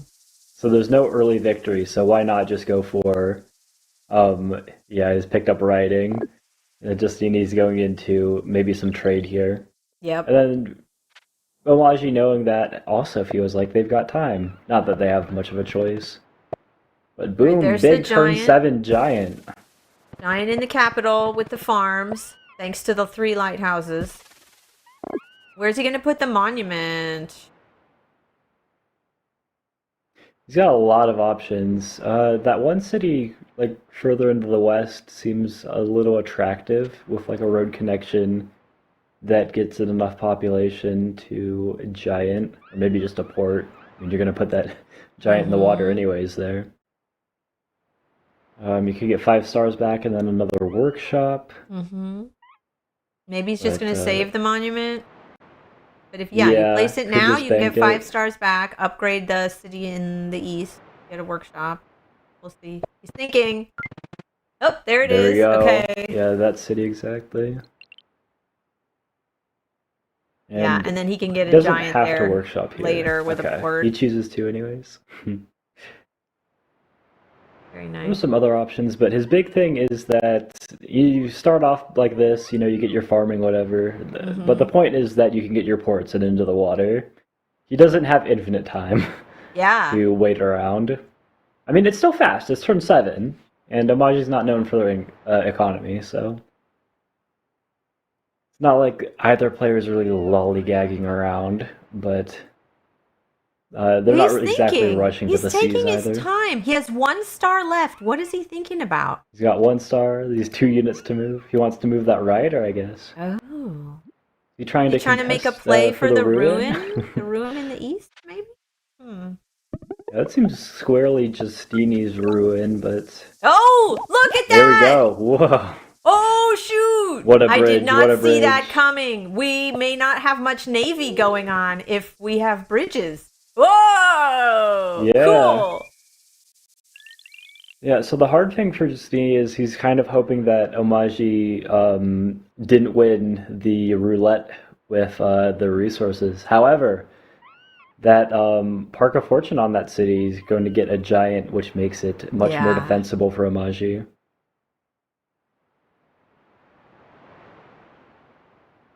Okay, so now Umaji's Usually, got some things to think about. like Zabasi knocking on his doorstep. Well, on his bridge.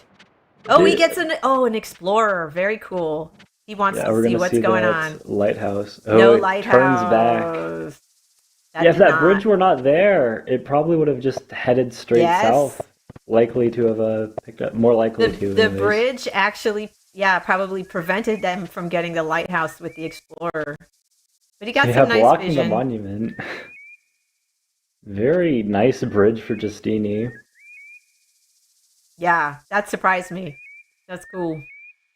Yeah, a couple of roads, and I think Justini just goes ahead, picks up the kill on the rider, gets the giant headed in, can go ahead and grab the ruin as well. The roads are obviously also nice for teching into markets, trade later on. And correct me if I'm wrong, didn't Zibasi get a free spirit, or is that another game? I'm blending them all together. Yeah, I was gonna ask you actually, was it Omaji or Zabasi who got free spirit here? I think it was Maybe we can look at their tech Zabasi? trees in a minute. We'll look at their tech trees and remember who got free spirit. I'm pretty sure Somebody it was got free spirit. Justini. Somebody got it.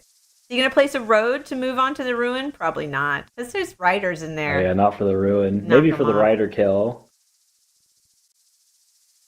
But he is gonna advance the giant. Yeah, because this warrior has to get out of the way. Like He you can gotta get let the another giant onto that giant in the bridge. capital. He can connect. Okay. Ooh, nice. Well, A giant push. Ooh, wait, where's that giant going yeah. though? Still onto the bridge. Same place. What? That didn't really help. Oh, Oh, he he's took getting what? climbing. Okay, what? Yeah, he can advance forwards. Get vision Okay. first. And he sees that Park of Fortune, he sees it's level 3, and he sees he's got the farm, and he has farming.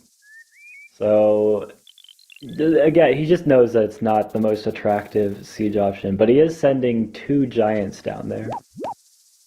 Maybe if he can back it up with some, I don't know, shenanigans. But yeah, not going for the kill on that rider actually gives up the ruin. Yeah. And more important than the ruin, I'd argue, is it blocks the giant from getting roaded in. Oh, we did see a free spirit pick up from Omaji here. Like Okay, we so can see. Zabasi has free spirit from before? Is that right? I don't think Zabasi does have free spirit anymore. Okay, I don't I'm pretty remember sure now. there's only the one player. Okay. Seems like an Omaji ruin. Okay, let's look at the tech tree. Oh, okay. So yeah, we know Umashi has free spirit. Can we also see Farming some free Zabasi? spirit. Yeah, he's got some roads, some construction. He's got riding, of course, of the roads, but does he also have free spirit? No. No free Okay. spirit for I'm getting them Justini. confused. All right, I was thinking of the other game. Yeah, Sorry. it seemed like it was a kind of justifying thing. Like, I got the, free spirit rune, which didn't seem all that good. But then I placed down a bridge, which made it better. But it's actually just made his opponent's free spirit rune better. Yes. He's given him a place to send the knights. Yes. If I mean, he can Umashi always gets use a it like a knight, little he can use the drawbridge. opponent's bridge. But he has construction, so he could do the drawbridge thing. But yeah. Yeah.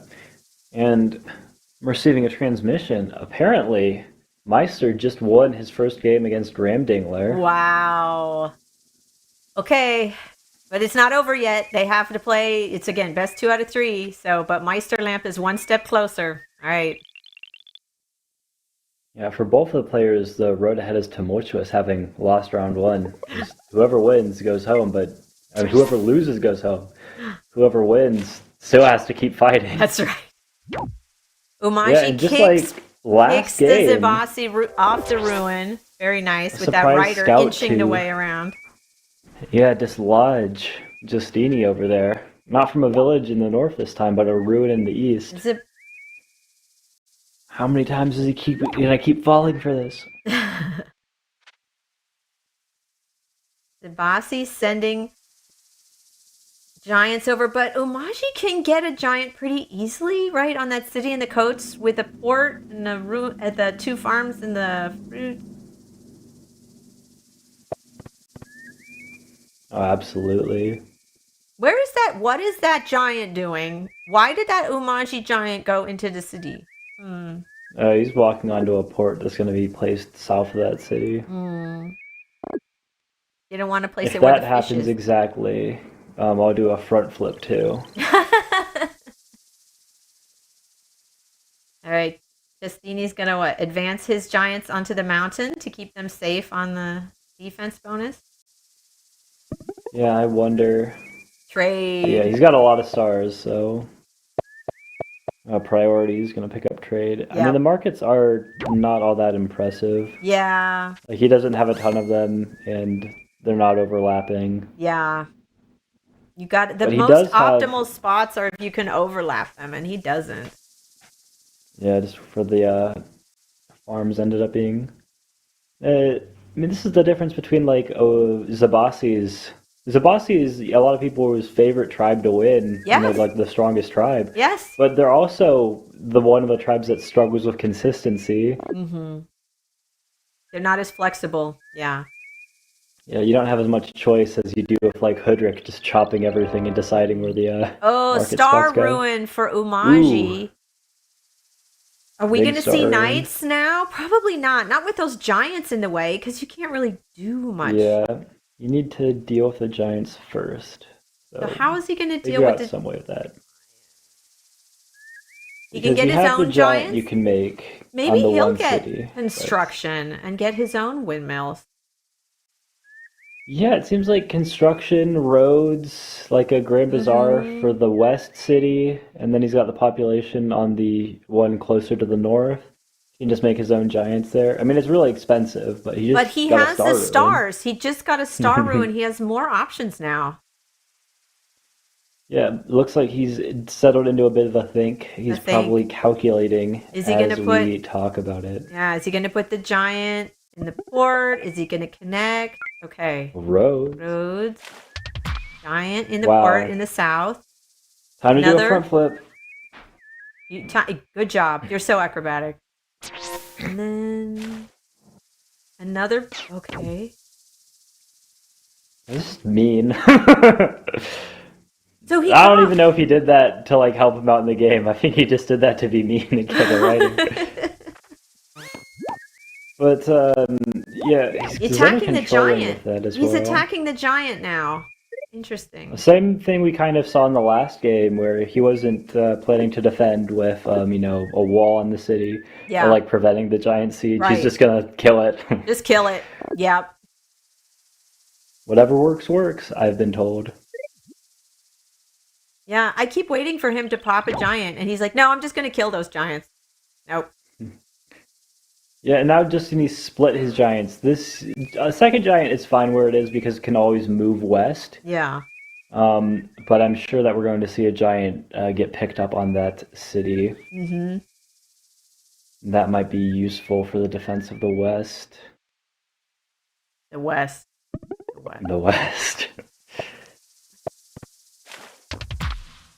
Ooh, big juggernaut. Yeah, this is why it felt like cruel to put the scout where it was instead of like a tile northeast of that.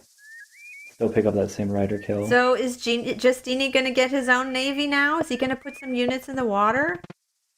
It looks like he's definitely working on it, but how successful it is He I mean, has it seems like 7 he's got stars. limited success. Yeah, get some more units, right?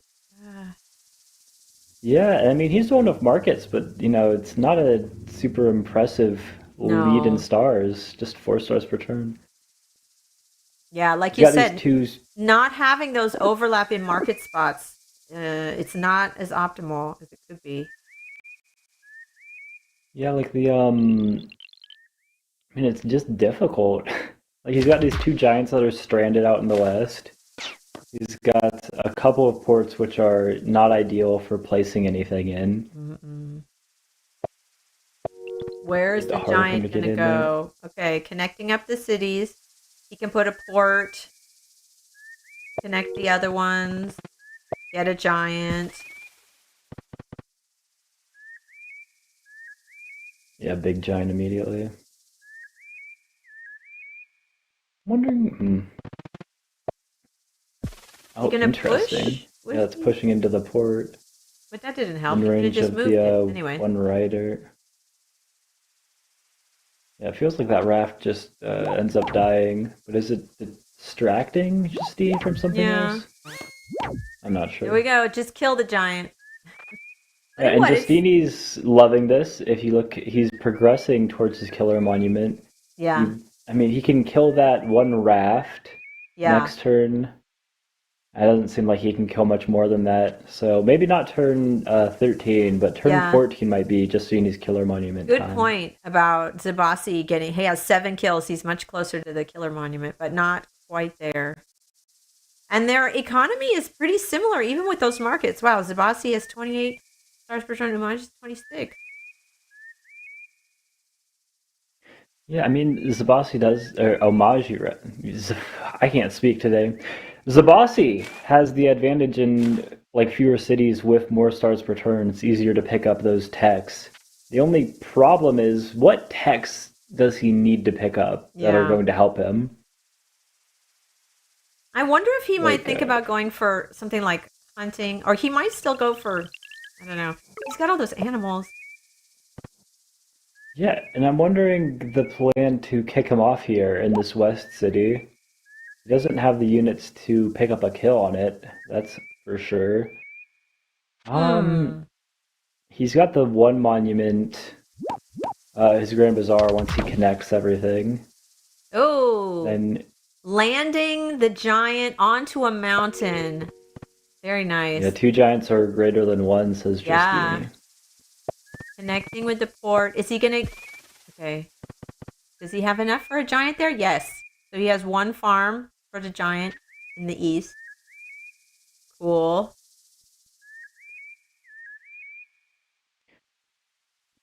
But he's reticent to Uh, get it?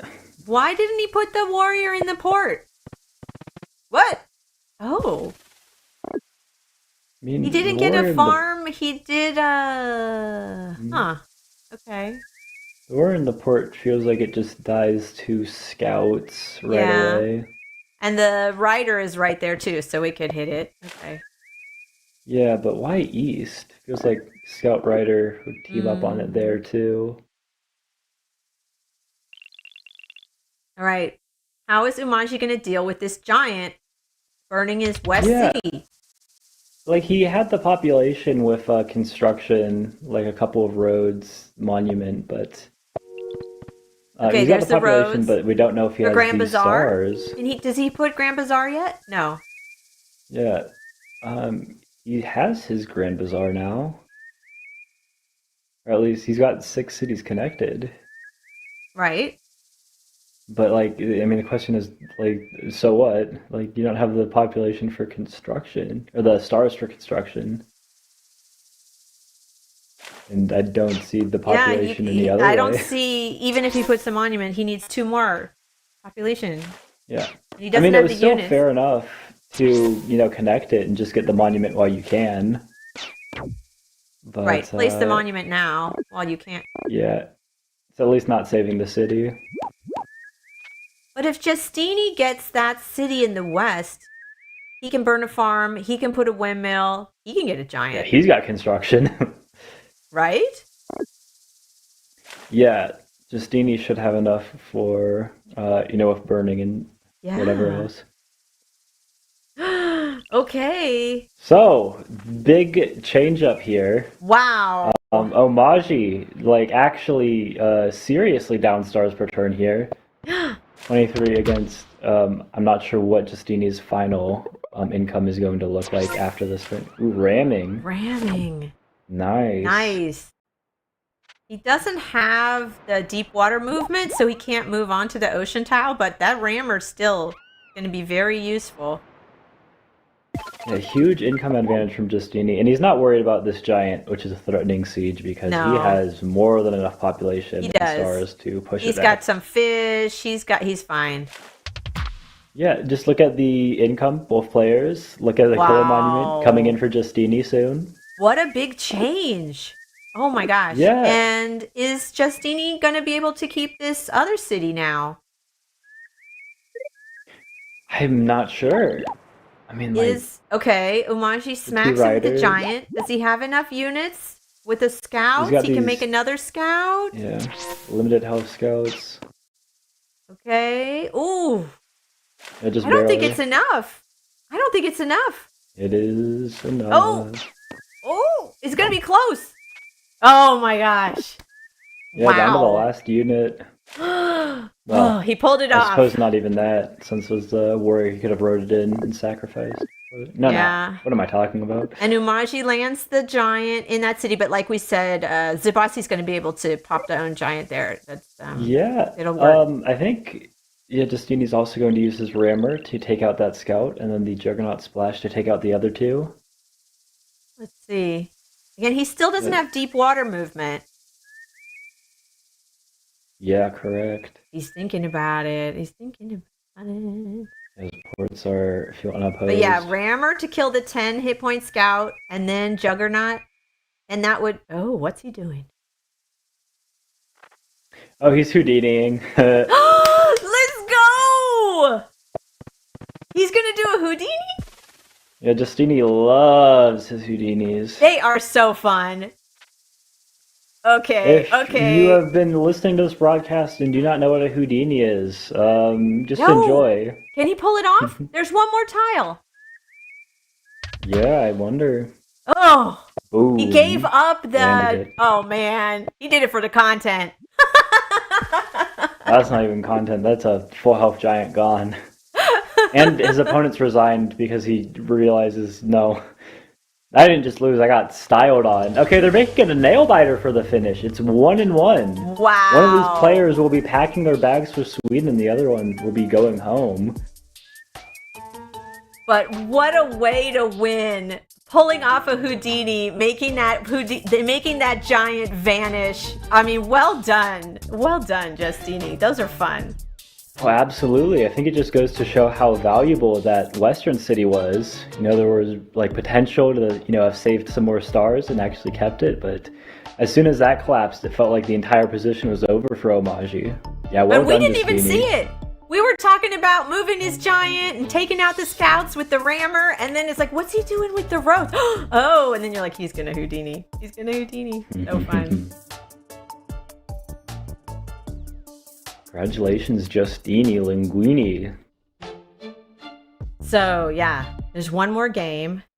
So, and then we found out, I think you said it already, that Luxador won the game versus Ramdingler. So they're still playing. Oh, yeah, let's look at the bracket. Yep. VTAT and Slimming Boy have not finished their second game yet, so not much to report on here. Meister's up a game against Ramdingler, Slimming Boy up a game against VTAT. Justini Dreamlander is tied in round 3, the last chance. Quetzali and Imo, Nail-biter. they're just hanging out, waiting for their opponent. How long has Yeti Peaks been waiting since, he was the first to finish round 2. Now he's going to be waiting on, Meister and Ramdingler, yeah. These are really endurance. Either you gotta sit and wait, or you gotta play. It's like you gotta just, gotta be ready to go. All right, here we go. Yeah, that's why they're the best of the best. Yeah. These guys really are the best of the best. Yeah, not only can they have great strategy, right? They have to think fast. They have to plan everything in advance. And then when the opportunity, like that, oh, I still can't get over that Houdini. That was so fun. All right into game 3. We've got the closer spawns now. With Justini's kind of backed into a corner here, which this can be tough for him because Omaji is the tribe that expands out faster and is fine to just play, hey, I got like 3 cities, I'll just spam some riders. Like, he sees the terrain. He knows that Justini's up there. I was going to say, we see the Zabasi fruit. He knows he's in the north. There's no, oh, that's terrible. There's like nothing out there. Yeah, I want to see what happens here because it might be, like, depending on how they play, Justini might have a hard time collecting that second village. It seems like Omaji has a 3rd village to the southeast of their capital. And now Umaji has a choice to make. Is he going to move on to the village? Well, they meet. Going to be settled by tactics, yeah. Okay. Because Justini has no other choice but to attack this rider. Yeah. It doesn't help him out if he doesn't. The rider and can now, move. Oh, he gets a rider. It's going to attack him. The rider can move on to the ruin, but he can't keep it. Not with that. Not with the Zabasi rider in range. I mean, Zabasi can't see. Oh, now he's going to see it. Change of plans because what's going to happen is the 2 riders team up to kill Justini's warrior on the second city, and Dreamlander is more than happy to have this advantage, 2 cities against 1. You know, unlike every other game we've watched so far, this is going to be decided early. They meet right away, and we are going to see skirmishes. Yeah, and it's one that should favor the Omaji player, just for having twice as many cities, like, immediately. But the last few games, we see them, like, just turtling, building up their economy, waiting, and here we see them exchanging hits, like, right away. Yeah. Justini cannot be having a good time right now. No. There is another village for him to grab. I mean, it's really sad that his access towards the center of the map is cut off with that forest. Yeah. The forest, the mountain. I mean, Zabasi is really hemmed in. Yeah, I wonder how he wants to kill this warrior or not. Omaji might just collect, be happy. No, they're going after the kill. Yeah. Again, they're exchanging kills here. Umaji's going to get it. Is he going to... Where's he going to bounce? This rider... That's the 8 health rider that's just healed is on 1 kill. The 6 health rider northwest of the city is on another. He's just trying to... he's going to be getting close to veterans with those riders. And just, he can't even... he can kill this warrior, but look what happens immediately after. Yeah, there's no... He can't move on to the villages. If he moves on to the villages, he's going to die. Where's he going to go? Well, he can't move anywhere, even. Not even off the villages. Because the option that Dreamlander has is to simply step on both villages after killing this rider. And it's too many targets. I don't see any options. This is really hard for Zabasi. He's also given him a really crazy 2 out of 3 kill rider, which he has to police its movements and make sure it doesn't become a veteran. As if the situation wasn't bad enough, giving the opponent that easy heal, you can't do that. Not an option. Oh, he left it there. Wow. Yeah. This is worse though. He needed to have pulled back since now the 8 health rider can get an attack in on this as well when it wouldn't have been able to otherwise. He can move to both villages and force... Oh, that's weird. Yeah. Right? The movement he's done. He could have left an 8 health rider on both cities. Okay, he did not do that. Oh, wow. It doesn't matter Justini resigned. because he already gets the East Village. Oh my gosh, that was so fast. Yeah, he's just shut him down. Shoot. Well, Dreamlander is going to be making it to Sweden then. And heartbreaking conclusion for Justini Linguini. Wow. Wow. That was over so fast. I mean, Justini had a really difficult situation there, trapped between the forests, and they met so early, and he just didn't have options. He just didn't. Oh, wow. You know, especially playing as the second player in, you know, such a tactical game, like every tempo matters. Wow, that's okay. That's gonna be the opposite of the Meister, right? Exactly. Fastest Some of game these we've games seen. are over so fast, and then others, yeah, they could go for hours and hours. So, yeah, well, congratulations to Dreamlander, the Umaji player. We'll be seeing you in the finals. Way to go.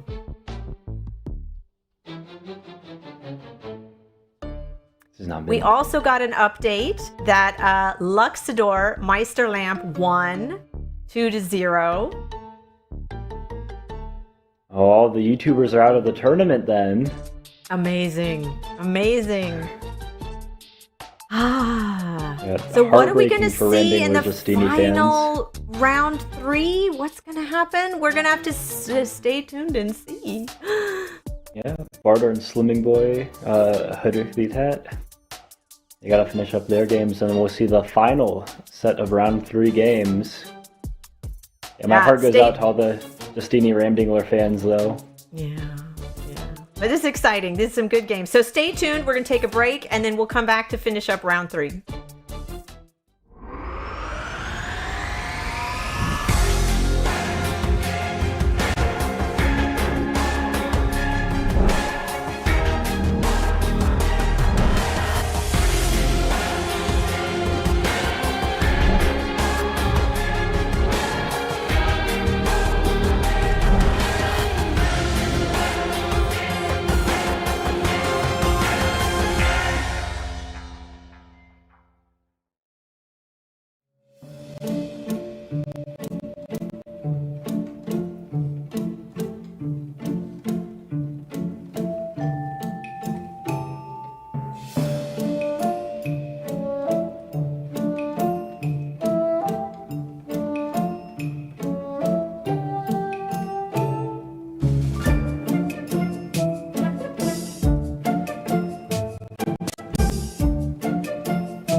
Welcome back.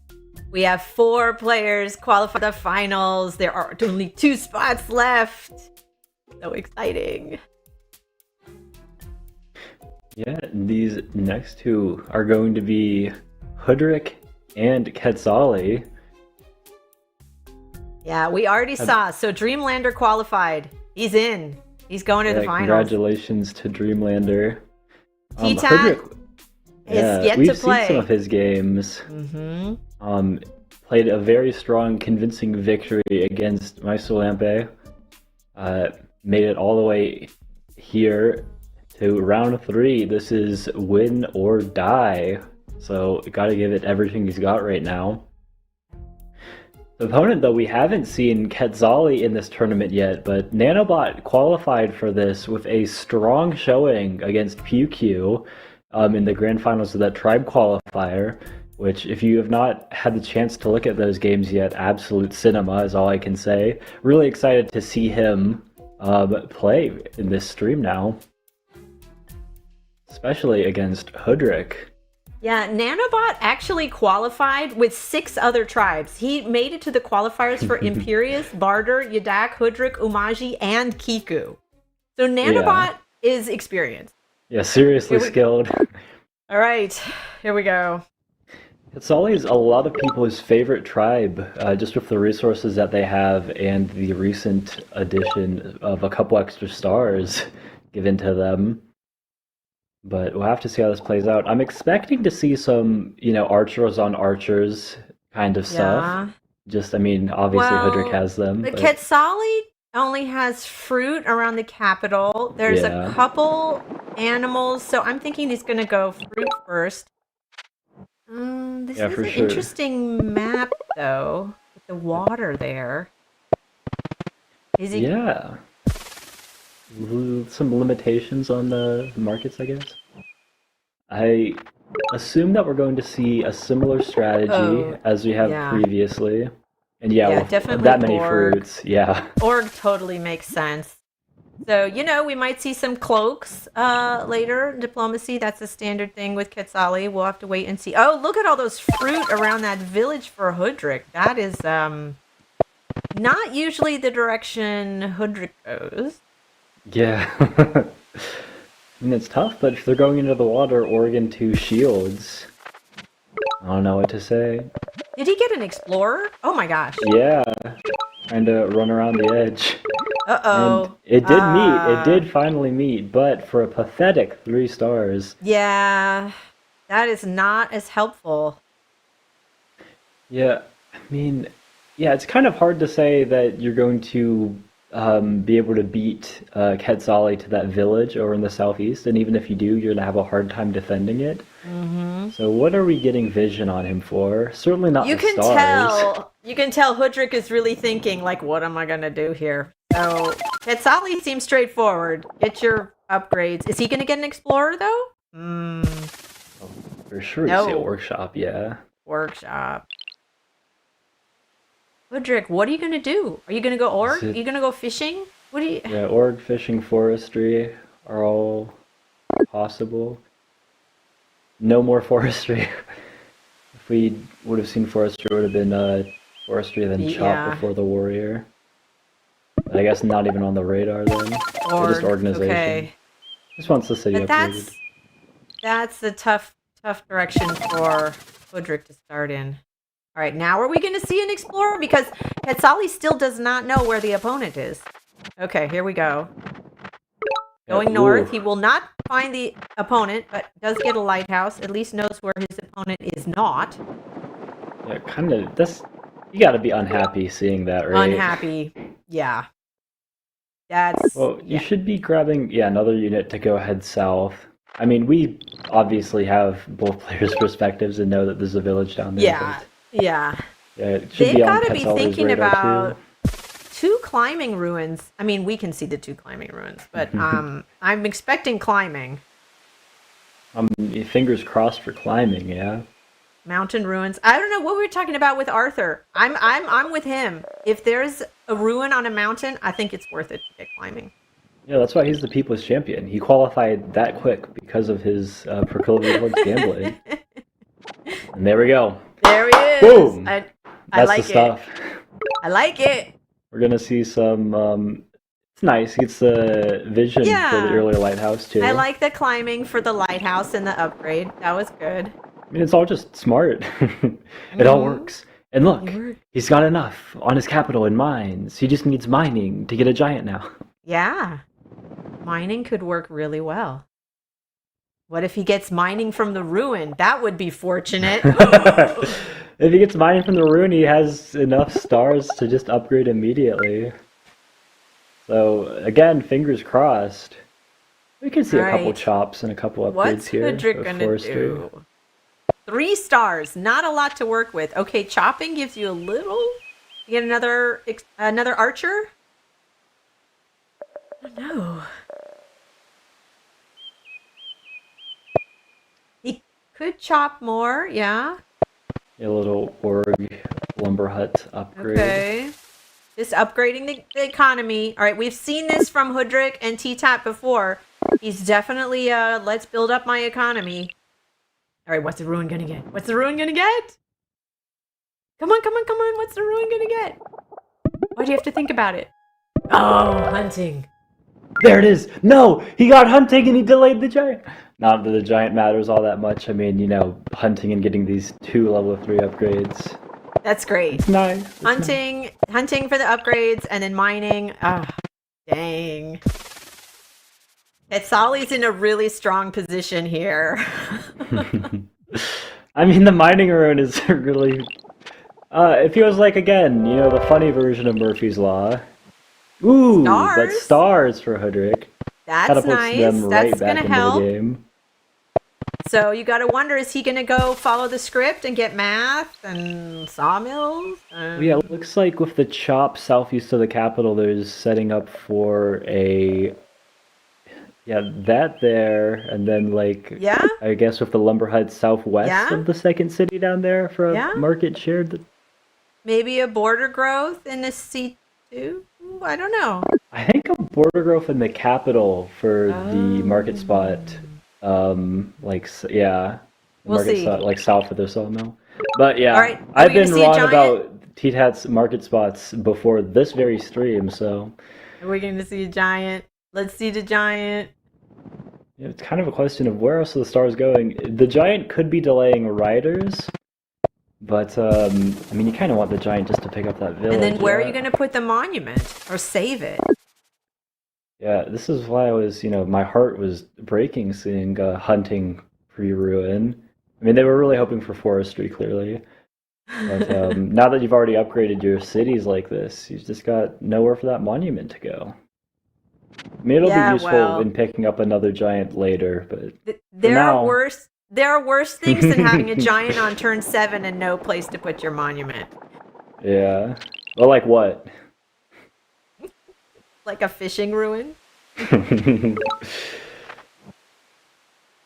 I actually can't think of anything more profoundly sad than not having a place to put your Park of Fortune. This is really challenging for Hudrick because we have kind of another garbage village over there.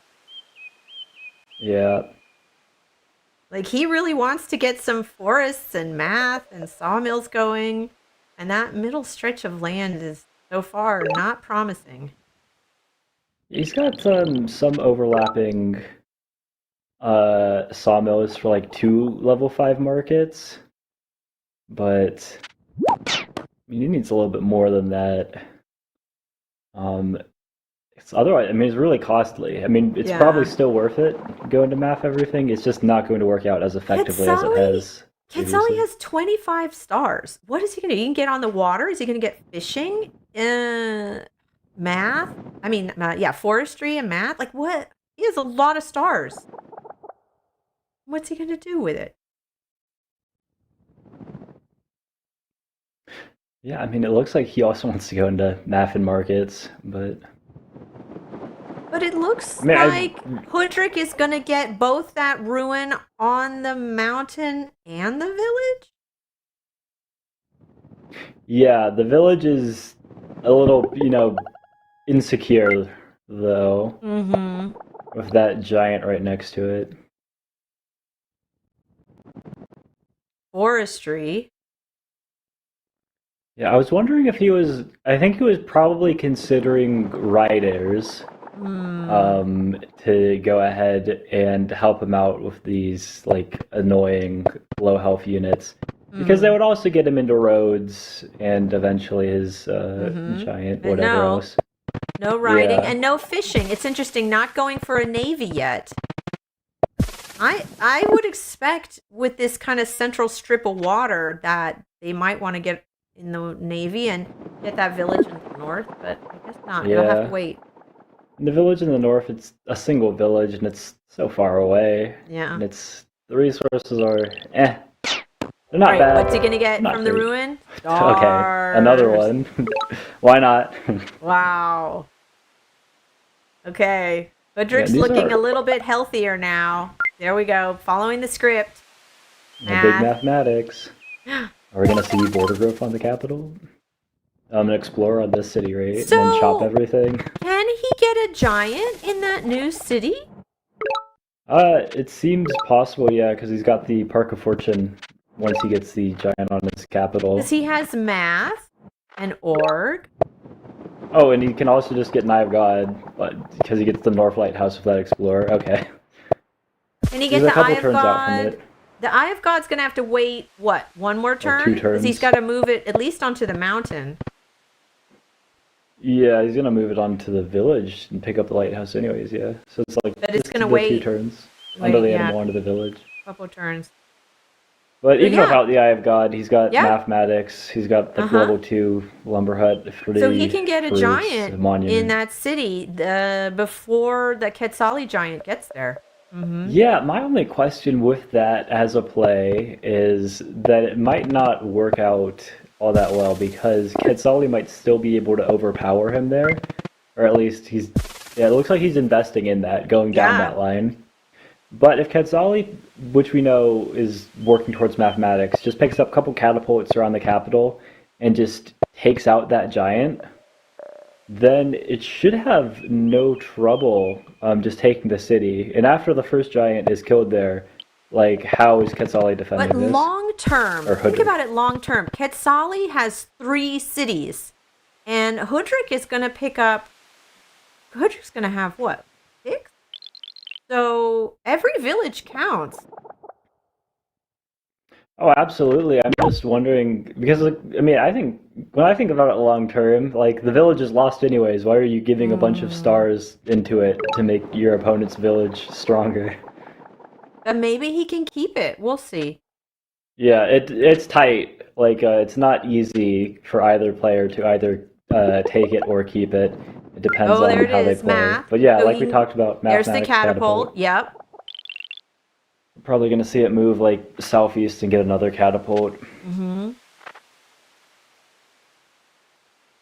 But he does have a lot of population he can grab on that village. Like it might not be over with just one giant, which is, Yeah. why it's helpful that, there's multiple catapults. Multiple catapults. Well, we only see one now, but trust me, Okay. there's an invisible future catapult there too. Okay, but there's the giant in the city. He's going to keep it for a little while. Yeah, we'll probably see that battle finishing up in the next 5 or so turns. And Hmm. it feels like if Quetzali can't win that, then they don't have Yeah. much hope for the rest of the I game. agree. I think it's going to be really pivotal. That that city between the Oh. two of them, if Casale can't take it, and he's not on the water yet, he's got to expand. He's got to Mm-hmm. get some more bases to make units from. I like the Ferrixter bases I There we go. I thought of Ferrixter the minute I said that. Shout out to Ferrixter heard. and the only person in Polytopia who calls cities bases. But Yeah. yeah, I think that the Nanobots was looking at a tactic not for multiple catapults and a siege next turn, but Mm. trying to preserve as much giant health as possible in the immediate game, and Mm-hmm. also dealing as much immediate damage to the giant on the city, because the best defense that Hoodrick has here is probably pulling the giant back on the next turn. and making it as difficult as possible to siege. Okay. But yeah, we're going to see an Eye of God There here, it which is a is. lot of population, potential for a second giant Ooh, over and on there's a that rival ruin. city. Hoodrick's gonna get another ruin later. Cool. Yeah. Whoa. What is Hitting the this giant. aggression? Yeah. I'm I'm lost. I don't understand it because the giant sieges, the catapult takes out the warrior, and even if you rode in the two archers, I can't really make out the health of the giant, but I don't think that Nano's giant is blocked. So I guess there has to be some kind of plan for, There's got to be a plan. yeah, pushing another giant there, maybe? Riding. Okay, but this is the play for markets, right? Riding leads to roads, leads to trade. So Yeah, it gets trade and it helps get that archer into unsiege. So I think we're gonna see like 3 roads next turn, so that they can unsiege the giant with 2 archers and the rider. right, because he can road up both the rider and the archer to get more units up there. He wants to keep that city, like we were saying. That city is really key. Oh, absolutely. If he can keep the city from out of Quetzal's hands, like what does Quetzal have here? That's right. A dead giant? A dead giant. A catapult. Yeah, so Okay. Nanobot is going to see. Didn't Let's at 15 see. health, so... So 15 health. You know, if we had a poly calculator, we could say how many hits does it take? Does 2 archers and a rider and a, what is that, a 1 hit point warrior unsiege? I'm thinking Nano might have made a mistake there. I think Nano might have needed to get some population on the capital with like a forest and a sawmill, and then into Smithery to giant push the catapult, like southwest. Oh, And then the catapult could have killed the eroded archer. the giant. Interesting. Yeah, just saying, okay, you can kill this one giant, but my next giant, Yeah. that's a siege that'll hold. And he might be right there too. Plus, the roads are obviously helpful in getting him into markets as well. The roads serve the same functions for both players. Yeah. He has to place We're gonna have to another see a road. chop. He can chop. Yeah. Where's he gonna chop? Oh, he Oh, doesn't no need to chops, chop. I guess. He just placed for 5 The Eye stars of back. God. So yeah, this changes the dynamics though. There we we were go. talking about Okay. getting like a potential second giant on here. Yeah. But yeah, no more. I mean, not without that monument for sure. Now it's kind of more difficult without another giant coming out there. How do you buy yourself enough time to deal with Nanobot's second giant that he's roaded Yep. in? I mean, he's done well to defend thus far, but he But has to keep honestly, defending every turn. If in Hoodrick perpetuity. can just stall and keep that city as long as possible and develop his other cities and get on the water, I think Quetzali is in a really difficult position. Still only has those 3 cities.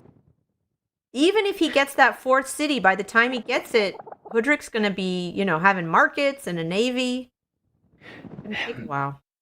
This feels hard because it feels like there's some way that you can kill enough units to like just siege of a rider here.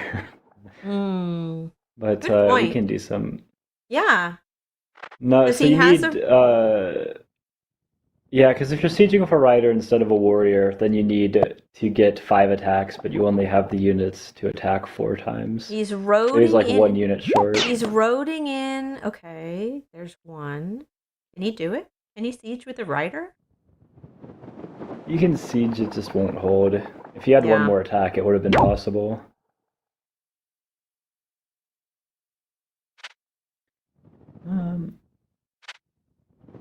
Yeah, it wouldn't have mattered if you got a rider up on Cuya anyways. Yeah, it's gonna. Yeah, can't hold. Oh, And now, like, Nano's giant is going to be able to actually pick up that Raiwa city on the next Yeah. turn. yeah, I don't see what T-Tat does about that. yeah. But again, I think if it just buys that time, well, we'll see. What's he gonna get from the ruin? Another star ruin. I'm saying You a saw vet off sword. Meister. I'm calling it a vet Oh, sword. whoa. Hey, Okay, let's go. prescience. I have a direct divine channel to Mijuan. I can sense when these things are coming. No, Whenever I need to talk to Midjuan, I just slide him another $20 bill and he gives me a good spawn. that's nice. That's nice. The catapult for Hoodrick, preparing for the giant coming. Can he? No. I'm like, can he giant push the catapult? That won't help. It's not getting in range of that city. I mean, go back to like turn 9, what we were talking about with, does it make, like you can't defend that city if you make a giant there and use your monument, but I mean, you're kind of spending all those stars to upgrade a city that's destined to go to your opponent anyways. Yeah. Yeah, I don't see a way for him to keep it. I'm trying to look. He gets a defender, that won't help because there's a catapult and a giant in range. I don't see how he can get another giant. Yeah, especially not after dropping his Eye of God. Well, He's he not could close get to Grand any other monument. Bazaar. He could get Grand Bazaar with a lot, but he doesn't have the stars. I Yeah. don't know. And the funny thing here is that he can actually just go ahead and siege with like a warrior or rider or something. Right. He does it. He can just advance the giant forwards. He can Or put the back giant and head it towards the on water if he wants. on the he can put the giant on the mountain. He doesn't have to siege with it, but he did. Okay. Yeah. He's being extra careful. Yeah, that makes sense. You don't want like some weird. Oh man, knight is this going to be or- a Houdini? If Hoodrick could No. pull it No, he's blocking No. all the resources to make sure that there's no potential He's- for a giant. That makes sense. He's blocking it so he can't. So yeah, Hoodrick's going to lose that city, but I think Hoodrick is still doing very well. Oh, for But sure. I'm waiting for the Navy to show up. Well, yeah, like Hoodrick has been saving stars. Like they lost this city, overinvested. Okay, but you can still, claw it back, just because you've got, some nice markets that you've been wanting to set up forever, and you finally have the stars to do it next turn. Solly's running down also- the clock. Whoa! Yeah, I mean, look at the time situation. 5 seconds left here. Bought trade and okay, And not nice enough defending. time. All right, what's the ruin Okay, gonna another get? sword? Some Fishing. stars? I'm going with fishing. Fishing? I'm gonna call it. Fishing, not even bad. Could be a ruin. I mean, an explorer, right? Oh. At least it wasn't an explorer. That would have. The curse of prescience. All right, you got it, dude. Sword. I just wanted fishing. I'm just waiting for the Navy. Come on. That's what I wanted. Well, you've got mathematics, you've got roads, and you've got your wonderful sawmills set up, and you've got your border growth on your capital so that you can. Oh, there's the border growth. Yeah, you want the 2 level 8 sawmills, or I don't know what that other forests that one lumber hut's in range of. Yeah, it picked up like another couple. It picked up another forest there, so went up from a weenie level 2 to 2 level 6 markets in the making down there. But he does have to still pick up trade. Like Tetzali's going to pick up that city, which is a very big fat city, 4 cities, but Hoodrick still has a healthy 5 cities. So that's still Hoodrick's still doing very well. Oh, absolutely. It's just, I mean, with that, swing, Quetzali has a greater income, and they're just going to use that income to set up, all these markets that they've been working towards already. Yes. They've got crazy markets ready to go.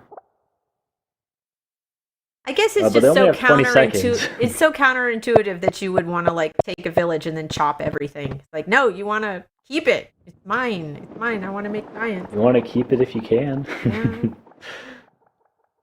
But yeah, all their stars have gone into upgrading like this Quetzali city now. But yeah, you've got 4 seconds left. I was really hoping to have seen another sawmill northeast of that Wopu city, and then like level 6 market north of the city. But I guess we'll have to wait till next turn. And both players, trade. Yeah. And boom, there we go. That's nice. So The that's nice with the overlapping markets with the two sawmills. Very nice. Very nice. Yeah, and this is why we saw the border growth on Capo. Yeah, I love that. That is optimal. That's the way you get more income. Yeah, and I guess we're going to wait to see basically the same thing play out over in the West. Mm-hmm. Just a decision of what city it Yeah. is that's going to get border growth. Yeah, they're going to have to do some border growth to get, again, those optimal market spots. Yeah, The middle city, some, not so much. That middle city doesn't have anything, but maybe some port. yeah. The immediate market potential for Hoodrick is used up, although they've got, some things that require a little more setup in the near future.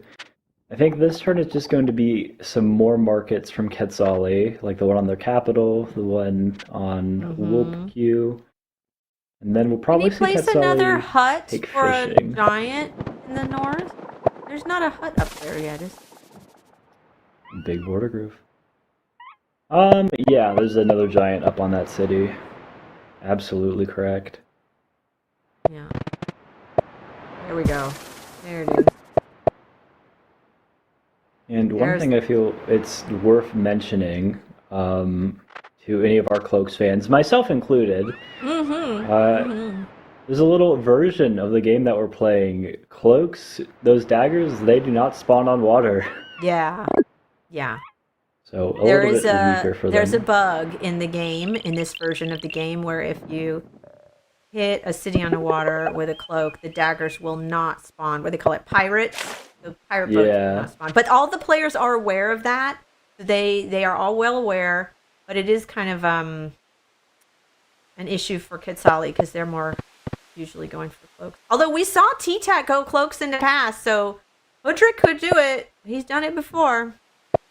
Oh, absolutely. There's my ports. That's what I was looking for. Thank you, Hoodrick, for putting out a navy, finally. This is really interesting. I was expecting that would be the city that T-Tat got border growth on to put a... I guess the timing doesn't work out for that. I think that they could have managed more than like a level 2 sawmill, though. Yeah. Or not sawmill, market. Sawmill and market. Well, it's only a level 4 city, but he still... You were just thinking he'd put the sawmill somewhere else if he was going to border growth. Or at least the market. And maybe also the sawmill. But Fishing. It's a different game at this point. So Quetzale gets fishing. He's also going to get a navy.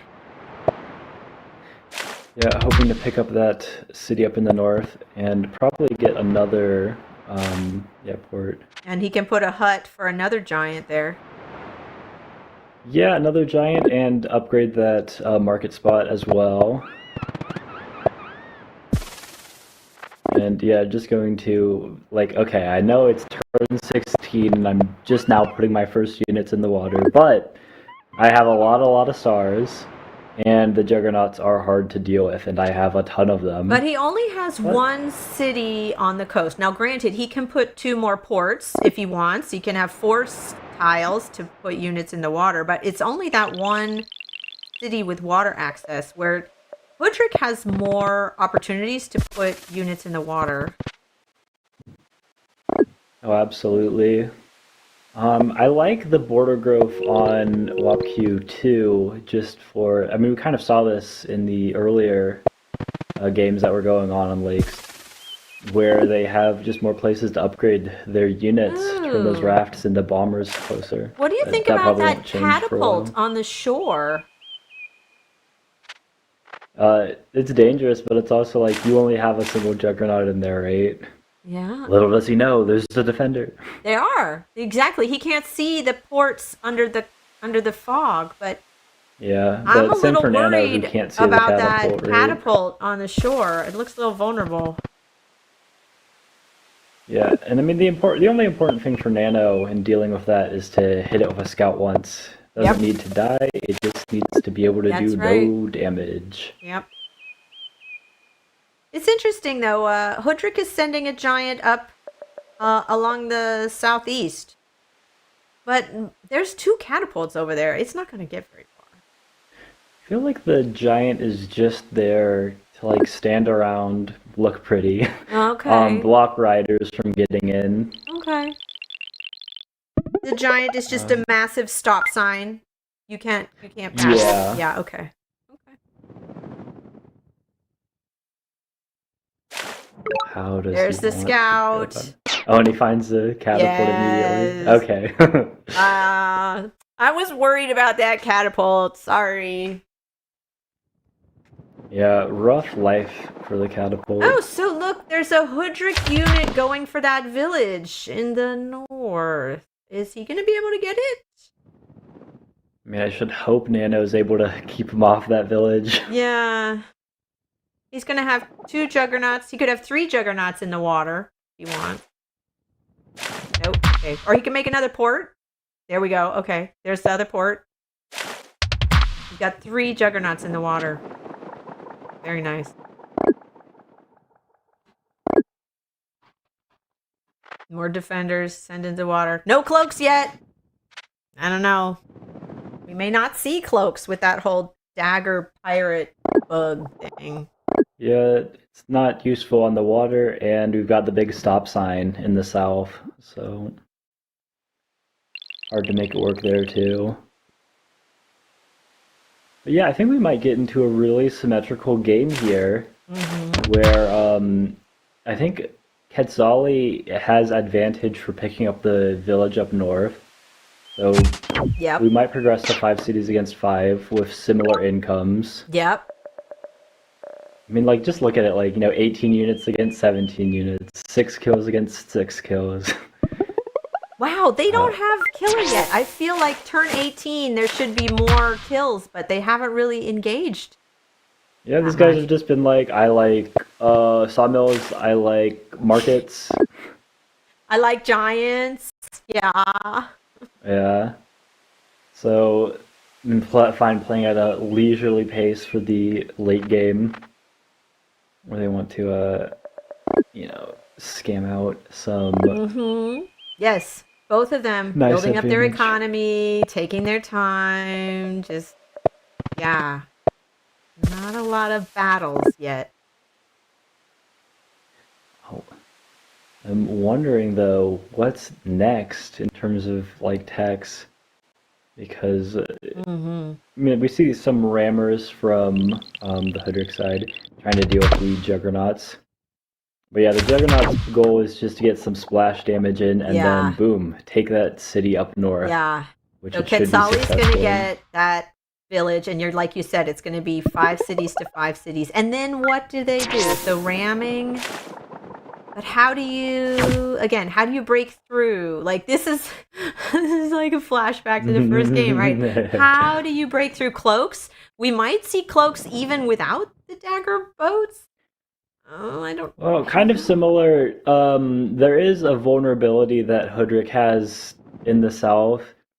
Like if knights can break through the giant and then get a chain there, and then Nanobot's able to slide his own giants through, it might be difficult. But it also seems like it's so far in the future. Like they're going to be fighting on the water for a while, with their stop signs just pointed at each other. Yeah, and the thing about Quetzali getting that village in the north is that's a really safe place to make some bombers up there. There's only that one starfish, but they're going to have a lot of income, like with all those markets, so we might see some bombers. Yeah, they're already in the income lead, even down a full village, so things only get better for them. They might want to get into aquatism in the next couple of turns. They might get aquatism before the city capture. Yep. There we go, aquatism. Yes. Okay. Aquatism. Very cool. Yeah, and you can tell that T-Tat sees that North Village up there and is like, wait a second, you're way more vulnerable here than you think you are. I have a full health juggernaut pointed at it. Yeah. And yeah, this was the scout that Nano could not block last turn. So hitting those catapults on the coast again. Vulnerable catapults right on the edge here.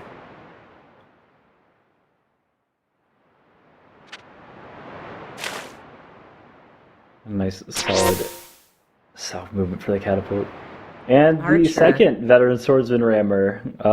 It was a joke when they got it in the first point. But yeah, absolutely disgusting now. Sword rammer. Is 2 stars left? Yeah, end of pass turn. Okay, so 56 stars. Are you gonna get a tech before you capture? Are you gonna? What's going on? There's the tactical concerns. Yeah, you want to pick up aquatism. That's Aquatism. nice. But then you They gotta both have it now. Yeah, you gotta consider how you're keeping the city. And the stars or the population rather, to get a giant seems like it's there. Although I haven't done a close count. What do you do? What do you do? Yeah, Smithery 40 also stars. seemed like a possibility. It would have got another giant on the capital. Or, no, it's one population short. Maybe with a lighthouse and explorer.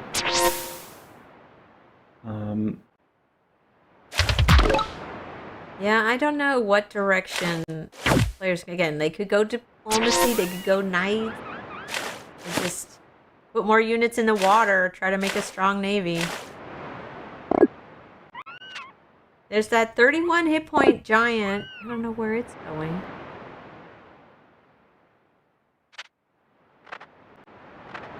Okay, back. Just walking back. So yeah, just putting units in the water. Just putting units in the water, building up a navy.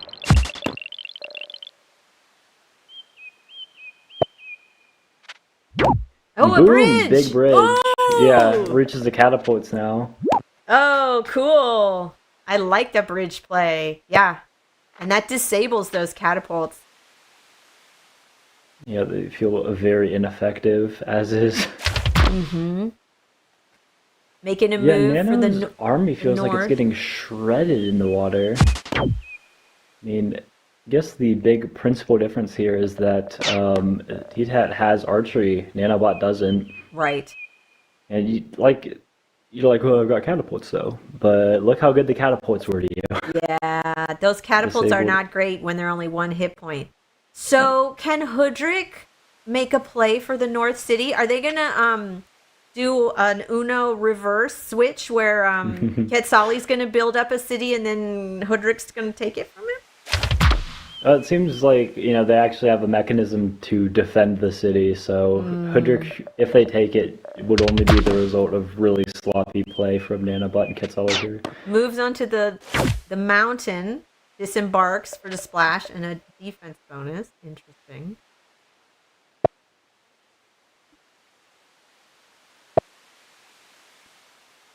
We're seeing some road connections. Wonder... Yeah, okay, Monument to Border Grove, right? Yeah. And then this is what they were saving that little market spot for. So we're going to see something really big here. Or at least I feel so. Already, we are at even income, and boom! Just like that, Hoodrick has taken the income lead for the first time since they lost that Raiwa city, however many turns ago. Around turn 14, right? So, I feel Hoodrick is, not quite better established on the water. Although they've got more juggernauts there. The rafts should cause some problems for Hoodrick. But they are leading the game just in terms of income, at least. We're going to see an explorer here. Yep. Yes. Gonna get. Does it get the gonna lighthouse? Okay. It does, it does. But yeah, too far away for the full Eye of God. But still helpful. Absolutely. Yeah, after the port connection there, you'll see it's 4 populations shy of a giant on the capital, which means Smithery. They Probably gonna a ways expand off, borders or get a quick giant? Both seem attractive, but kind I of like player's expanding borders preference. just to get more naval opportunities. He's thinking about it too. I like Boom. it. I like it. Yeah, and Because this should I'm be nice thinking for the markets too. He could get a bomber in the back, maybe. Like it's just more options for naval upgrade. spot. Yeah, something that's breaking my heart though is the monument placement on the one land tile instead of either of the water Oh, ones, because it yeah. signals to me that Smithery isn't even on his mind at Smithery. all. No, he's My not beloved considering it. Smithery, not Yeah. even in like 10 turns. Nanobot, No. come on. Because yeah, Smithery would give him a giant in the capital. You could put the mine and the forge where that monument went. Nope, he wasn't thinking about it. Yeah. I can't really blame him either. Just with, yeah, and there we go. That's actually really big. Lacking on time there. Wasn't even looking at the clock, but gets skipped. And unlike previous, games where they've maybe gotten close to timing or something, that was like halfway into the turn. There was still a lot to Yeah, do. yeah, yeah. You got to play fast. Like it's honestly sometimes the clock is your biggest enemy. Yeah, and the position Juggernaut's wasn't moving nice to him in. either. Very nice. We still haven't seen. Oh, we didn't get any border growth, did we? No, there's one market over there. Never mind. Yeah. Strategy. Getting stronger naval units. Okay. I wonder. I'm kind of pulling for Nanobot to make something of this, but it's difficult for him. He's got a minute and a half increment, and he is clearly a thinker, as we've seen a couple times in the game. Yeah.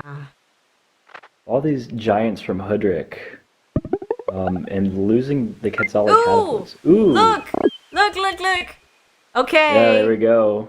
We've seen, okay, again, this is Hoodrick's following the script. We've seen him go for cloaks in the past. So he may send a cloak up along the southeast, right? Because there's Yeah. nothing over there blocking him. Well, and this is what the stop sign does, right? Like, you keep the giant there, and like, how do you reveal the cloak? You'd have to Well, like bounce a rider off of he's it. got the bridge, and he's got that strip of land. So he has some options. Yeah. I guess this was the plan The stop with sign Ryla. The stop sign is gone. I mean, it moved up, I should Yeah. say. This is what I can't believe what I'm witnessing, actually. I thought he was, safe and parked where he was, but he's trying to pressure that city as much as possible. So there's pressure on the water, Yes, especially with the half a turn that Nano missed that's on turn right. 20. And now we're not only pressuring you with a cloak, but there's also a giant coming in, and your catapults are looking terrible, just absolutely disgustingly He awful. gets a giant in the north with a sawmill and like places a market, but it's a small market, right? It's not really high level. Yeah. Teensy weensy little market. Hopefully, Quetzali's going to remember he's got to play fast. He doesn't run out of time. Hitting the juggernauts with the rammers. Very nice. Getting more units in the water. Upgrading them now. Yeah. Save time on the next turn. You're gonna Okay, get some catapults from the capital, right? To just defend your rival city. His giant moved back onto the mountain. Yeah. Interesting. He has vision on that cloak. I don't know if he sees it, but he does have vision on it. So he has to try to start anticipating what to do with the cloak. Oh, The he's stop moving the sign is giant back. back now. The stop sign is back. Okay. What was the point of this journey? I don't know. Maybe he was... I mean, like, I agree with him. I like where the giant is. Okay, we're seeing a cloak chain getting set up. Did he want to scare him away from a knight? He didn't have free spirit. This man does not look like the man who gets knights. We'll see. Yeah, but I love the border growth on that west city for sure. Turning a tough-looking situation into I have more juggernauts now, actually. Yeah. The catapults are getting lost at an alarming rate to these scouts. But look at the number of rammers. Yes, I was just going to say, yeah. Quetzali is really relying on rammers and then catapults in the back. And then the 2 juggernauts. Yeah, I think we should see these juggernauts mostly vanish by next turn. If not, both of them are taken out entirely. I wonder if Quetzali didn't realize the cloaks are coming, because I don't really Yeah, see they've had any kind of... vision on it, but I know maybe they had not. vision. They could have seen it, but I don't see any movement anticipating the cloaks. I mean, the thing is, it's a small. There's not a lot of spaces, especially without the water, right? So there's 4 spots for cloaks to drop. Yeah, just like the tiles, west, southwest, south of Raiwa. But it's just one more thing to deal with. That's what we saw before. You know, getting daggers out there is just an annoying distraction and steals a little income. Yeah, and each one of those daggers that survives adds like 2 seconds to the increment rate. All right, all these rammers. Go for the Yeah. juggernauts, right? Yes. And these are kinds of things you just have to play on intuition because you Yeah. cannot calculate the amount of time No. that we have. Just use your rammers to hit the juggernauts. That's their best use. Yeah. So there can't be a plan to deal with cloaks if we don't see like 2 warriors moving ahead or like the rider moving up. I think the cloaks are going to be a surprise, even though really he can see them being made. Yeah. I think he's just not looking there. He's just focusing on the water. We'll see. And the water, I mean, he's been able to do, crazy things in the water before. Make a good turnaround here. What? I thought for sure the rider would kill the juggernaut before this defender. It was just I don't know what that. But, I mean, the juggernaut can still die in a few different ways. Yeah, the rammer can take it. The rider went goes into a into the raft. port? Wow. All right, couple more catapults. So those catapults will be able to deal with the daggers. Okay, yeah, he is aware of the cloak, it looks like, just from He how he's does, placing okay. these units. 'Cause So we're now gonna there's see only like 2 2. tiles where a dagger Yeah. can spawn. So he could save the cloak and send it for a different city, but I don't know if that's Yeah, useful. where else is it going? I expect to see the catapult kill the defender, like with some riders. Or Navigation. maybe not. With the, You got a bomber. boom, there we go. Wow. Big change, big change. Wow. It progresses from rammer spam to, oh dang, they've got Oh, bombers. dang. Panic, Splash panic. damage. Those rammers all clustered together. Just oof. Yeah, and now you've got serious problems. I mean, you had bad problems before, and now you have serious problems. Yeah. Having that bomber is going to really be effective against the rammers. If the rammers can reach the bomber, but I assume he's going to put a rammer in front and block.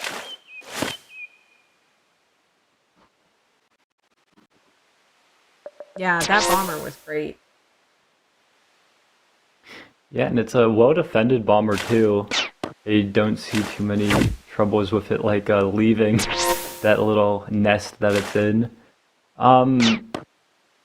I mean, the lake is so small that you might want to consider archers, but really there's only that one flimsy little mountain tile that can like work towards that. And yeah, I was surprised to not see Nanobot get a defender on the city itself. I'm also a little surprised that this catapult and rider team up didn't take out the defender to get one more dagger. But in either case, we arrived at the expected result of 3 daggers being spawned and the city being cloaked. But Quetzali did his best to really block the spots and limit the damage that the cloak could do. Oh, absolutely. Yeah, and those catapults take out the daggers. Blocking the spots. Oh, okay. Not using the catapult there. Using a rider instead. But the Very main action sensitive. is on the water. That's really... You need to, one, get through the Juggernaut, and then two, get through the rammer on the Starfish, and everything else. So then you can open up a unit to get the Scout, and then after you get the Scout, then you can get the real prize, which is the Bomber. But it doesn't look like we've got enough to progress towards that. Instead, we're going to end up with a little, it's not what you wanted to see. For like in terms of priorities, but we did clear out the first one of like 4 things really we need to do. We did get rid of that position Juggernaut. your naval units so the bomber can just take out a whole bunch of them again. Yeah, I'm looking at the tile, like 3 tiles north of that bomber. Yeah. Seeing some big splash there. Yeah. Yeah. So running short on time again. Look at this. Oof, that was close. Gets the Starfish, maybe? Very nice. This feels like a rammer that wants to attack. What's another 8 stars when I have 50 a turn? That's true. Maybe it's not even worth it to get the Starfish. Just attack.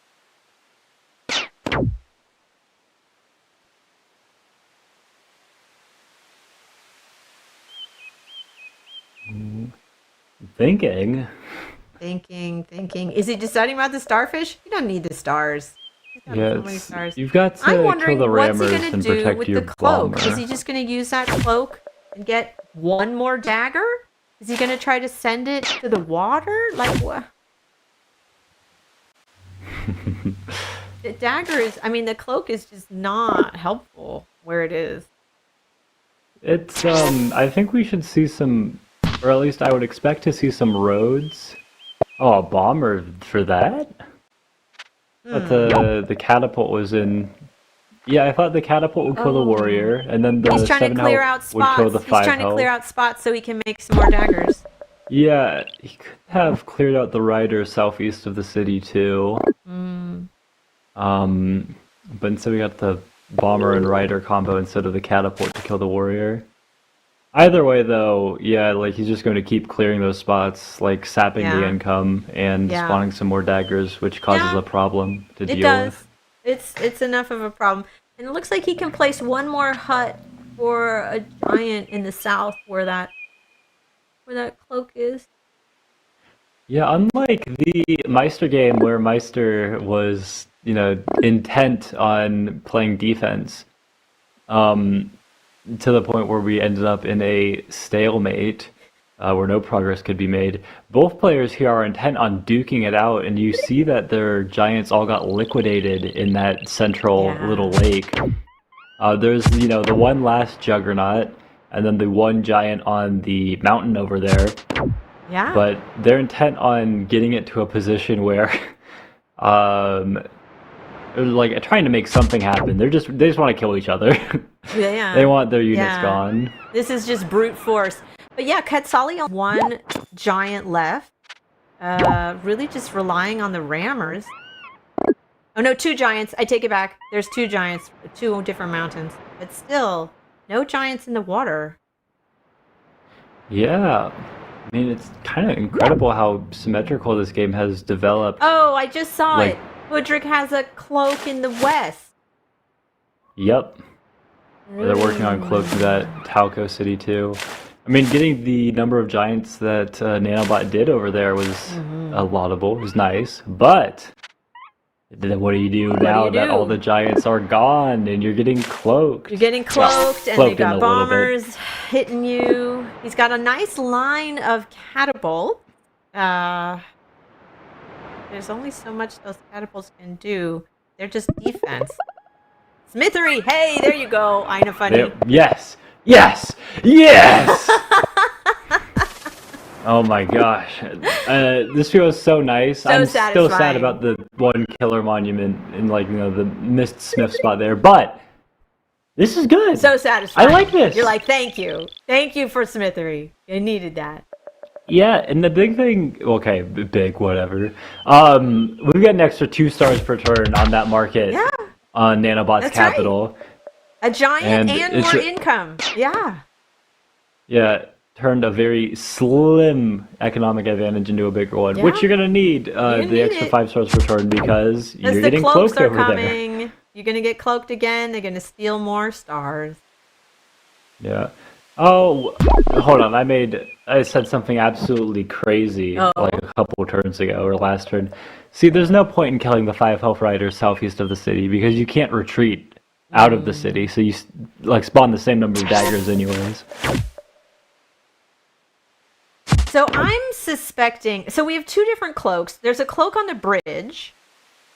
So he could advance that one tile and hit a different city next time. And then he's also got the cloak in the west, which may inch its way up and hit the city in the north. I don't know where those cloaks are going. Where do you think?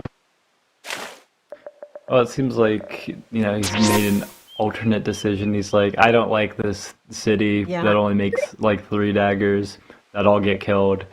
That city makes me sad when I cloak it, so I'm going to go ahead and attack Wapq instead. The west one is almost certainly headed to Palcho, that city up north. He still doesn't have a giant in Wee Whitey. He's making cloaks there, but he could make a giant. Okay, thank you. Thank you. Yeah. Do you have a line into Kitat? No, you do, because he finally heard your Smithery recommendation. There we go. Yeah. I mean, it's just... That killer monument where it is. I know, it hurts. Another giant. It hurts. The killer monument. Every time I look over at that city and I'm like, what does he want to do in that water? Oh, he wants to get more giants and give himself more space. How does he get more giants? Well, he could have gotten those ports. But he's going to do it with the mine game. And the fish and maybe some ports. Yeah, how much population does he need for another one? There's 7? So that's like 3 from the mine and fish. So he needs like 4 ports. Oh, he got his own bomber. Maybe. Cool. Oh, nice. That was a good splash damage there. Yeah, progressing to the bomber against bomber stage of the game.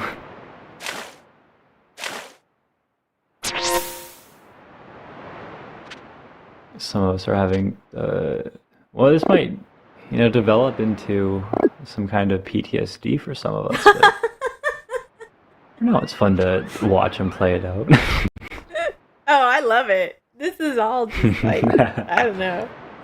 Maybe I enjoy pain, but I love this. This is great. I loved just watching Meister grind out, like, a hopelessly lost game into a draw, not a win, but something better than it was. I mean, it's, maybe if I'm attempting to be more profound than the situation calls for, just a reminder that things can always be better than they are, to do your best. There you go. Be grateful for what you have. Yeah. That cloak is going to get pushed. And yeah, I see a little cloak chain growing on the west. And that cloak is poised to hit Wapu. I suppose Quetzali could discover it, move a rider, right? Yeah. But I don't know if Quetzali's thinking about that. I don't know if Quetzali's like, what happened to that cloak attack? It should have happened. Yeah, I'm not sure, because in their usual movements, it doesn't seem like they have any reason, and they also don't have many riders to go ahead and move around to try to even discover that cloak. He's got 2, right? That theoretically could look for the little cloak. Yeah, around the city, it's just a gamble, because if you move it out and it's unsuccessful, or you're moving it into range of the catapult, and you're just getting yourself killed. You've got to be... the only reason you're moving it is if you suspect the cloak. T-Tat's running short on time. Ooh. Well, I guess you could always move the defender I think he ran... off Did he run Ryla. out of time? I can't tell. If he did run out of time, he didn't lose much for running out of time. Quetzali with 83 stars. He could definitely place a whole mess of ports if he wants to get a giant in the north. He can afford it.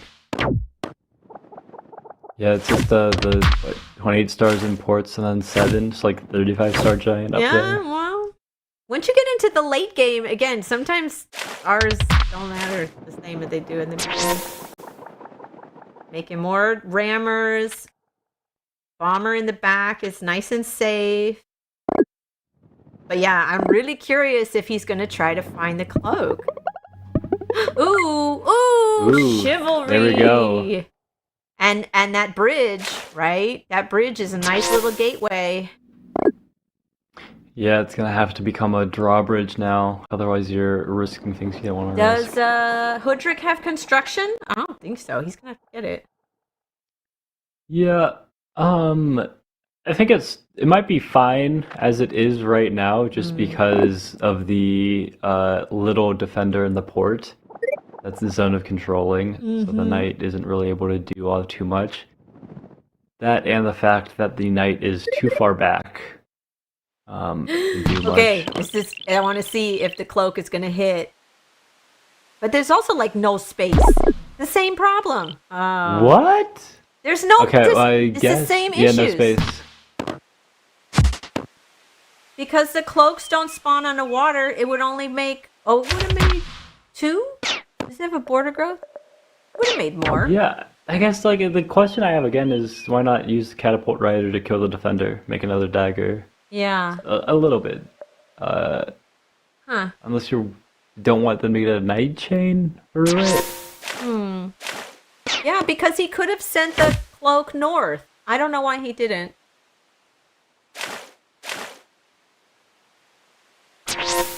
Yeah. I do not see the same limitation on space applying up on Talcho though. But who knows? Yeah. Talcho should hit next turn, and he's got that line of cloaks. Yeah, and we see a little, I guess it's a little timid with the cloak there. The cloak went in a Ooh. boat. Okay. Cloak on a... Wow. He has a lot of cloaks on the board. Cloak on the bridge. Cloak in a boat. 3 cloaks on the west. This is like serious cloak action. But then there's... Where's this knight gonna go? Catapult to kill the daggers, I guess. Can the knight reach the catapult? I think so. Can it get... If it kills the giant. Oh, I forgot the stop sign. What about the bridge? That's what the stop sign does. I forgot the stop sign. If it cannot reach far enough through the bridge, it would end on the bridge. And even if it could go further, there's the juggernaut blocking it from the port. All right, so the stop sign is earning his keep. Good job. Yeah. He's a fantastic stop sign, must admit. Except for that one turn that Never he went seen on one a better. little walk, but thankfully he's better. There we go, there we go. We see the first port. We see the fish. There it is. I cannot count because did not realize that fish was in there as well, but it's a much cheaper giant than I'd previously talked about. Fish and a mine and one more port, right? Yeah, fish mine port. Do you want the giant? I want you to get the giant. He's got like 25 seconds to do the rest of it. Yeah. More units in the water. You're making these defenders in range of the bombers. Yeah, those 2 bombers can hit those. Okay, There we there's go, big giant. there's the giant. An expensive giant, but he could afford it. Yeah.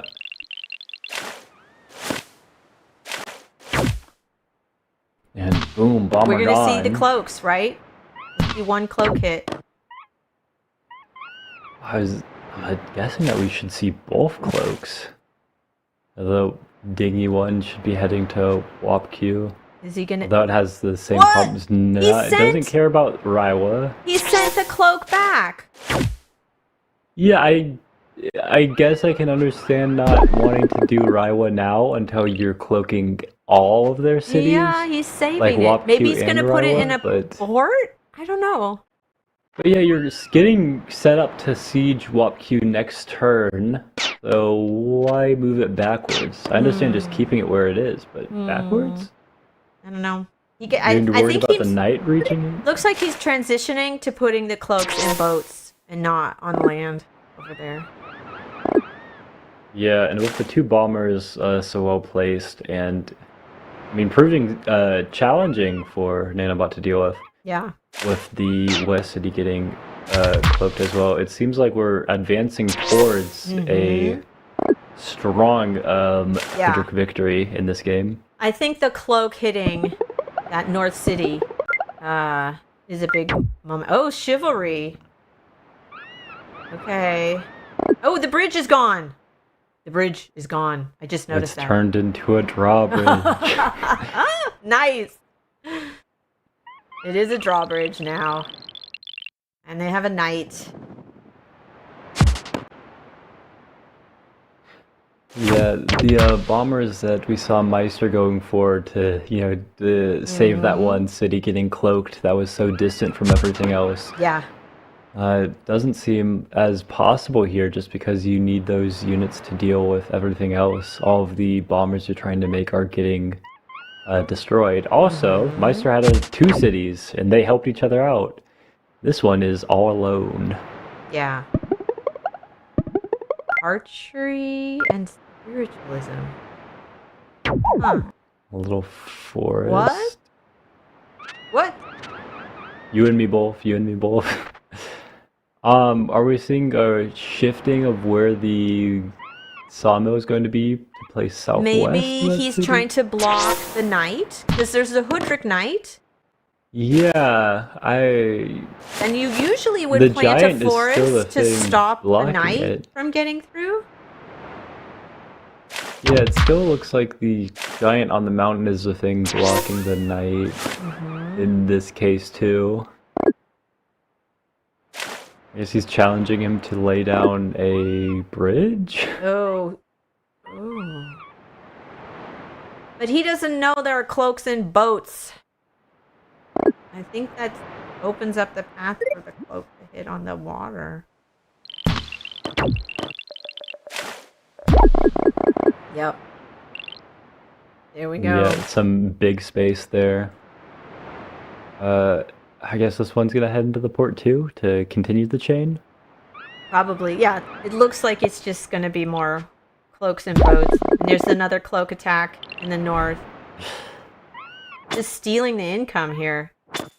Yeah, and I mean, before the cloak attacks, we're looking at, Quetzali being ahead on income, but after, like, down 10 stars per turn. Although, the stars are again turning into monopoly money here. Yeah. Ooh, advancing the bomber. Big. Yeah. Will he be able to get away with it? Got a juggernaut moving up. We got two juggernauts. He has another one. Oh, what? Oh, it's only 6 hit points. Is that why? He wants to heal it up? Okay. Yeah. Heal up the low health. So he's going to move the full hit point giant into the port. I see. Okay.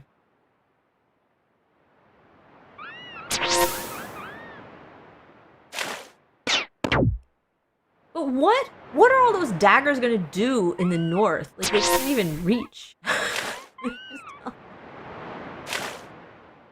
They're all just stuck. Yeah, it's really just like a bone in the throat for the position of our nanobot player here. And stealing the income, right? Yeah. Well, let's go check in on Nano's turn. Yeah, he does start every turn with 0 stars, so he would have liked to have another 10 stars every turn. Yeah. So I guess destroying... He's got a knight, but he can't use it.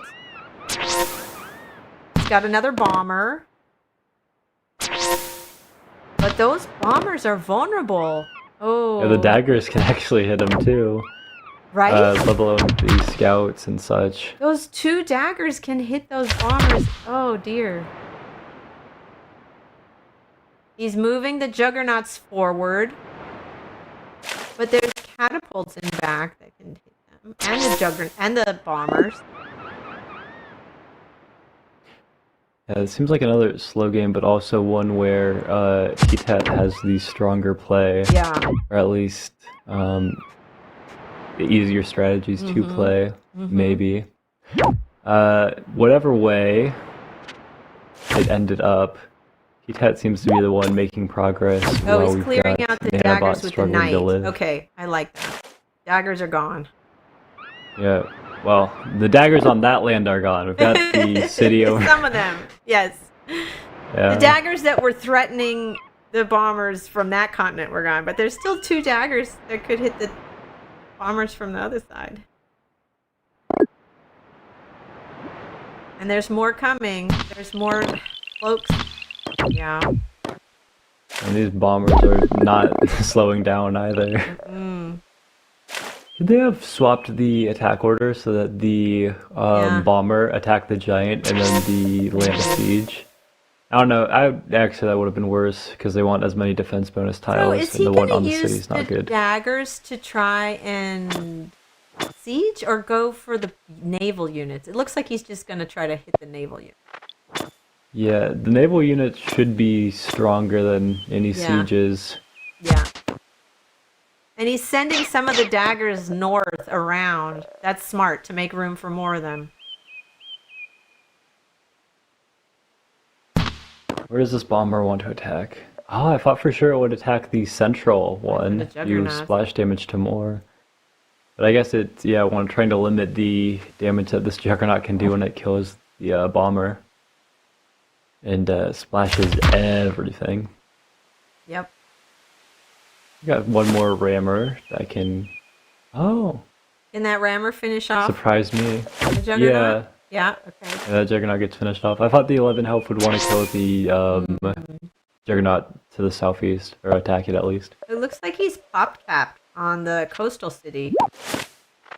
Yeah, is all pop-capped there.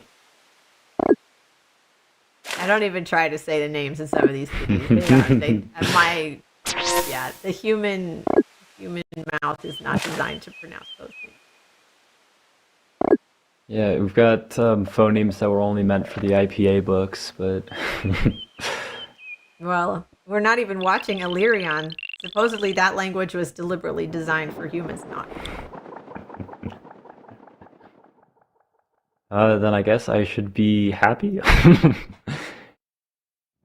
But yeah, what does Nana want to do here? Looks like, every turn, the options are getting fewer and fewer. Yeah. The walls are closing in. Yeah. Those daggers keep coming. Now, Hoodrick has found a path to send in his daggers. Oh, I see a bridge over there. And Nano has a knight, but I don't really see... Again, he can make a drawbridge, but can't get past the defenders, at least not yet.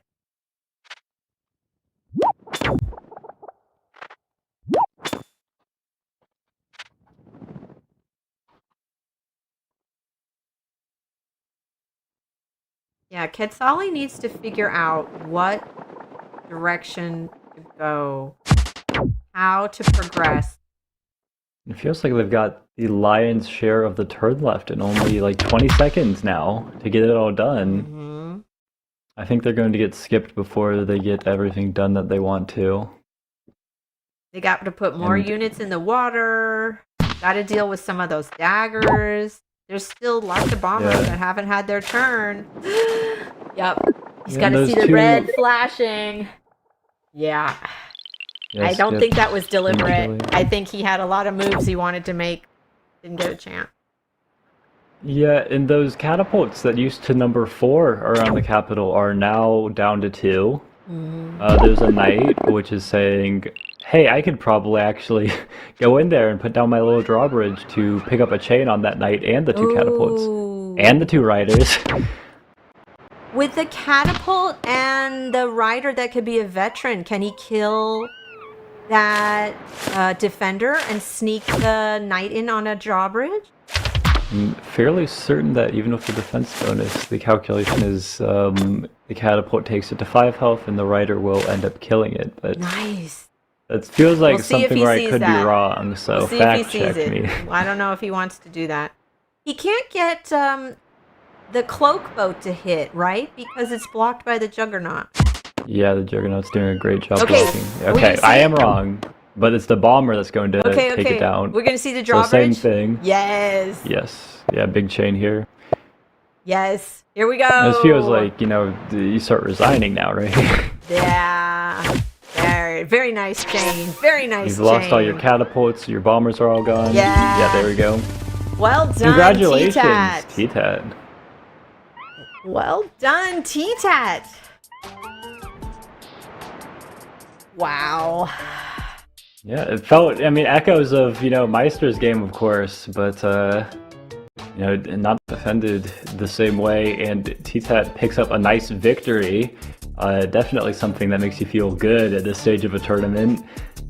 Yeah, well done, T-Tat. Good use of cloaks, bombers, navy, markets, and also endurance, right? Just sticking it out. Yeah, absolutely. Because T-Tat was the one who was, in that earlier game that took forever, so... Well done, T-Tat. Go run a marathon tomorrow. You'll nail it. You're very impressive. Yeah, the nerves have got to be getting to the players, but doing well in spite of it. Remind me, where are we at in the bracket? Oh yes, the bracket. Well, we have the last chance for these players. T-Tat versus Nanobot. It's just moved on. 1-0 up game T-Tat. Yeti Peaks and Meister have also just gotten started. They have their last chance to get to Sweden. Only one of those two players will make it. Oh, which game are we watching next? Sorry, I didn't hear. Ooh, it's a surprise. Game 2 of Hudrik versus Quetzali. We're going to see them play. They're readying up. Yeah, and it might even be the very end of the series here. Or if Nanobot wins it, it gets tied up. It's best 2 of 3. Yeah. Could be swept, or Nano could turn into a reverse sweep, try to get his own win on. Wow, only 2 spots left. We're down to 4 players. It's either, IMO, Yeti Peaks, Meister, Lampe, Luxador. They're still playing, right? They have, they're just in their first game around 3. Hudrik, T-Tat, Nanobot, Quetzali. Ooh.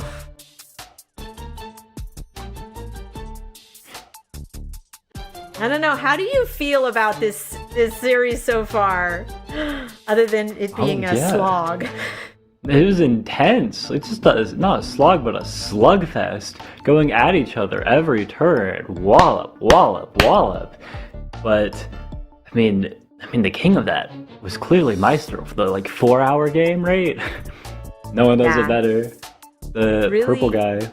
Really high level play, really smart stuff. Some unfortunate stuff. We did see one kind of just unlucky spawn, but I haven't seen a lot of what we usually call spawn wins. There's a lot of really just high skilled play, doing what you can with what you have. Oh no, absolutely. The players have been fighting, getting consistently past the turn 15 points throughout these games. At a certain level of skill, every game starts to look really similar to one another, no matter who's playing. But we've got another Quetzali versus Hudrik, and these are 2 tribes which are known for their, kind of slow, economic kinds of things. So we might get another game, just like what we saw.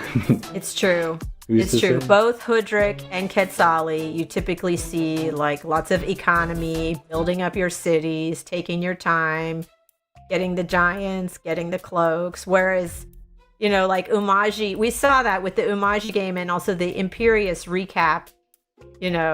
Sometimes just Writer's Roads and it's done in a few turns. All right, here we go. The next game. Quetzali. And shoutouts to Wanny Boy, who is pointing out there's a problem with cloaks. From the last game, they cannot go through mountains with the change to how creep works. They can Oh, walk thanks, on Wanny mountains, but they boy. cannot walk through them. And Wanny's seeing this, with the stream delay. Don't worry, Wanny, I saw the message. I love you still. We're getting right into it, and a lot of water. Big central lake again. I'm Yeah. detecting a theme for today's games. Yeah, the Quetzali spawn looks pretty rough with that water blocking the middle of the map, but I'm still finding 2 villages, going for org, lots of fruit, not so many animals, so I don't know if we'll see archers from Quetzali. Yeah, no archers in the last game either. Mm-mm. But, ooh, yeah.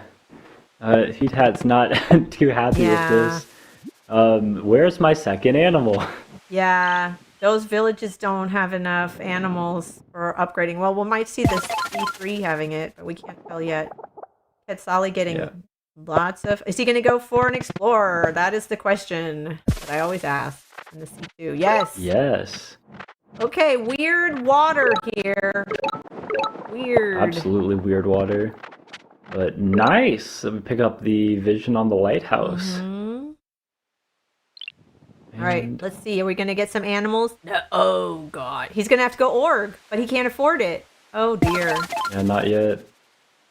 But the one extra star in the tech cost doesn't matter to the one extra star you Yeah. gained capturing. I wonder if he'll go for forestry instead of org. I don't know.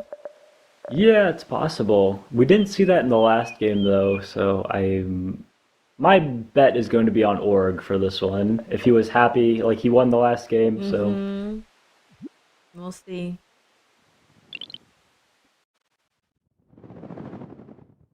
And yeah, Quetzali can easily get the lighthouse in the east.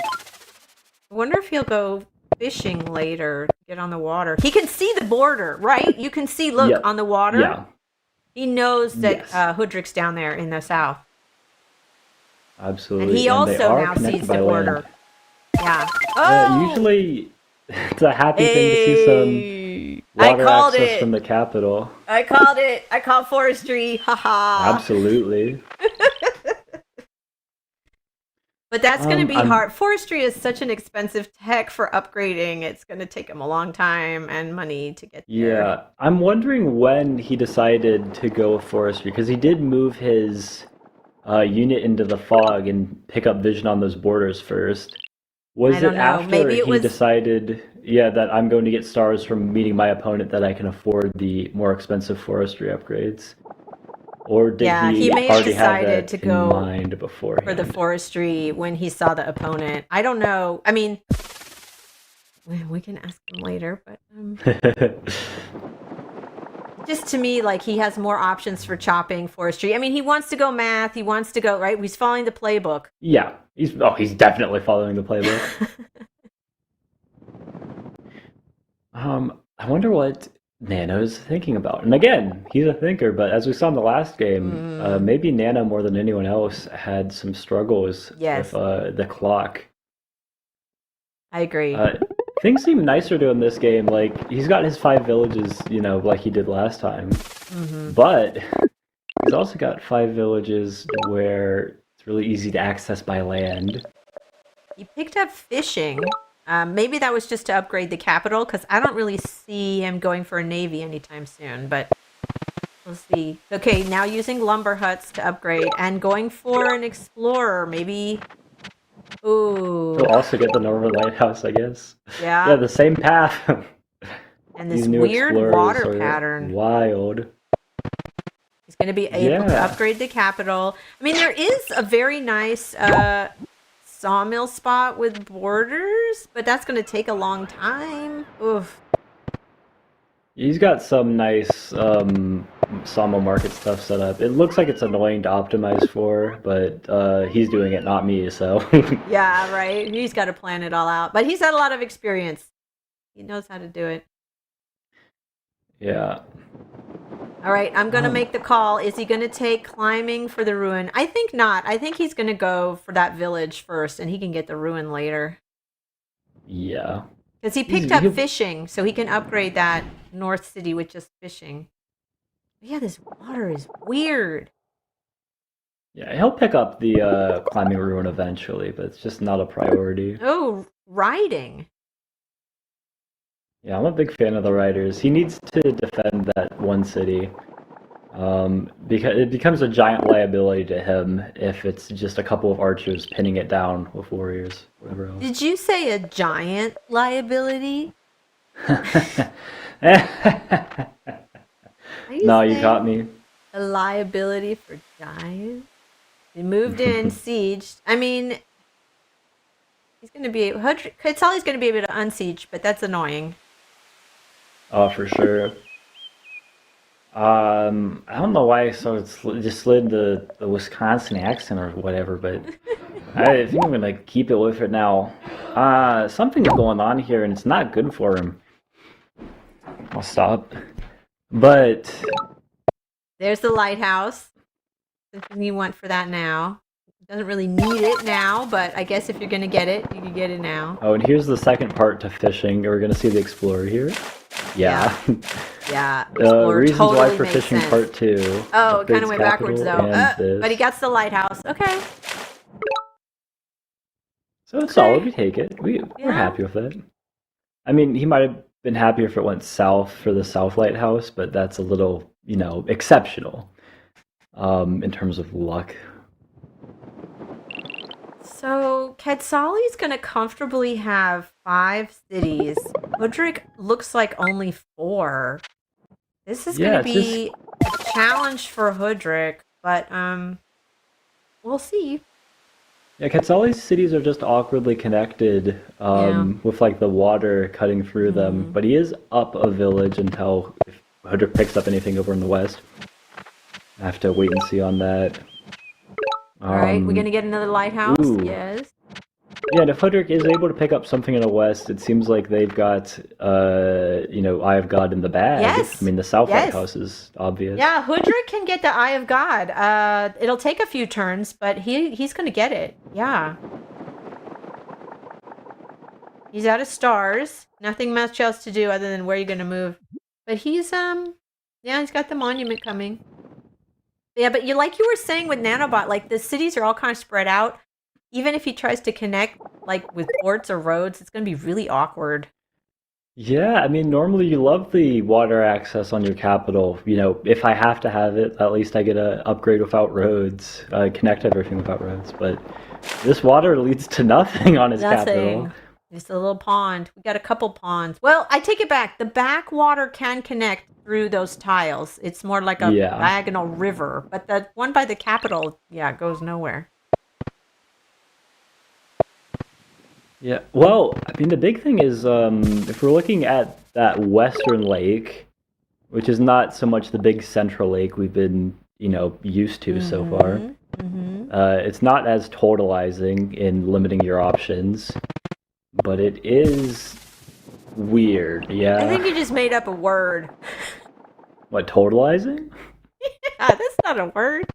Oh, it's definitely a word.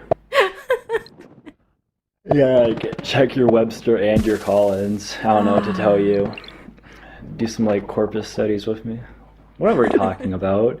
No, the big thing is that there's this nice little strip of land. T-Tat was not able to take advantage of it earlier just because that second city, Burley, got pop-capped so early on, and wisely chose to send that archer down southeast, pick up another different village instead. But it's really nice to just push units and maybe a giant supported by archers and catapults through there. Yak is going to be a big point to defend, and it's going to be by land and not water. Yes. Which, oh my gosh, not another water battle. Yes, well, this is lakes. These are all lakes maps. Yeah, You gotta yeah. expect that. So he's upgrading with the 2 fish. We expected that. He can get 5 stars. Oh, another explorer. Will it go? Oh, Will it go he's all the going way? greedy. He wants the lighthouse. There we go. Oh. And the new Explorer algorithm is, designed to make that kind of thing happen. Will he drop the Eye of God and just pick up the giant on Well, cap he can do right 2 away? fruit to upgrade that middle city first. I don't know if I'm going to do that. He's doing this specifically to spite you, Eastburg. Drives me nuts when I see that like 2 fruit, and I'm like, just get the $5 back. Come on, drive me nuts. There's the Eye of God. Yeah, but what if he wants a giant wall there? Gotta keep his options open. Oh no. Okay, thank you. There you go. It was just a little tease. He was always going to a upgrade. scout. Where is Yeah. that scout? Is the scout going to go for the ruin? I'm guessing. Yeah, you can see that the shorelines that you're safe there, and that Yeah. as long as Unless- you assume that there are no archers. I was going to say You or shoot you catapult. off. Yeah. Yeah. Let's see, because T-Tat should have seen that raft disappear into the fog. There is a way where you can click on a unit, with your cursor and keep on it, Yeah. and it'll show you where it is in the fog. You know who popularized that? I'm just kidding. No, who? Me. No. Yeah. I'm Was I just sorry. mansplaining a cursor hit to you? Because it knew, like... It's so funny. I know funny? You No, great. but we got the playbook happening on the Hoodrick side, yeah. But we've got the big thing. I keep saying this. I didn't notice it before today. Oh, not everything's a big thing, man. But I do think it is the big picture. I don't know how else to say it. I just don't think it's true in this situation. Look, the water, right? We got border growth on the one city. Why are we getting border growth there? Is it for the markets? Maybe. Seems a little unlikely. It's probably mostly to just get some more access to the water. Yeah. Like the ports on Burley are ports. really quite bad. Like Yes. the ones that are in range of the riders? Yes. Are you kidding me? They're bad. Yeah, Hoodrick has really bad poor spots. And he's going to need to get climbing if he wants to send that rider further. He's kind of stuck right now. He's probably going to send it back, put it in a port maybe. Yeah. We got a Nana's siege happy to here. get the Somebody's on siege. fire. I mean, it's only a 5 hit point rider in the city, but that's annoying. And Juggernaut. And then Oh, Big okay. Juggernaut. The Juggernaut goes in the pond. Huh. Yeah, just a trip across the pond. He's gonna be really upset when he sees the Mindbender in the fog, though. Oh, well, you see something I don't see. But I guess he can land the Juggernaut on the forest and do splash damage and just get it there that much faster because he doesn't have roads yet. Yeah, and even with roads, like, what's the route? Like north and then south? Yeah. And then- All right, what's he get from the ruin? Oh, no. Oh, yeah, we got kind an of dreadful explorer. He doesn't have fishing yet either. That's so disappointing. Yeah, you gotta clear your fog first. Move that archer south. Oh. So now the giant can't disembark, right? And just move forward one. Well, I guess it can disembark to the west. Yeah. Big catapult action. Yeah, the Hoodrick position is, a lot more fun to defend, right? Which is good if you're T-Tat here and you're defending. But it's also, this catapult's going to double up later on the attack, because what units are going to be attacking this catapult? Ones in the water that get catapulted to death? Archers from around the way? I don't think so. Oh, what'd he get? Pop. Population. Population in the capital. He's got to go for roads to connect his cities. Yeah, I mean, it's got the riders. Because And if he it's a can nice connect, he can Yaka upgrade, get 5 stars back. He can put one more road, and then he's got another giant. I mean, when you get a population ruin like that, you got to make the most of it. Yeah, this one he spent way less time deciding to upgrade, but this also feels like the time that he would have probably benefited from a wall on that city. Or it seems very possible that we're going to see a bunch of catapults line up behind the giant soon. Yeah, I wonder how he wants to, because he wants to deal with the giant in some other way, besides making it inconvenient to siege. He wants to kill it somehow, and he doesn't have the units for that yet. He could go into mathematics with the roads he Yeah. already has into markets. It's just that done he's got that some before. pretty unimpressive spots. He didn't even have hunting, though. Yeah, exactly. All right, there's the he moved the juggernaut back. How interesting. Yeah, just out of range of that catapult. Yeah. So maybe he'll put it on land, move it along the roads. But yeah, right now, at least it's safe from the catapult. But Hoodrick can get more catapults. We'll see. But is Hoodrick going to get on the water? He doesn't even have fishing. I think he's following he's obeying the playbook, okay? Yes. He's like, market, next, first, Yeah, you're right. sawmill. He's got to go for Next, riders, market. roads, markets, and then, cloaks. Right? In 20 turns, we'll see cloaks. Oh, the turn 30 cloaks. I think, didn't the last game end at turn 31? So hopefully we'll stars. see cloaks before then. He's definitely saving stars for those markets.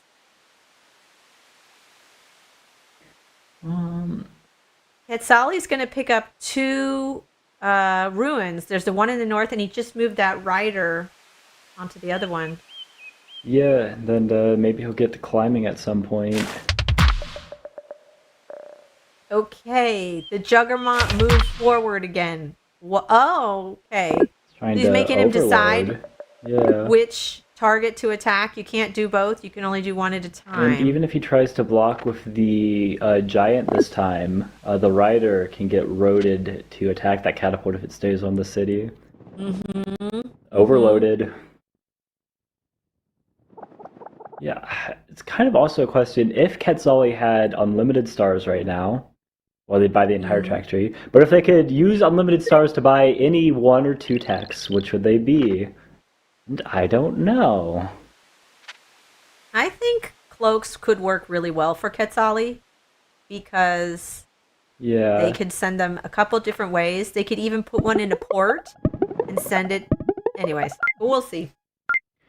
Well, it feels like they don't have any immediate attacks, so they're going to have to end up playing for the late game, and trying to get their own cities developed past level 2. Level 2 is great, but they really want level 3 if they can, and they probably also want some markets. Quetzali has big markets coming down right now, and more in the future. Yeah, those markets, we saw that. There's the playbook. But Quetzali's going to get 2 ruins. Looks like a ramming a ruin. And trade, okay. Okay. You gotta be happy with trade. Probably going to see, they've been banking stars for a little bit. Ramming and trade. But you can't use trade until you have some, level 3 tier production buildings. So he's gonna have to figure out how to use... Again, he doesn't even have hunting. Yeah, it seems like he wants to go ahead and pick up hunting here, right? What other play do you have? Does he have climbing? No, right? No, at least not yet. Maybe he wants to pick up that ruin. But we don't know how much potential he has for mines. We don't know what he has. Yeah, how is he going to use trade? We can assume, some mathematics, some probability in the fact that he has 2 mountains in his borders. Give it 1 mountain is likely, 2 is more likely than none, but 1 is the most likely. So let's go. So yeah, straight into diplomacy because he sees I have undisputed access to the water, and I'm just gonna go ahead and attack. I like it. I like cloaks. He can use the cloak in the water to hit. He can even get cloaks other ways, send them along the little strip. There's no stop sign along the southeast, so he could send something that way. Yeah, I was kind of hoping to see hunting into mathematics for trade stuff set up later on, but that doesn't pay off for a long time. I mean, I'm just kind of skeptical that it'll work. We'll see. I mean, T-Tat can see the cloak. That's the thing. So T-Tat has time to anticipate it and maybe come up with a counter. Wait, if the cloak moves into the port and it goes invisible, can he use an archer to shoot it? No, right? No, not an invisible cloak. No, you can't. Even though he knows it's there, even though he knows there's only one place the cloak could be, it has to be in that port. He can't shoot it. It's invisible. Yeah, and I'm wondering if we're gonna see a chop north of that sawmill in Icgold for another level 4 market or not. But yeah, I mean, these cloaks have to like steal a city at this point, or else it's going to be a 1 game for our Hoodrick here. Like, he's got double the income, and he has a pretty nice attack going on Yaka, a city with no wall. Not seeing the way to really defend that city well either. Let's see. The cloak's gonna go in the water. Yeah, once a knight comes out from Hoodrick here. But yeah, let's see what the cloaks do. What's the cloak gonna do? It's gonna take him a couple turns to set it up. He's gonna have to land it, right? Unless he attacks. Yeah, Burley. He attacks. What is it, Betley? I see an R there, yeah. We'll see. A little rider trapped between 2 mountains. But those juggernauts are still just hanging out. Yeah, it feels like it was kind of struggling to find a way forwards in this match. And he didn't like any of his options, so he invented his own with, I'm just going to get cloaks and that'll win me the game. I'm not so convinced it will, but we have to see. I mean, he's the one playing. I'm just sitting here yapping. This is a really weird map. I have to say, the way the water's spaced out, it's just like you said, like, how do you make the most of this? Whereas T-Tat has the playbook to follow. Like, he's just following a script, very simple, like, just forestry, math, markets, and it's working for him. Whereas is like, I need a script. I don't know, like, what? It's not really clear. Like, upgrading for a giant with the connecting with the road. Oh, moving the catapult onto the no coast. More cloaks. He shut that down quick. That's smart. That's really smart, because now that catapult can hit anything that comes out of that city. I like that. But aren't there some units in the water that can shoot the catapult? Yeah, there's some scout out there. That's what I thought. I thought there was a unit out there in the water. That catapult's gonna get hit.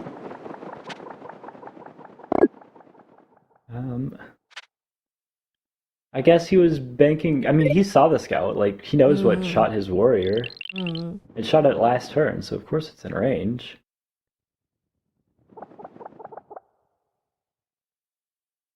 But I guess at this point, even a catapult that's been damaged and is at 1 health will still kill a cloak. So the catapult being there just stops him from training a cloak on the next turn. Yeah, I mean, you got the cloak off, I guess. It's got like 2 daggers, and it won't do anything in the water tiles.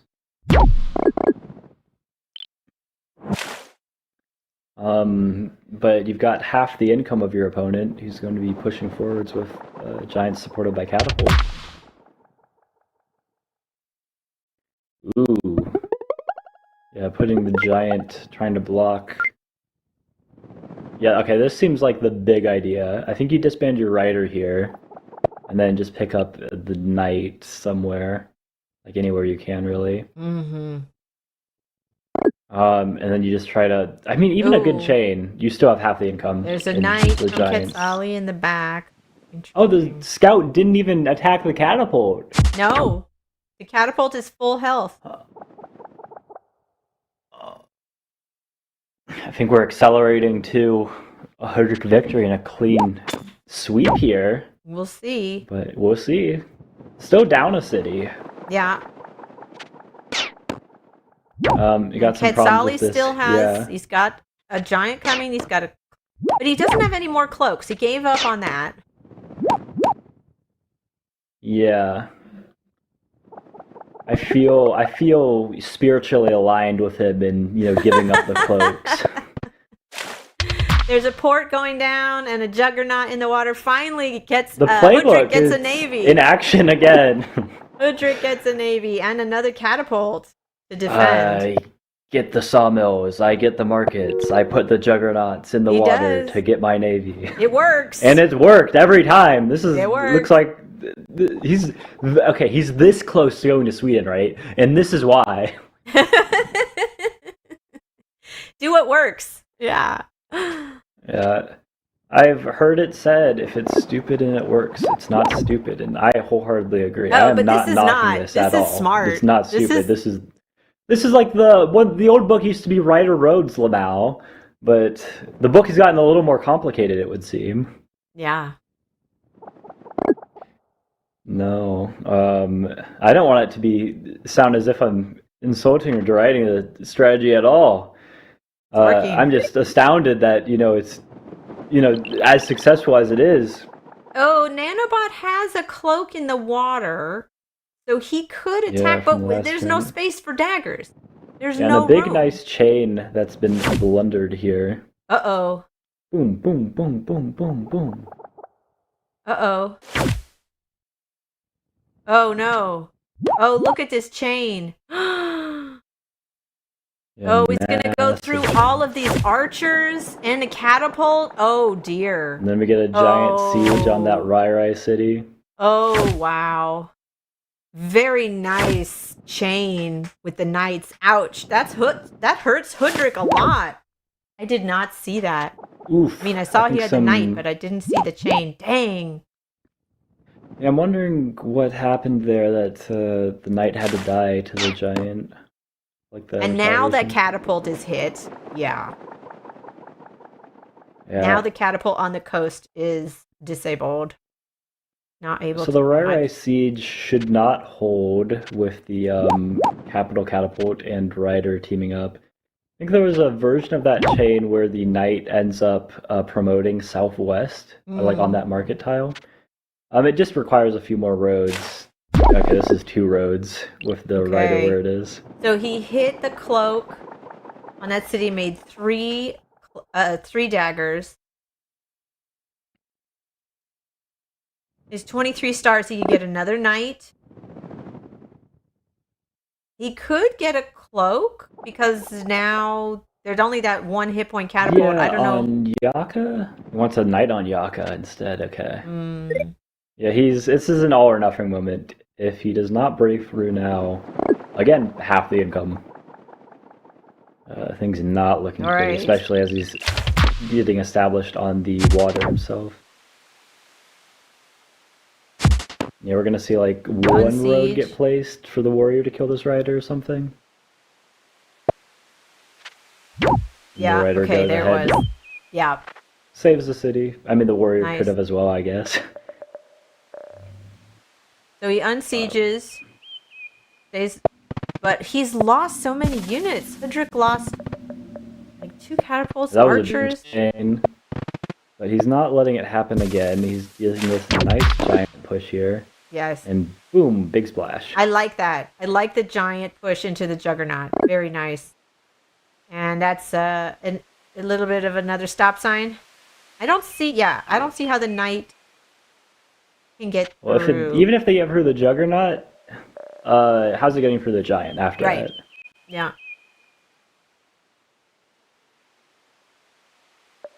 And it can't. Well, there could be a bridge placed to Chocho.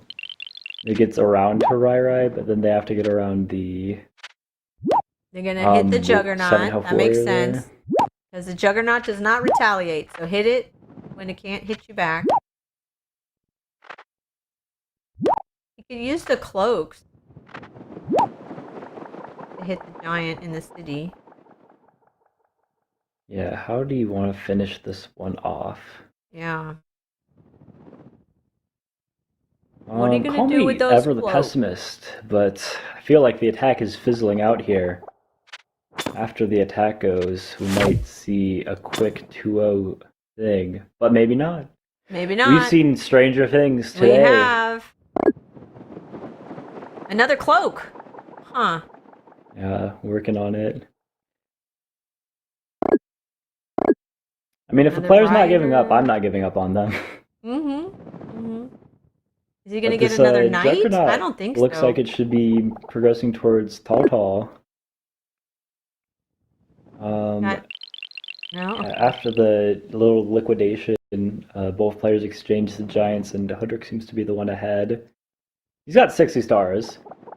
I think that he goes ahead, picks up some sailing, Yeah. then Well, I heads think to that's the Polytopia. key. I mean, Hudrick has double the income of Quetzali. Even though Quetzali got that trade ruin, he never got a chance to place market. Yeah, never got the text to set it up. This is, I mean, well, I love being right, but I'm looking at it and I'm like, I don't know if the cloaks were a big enough attack to make anything happen. No, I think they you needed to weren't. play for a little bit later on. Yeah. The What catapult is? moving out to get a rider. Yeah, I think the Taking play out is the. pretty Is he going straightforward to put for the giant Hudrick. in the port again for splash damage? I mean, I Hmm. would. I would have changed it a little bit, like the giant goes in the port for splash damage, and First. then my warrior kills their Yeah. giant. But you got enough. You got the rider back there, so just place a couple roads. Does the same thing. No splash damage. He doesn't want his juggernaut to get destroyed like the last one. And he Remember, there are realizes, still hey, I can tickets defend. you can get to come see the finals in Stockholm. There's a few left. They aren't all sold out. You can click on the link. Come join us. Watch us play live. Ina Funny and I will be there commentating. It'll be a good Yeah, time. come give us a fist bump or something. And we've got a big knight from Hudrick over in the back. Hmm. Hudrick doesn't know that Nano's vision is impeccable, though.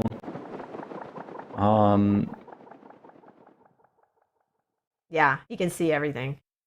The Yeah, I think. cloak moved out of the city, so it's poised to hit. I don't know.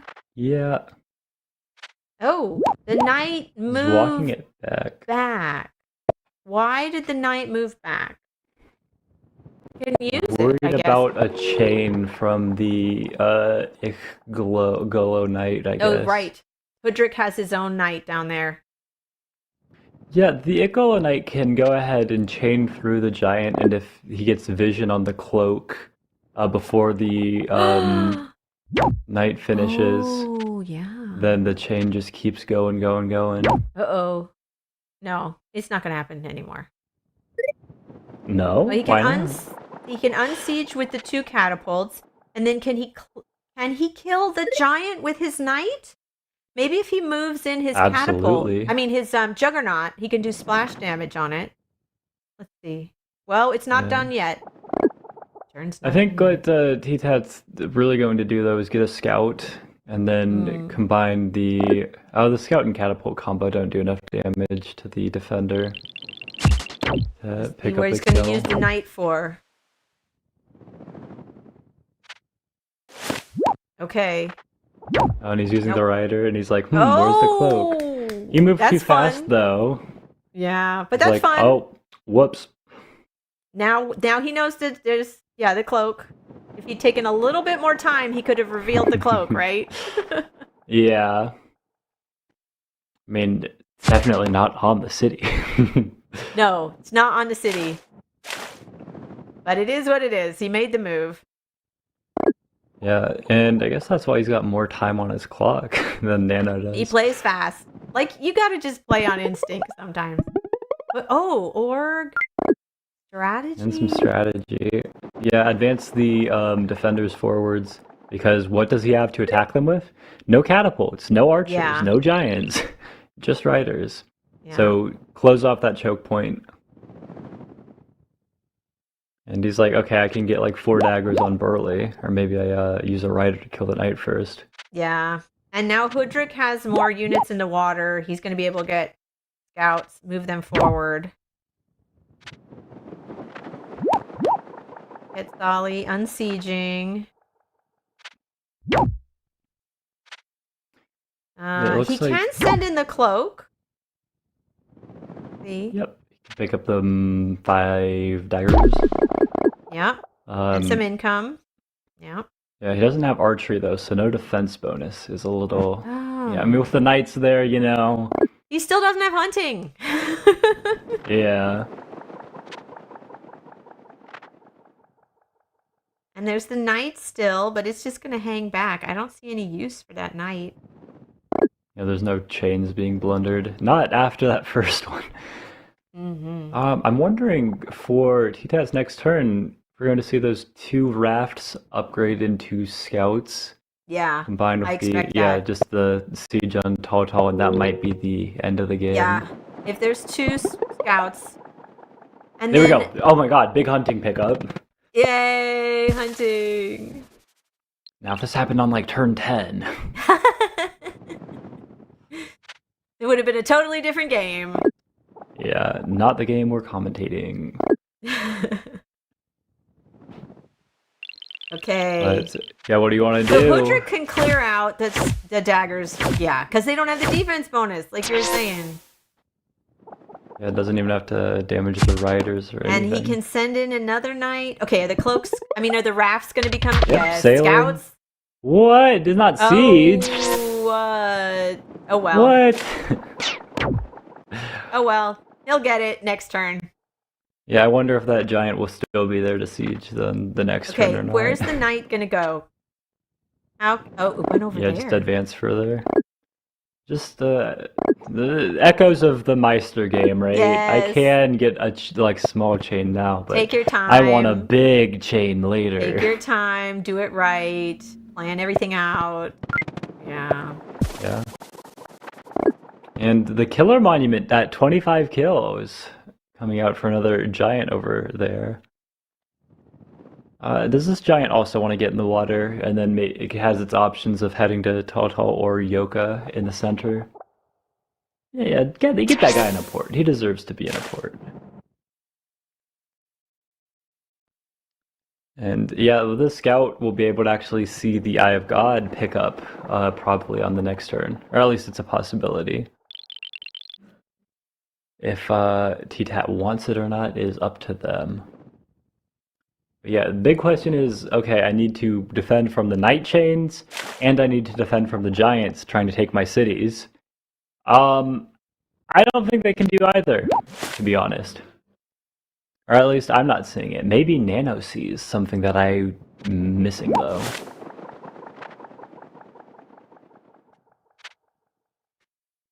Got this little 5 health rider. Yeah, take out the veteran knight. Mm-hmm. And advancing it forwards instead of back to break up any chains back there. Yeah, and this is, you gotta be able to plan, 2 turns in advance for this kind of thing, because we see that one 5 health rider where it got bounced back to, it did prevent a chain, but now it's not able to heal either. Mm-hmm. And you would have, a 5 health rider is not as good as a 9 health rider. Common sense.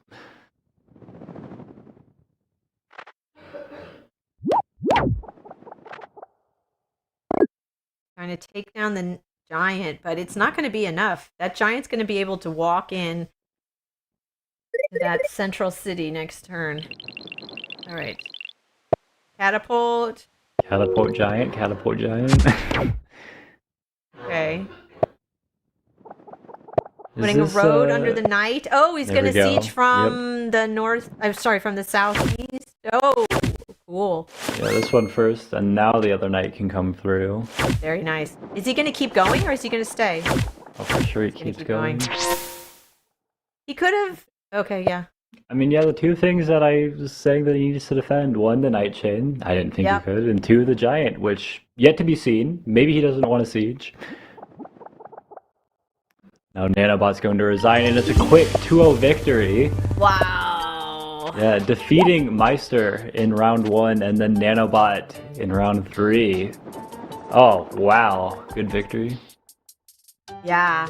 Congrats, T-Tat. Well played. Yeah, I know what you're saying. That amazing game versus Meister Lampe in the first round, and now this one.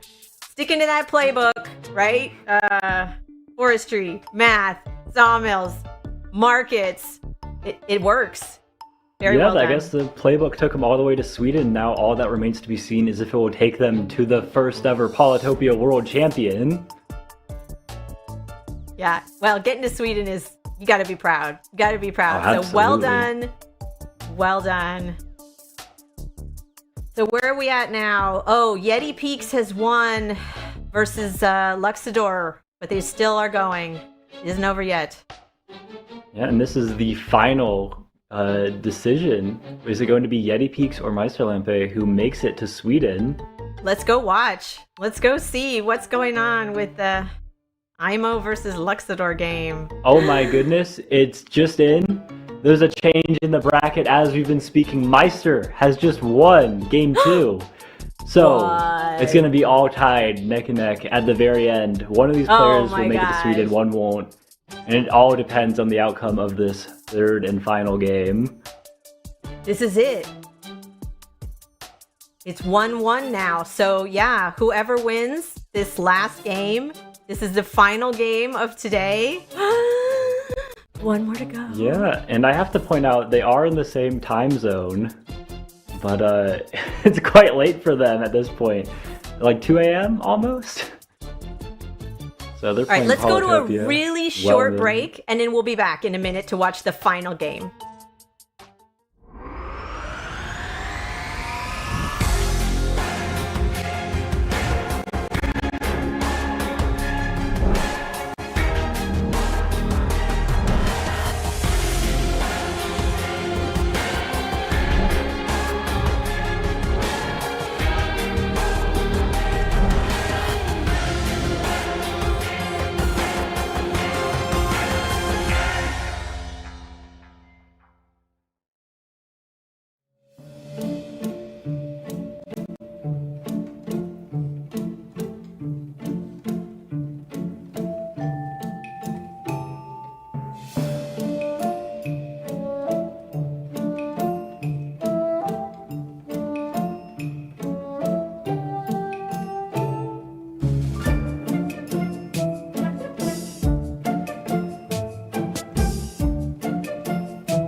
Welcome back. We are down to the final game of this face-off series. It's going to be Yeti Peaks as Imo versus Meister Lampe as Luxador.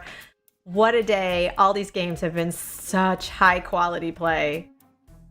Oh, absolutely. It's just something that warms my little Polytopia nerd heart, watching all these high-quality games go off, one after the other. We've just assembled all of them, and we're getting right into it. We did get to see Yeti play earlier in that little replay against Arthur as Imperius, but we haven't spent nearly as much time talking about him as we have Meister throughout this broadcast. Make no mistake, Yeti is no slouch. In fact, although Meister might be favored in the longer time controls, Yeti definitely has more Bullet Championship wins under his belt than Meister. Yeti has won more of these fast live game tournaments than any player recently. In the last Bullet tournament, he won all 3 brackets back to back. Yeah. He's also knows how to do endurance. And did you see he did the typical opening with meditation so he can get Altar of Peace on turn 5. Yeah, but he's got to be dismayed right now. Where are his villages? Where are my villages? Where are my villages? He's sending the Mindbender, and there are no villages. Yeah, so Meister Lampe definitely picking up fishing makes sense, being on the water like that. I need to upgrade that second city. And we didn't see the earlier turn 4 warrior until some more concrete information about the resources. I'm guessing he didn't know if he needed to get the lighthouse or not. But oh my gosh! Wow. What? If he got the warrior earlier, he would have had the turn 4 giant with that pop ruin. Yeah, but that can be a maybe. curse. Yeah, lighthouse. No. Oh, turn 4 giant! He got it! He got it! Oh my god. What? Wow. Okay, but this is a curse. I know, funny. We have seen every time someone gets an early giant in this day, it backfires every time. Well, is it that it backfires, or that it didn't work out the way they wanted? It was still good for them and advanced their position. It's just they didn't win the game at the end. We saw Meister Lampe squander an early giant before and just send it out into the water. Okay. So he's got to use it. A watery grave, yeah. But this is tough for Yeti. Typically with IMO, right, you see these resources that are we call them not parallel resources, but it's going to be really hard for Yeti to upgrade his cities. And boom! As if it wasn't enough that he got this early giant, he's got a nice view and some 5 stars gained from Vision on Yeti Peaks here. So he can put a port, right? He has fishing, and then he can connect that new city with another port if he wants. Yeah, I like the idea of the warrior heading west to pick up that village. Okay, I have to say this. Meister's villages are kind of trash too. Yeah, look at this third city that he has. What? Yeah. What even is that? It's garbage. Yeah. So this just shows, if you think you have a really bad spawn, you never know. Your opponent might also have a bad spawn. But Meister does have an early giant. Oh, sailing. Oh. Yeah, early sailing. He's gunning after those starfish, I guess. We're going to see another warrior on the... Yeah, where we're going to capital. As many units in the water as possible. What's Yeti going to get? Star Ruin! Hey, I can bring him back into the game for sure. Yes. Ooh, climbing, that's too. Huge. Okay, hunting, climbing, mining. Oh my gosh, he's really going on a spending spree and picking up techs, but... Yeah, with the changes to Smithery, he's got some, nice places. He doesn't have to take the dive into forestry for him either. Okay, there's the port connection with the capital. Very nice. Another explorer. Oh. Will it go all the way? And this might have been why he bought sailing, right? It might. It might. Oh, Ooh, no. Yeah. That 50-50 heads west and not north. And now you're probably never getting that northern lighthouse. It's that lighthouse and that Eye of God monument. Goodbye. He's not getting that. Nice try, though. He does have some good vision on the opponent. Absolutely. He's got a great access to the central lake. If, that very first game, 2 ports to start out with. He's got more than 2 ports now, so. He does. He can get some units in the water, get on the water, make a strong navy. He's sending the Juggernaut along the coast. I'm like, what are you doing with your Juggernaut, buddy? Come on. Is he going to get it mind bent this game? Oh, don't Yeti's mind mind bend the bender just juggernaut. Don't do hanging out. that. Another And- explorer. Getting the lighthouse, thanks to climbing, that made it a little easier. And meets Yes, 7 stars. got some good vision. Absolutely solid. So, Meisterlamp, walking the warrior, I'm wondering, does he want moving to the juggernaut. go for the trash village, or does he just step on the starfish right away? Oh, look! There's a little island village. How odd. That's unusual with lakes. Yeah. Does he want to... Yeah. What does he want to capture that city with? Is he going to use the scout, the raft? I'm so Not the having juggernaut. deja vu with his initial game where he had this early juggernaut and it's just like floating around. Like, what are you doing with it? He's looking for something, but he does not want to find that mindbender. Yeah, oh no, don't. Maybe if it Don't teams up find- with the scout, though, it can at least... Yeah. Yeah. Well, he knows the mindbender's out there. Okay, this is Imo he's playing against. He knows there has to be a mindbender out there. Yeah, so surely he will not throw caution to the wind. And Yeti, right away, Yeah. mission pickup, tries to establish himself on the And water also too. moves onto the mountain ruin. That could be great next turn. Yeah, he's got a lot of good places to get some smithery going on. Okay. So now he has some good vision. He knows where the mindbender is not. What's he going to do with the juggernaut?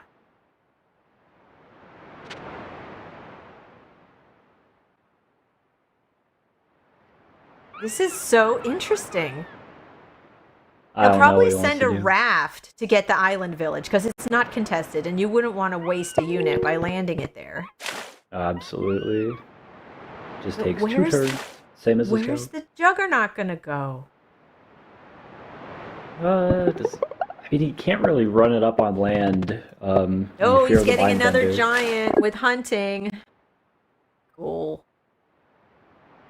No stars left. Okay.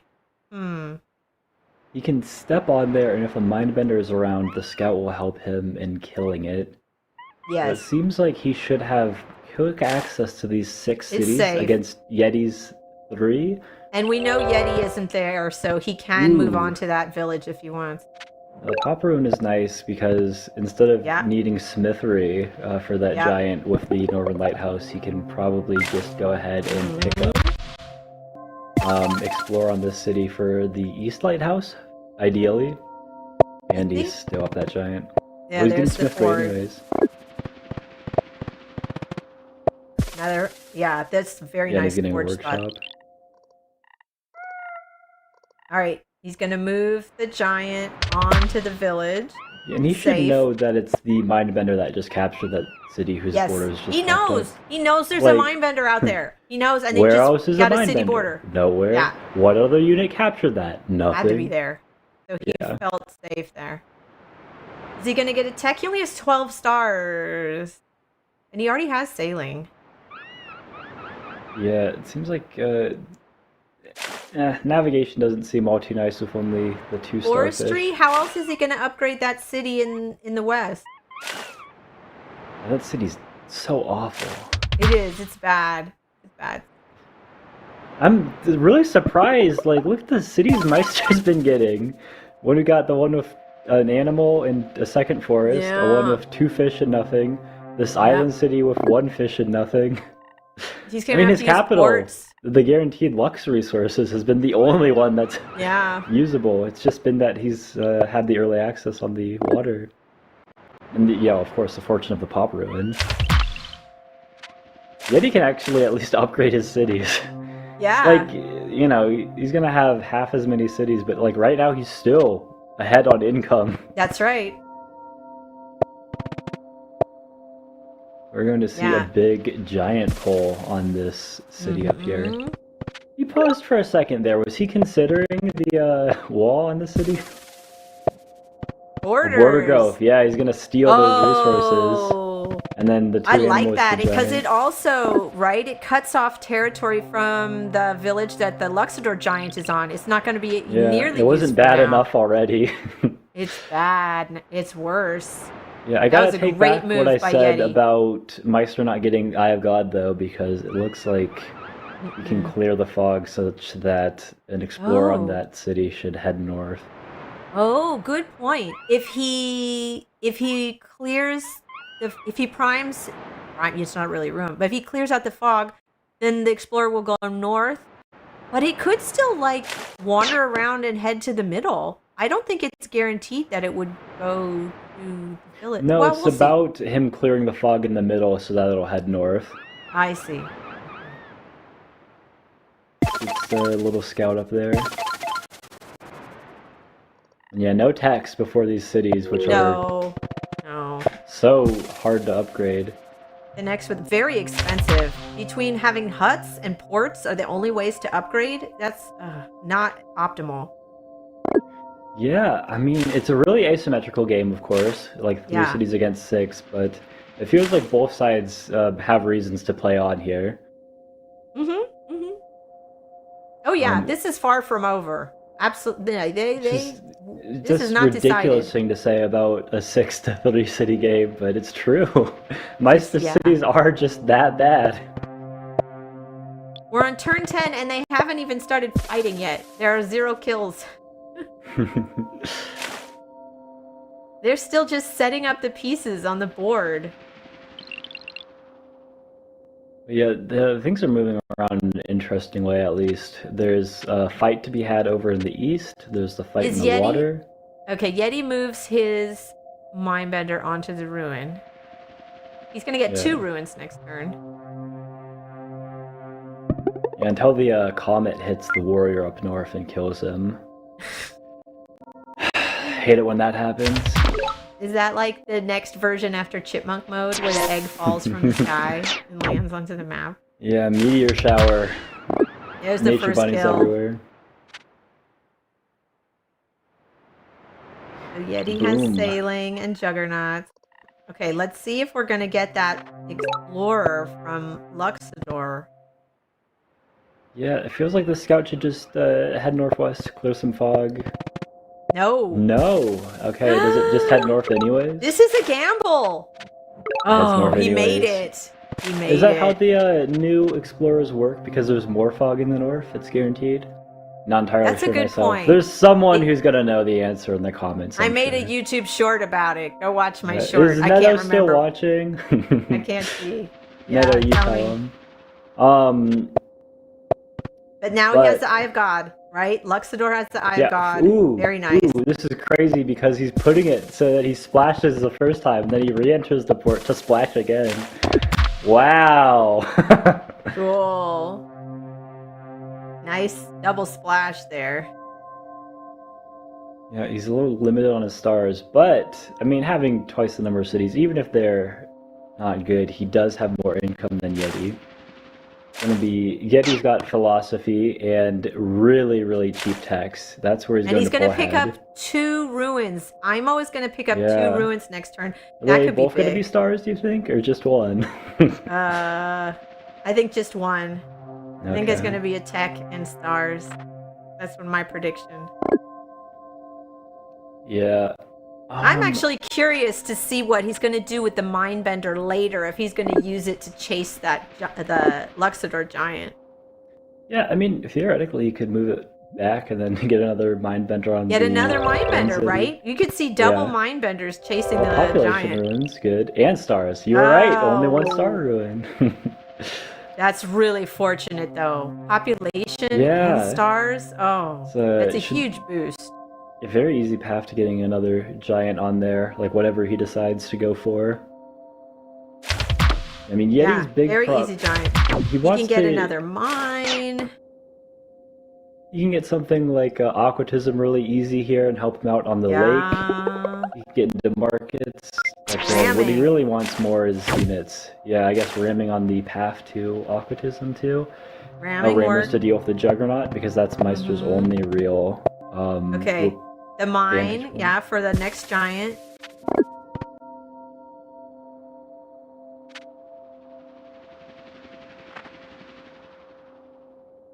Yeah, where are they going to go next? So he has ramming, which is going to be effective against the juggernauts.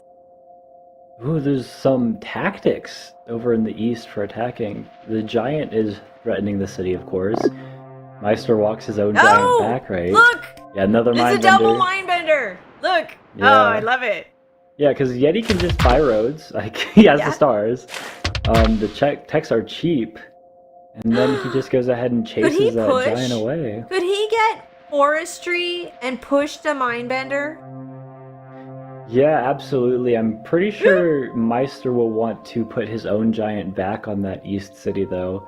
What I'm expecting to happen, though, is Meister's going to go ahead and I think that city's going to be lost eventually.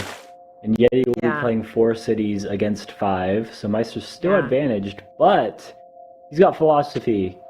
Yes. Cheap text. Cheap text. Okay, he sent them the giant back. Run away from the mindbender. He must have seen that push potential. Oh, it's just about like not losing the city too. Yeah. But the thing is, like, Yeti buys roads. He puts one like north of the city, one northeast of the city. Yeah, I guess that's what the 2 warriors are there to do. But then, yeah, Yeti might be able to just get another mindbender, and that threatens the push. The mindbender. Okay, not next to the giant yet. Yeah. Interesting. Yeti's picking up some nice, advantageous trades in the water. Yeah. Yeah, attacking Juggernaut on Juggernaut is the right way to do it. Bye-bye, Juggernaut. There's some splash damage Meister can get next turn, but it's going to be at the cost of his whole Juggernaut. And yeah, all Yeti wants to do, or at least I guess needs to do here, is heal that giant. Attack, heal with the Mindbender, attack again. Yeah, and Archer too, intensifying the pressure. Yeah. Oh gosh. Yeah, he can use the mindbenders to heal, set up some archers. Yeah. I mean, it feels like half the city count Yeti's advantaged. Because he will turn that east city into his own, and the command that he has on the water is I strong. hate to say it. Is this the curse of the early giant? Oh dear. I mean, my opinion is like, I'm like, that can't be real, right? But like, I can't deny the evidence. I see it with my own 2 eyes.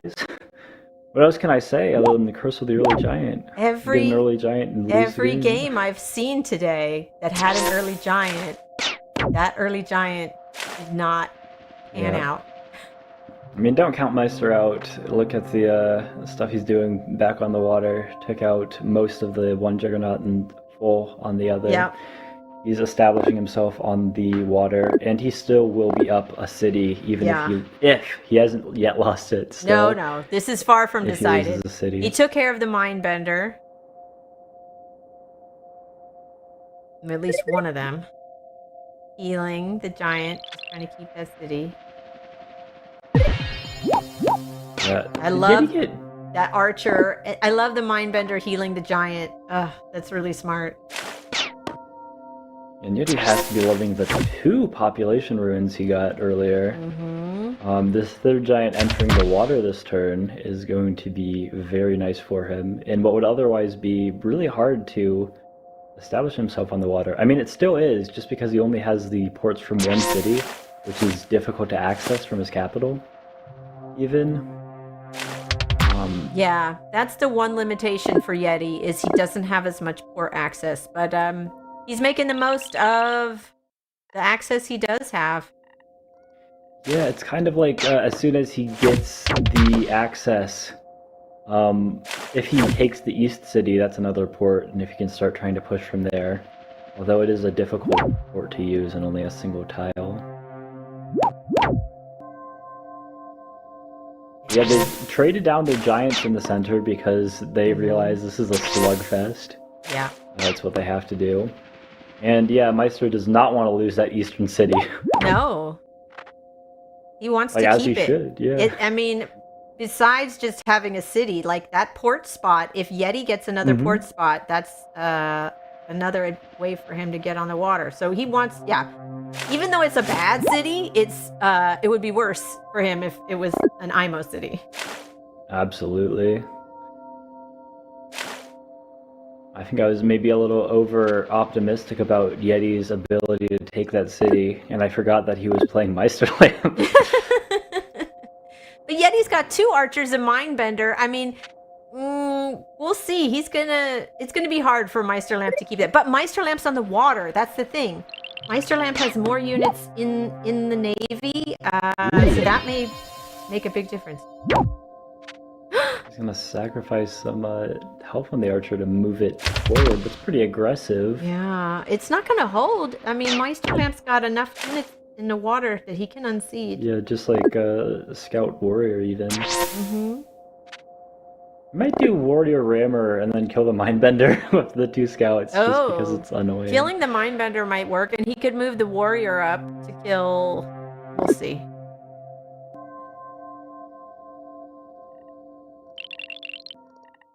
Yeah, how does he want to do this? This is where I stop, like, talking. And just watch. Just see the beauty of Meisterlamp's skill play out. Yeah, does he kill the mindbender? Does he not? Yes. Oh my god, I feel so vindicated and smart right now. You're brilliant. You channeled your inner Meisterlamp. Oh, Good job. I feel like a child sitting on Santa's lap and Santa says, yeah, I'll get you that. Aww. So beautiful. Rammers. Yeah, Meister's doing a good job in the water as well. I mean, he's no slouch. He made me believe it was possible, but Meister's coming back and saying, who were you doubting? Me? Never. But this is far from over. Like, Yeti's in a really strong position. They both have really strong positions. This could go another 50 turns. You know what I'm saying? Oh, ooh. I feel like we're insulated from another 50 turns in this one. They're like walking the razor's edge, like it's a tightrope thing. Meister has like all the stuff in his favor for the end game. Yes. Just with, he's got more cities. He can train more units. He's got more cities. When we get to that point where, stars become monopoly money, if that were to happen, like the guy with 6 cities is winning that. So Yeti has to make something happen before that. No, the longer this goes on, the more it's in Meisterlamp's favor, because philosophy is only great, like, again, in the early game when you're picking up the tech. Once you have all the tech, not as much of an advantage. He's getting another giant. Absolutely. Yeah, and this is what we were looking at. Well, we didn't talk about it, so it doesn't count. But this is another reason it felt like that city was going to Yeti. Just, okay, the first giant dies, but look, he's got philosophy. What about the second one? The only thing is the second giant came out a little later as Yeti's stars and resources were focused on the center and the water. But, I mean, it's still a big giant. It was a lot that we saw. I mean, Meister lost his own giant just trying to defend from the first one. He doesn't have a giant there anymore. How does he defend from that while also defending in the center of the map? Everything that's going on here, like the rammers bogging up his ports. He's using it. Okay, scout. And then he put the unit in the boat to kill it. But yeah, I hear you. What's he going to do about that city in the east? There's a firing squad up there. Actually, I think we call that a Meisterlampy firing squad up there. So anything he makes in that city is going to die to the archers. He can't make anything up there, and the giant's coming. Absolutely. It still feels like a city that Meister can lose and play. Like, again, he doesn't want to. However bad it is as his own city, it's worse as Imo's city. Ooh, Yeti can road onto that village next turn, the little archer. And if the Meister trains anything, the warrior can road in and siege. Oh, He's putting in a monument. Gonna get another unit there. Because he was pop capped, but not anymore. Yeah, I mean, that's the big advantage he has just walking around with more cities, is that he has more places to train his units from. That's and right. He's actually He been can able to put- bank some stars, it looks like, the last couple of Put trains. some units on the board. It goes ahead and puts a warrior in the East City. Doesn't leave it open. Yeah, is he banking to save for, it feels like he gets roads, and then he puts a port down there, and he gets his Grand Bazaar. Like a walled defender over there. No, it still doesn't seem like enough. He needs like the walled defender and 2 Smithery Giant on that city. And then you shoot the Yeti's Giant from the water of scouts and whatever to defend. It feels like it's possible by any means. Difficult, but possible. And he's definitely winning now in the water. Yeah, but I like how Yeti's getting all of these archers. I think those can be really helpful from the shore. Yeah, We'll sure. See. Yeah, sure. You gotta Did he forgive chop? the punt. Looks like Yeah. Yeah, Yeti's chopped. he chopped for a rammer. And then you got to say, rammer, I hardly knew her. I'm just using Oh my all of God. the This is puns terrible. today. It's terrible. But yeah, not Yeti, Meister. Ton of stars. But Wonder if he's Yeti's the going only to one who's got roads. giants on the board. It looks like Meister's. Ooh. Oh, a Yeah, better bomber. idea, navigation. Just destroy him, like get him out of the water. You're saying he was saving stars for something, and there's a couple starfish he could pick up. That at this point it could actually be Yeah. helpful. Yeah, we are not at Yes, the Monopoly look. money point. Yeah, the raft He moved wants onto that the starfish with the raft. Cool. He does not want to move any of his rammers to get killed by the giant. So he'll just wait with the 3 health rammer swordsman there. He might move You a can go raft ahead. onto that other starfish. Yeah, I think he'll move the raft on the other starfish and then probably move one of his rammers north to go ahead and protect his bomber. Yeah. Nope, he left it there. No. Okay. Okay, the bomber can get hit. It doesn't matter that much, but I guess I still don't understand why. Oh, no The giant- roads. The IMO giant moving into the East City. Very close now. Yeah, needs the stars for something other than roads. I mean, the big thing is, he takes the city, and then what happens after that? And he has He's ports. lost in I the mean, water. honestly, that port spot is really Yeah. valuable. Oh, for sure. You can get that giant in and then start attacking the island city.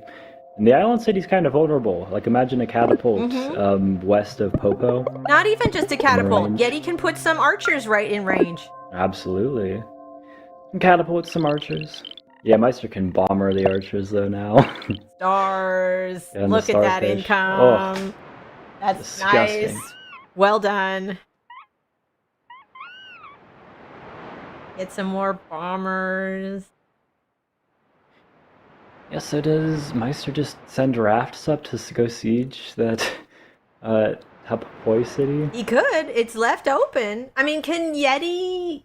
I mean, Yeti can kill it with the archers in range and the giant, but is it worth sieging just to, Oh yeah, he's got 21 stars per turn. Like, taking out, annoying? what, 6 of them?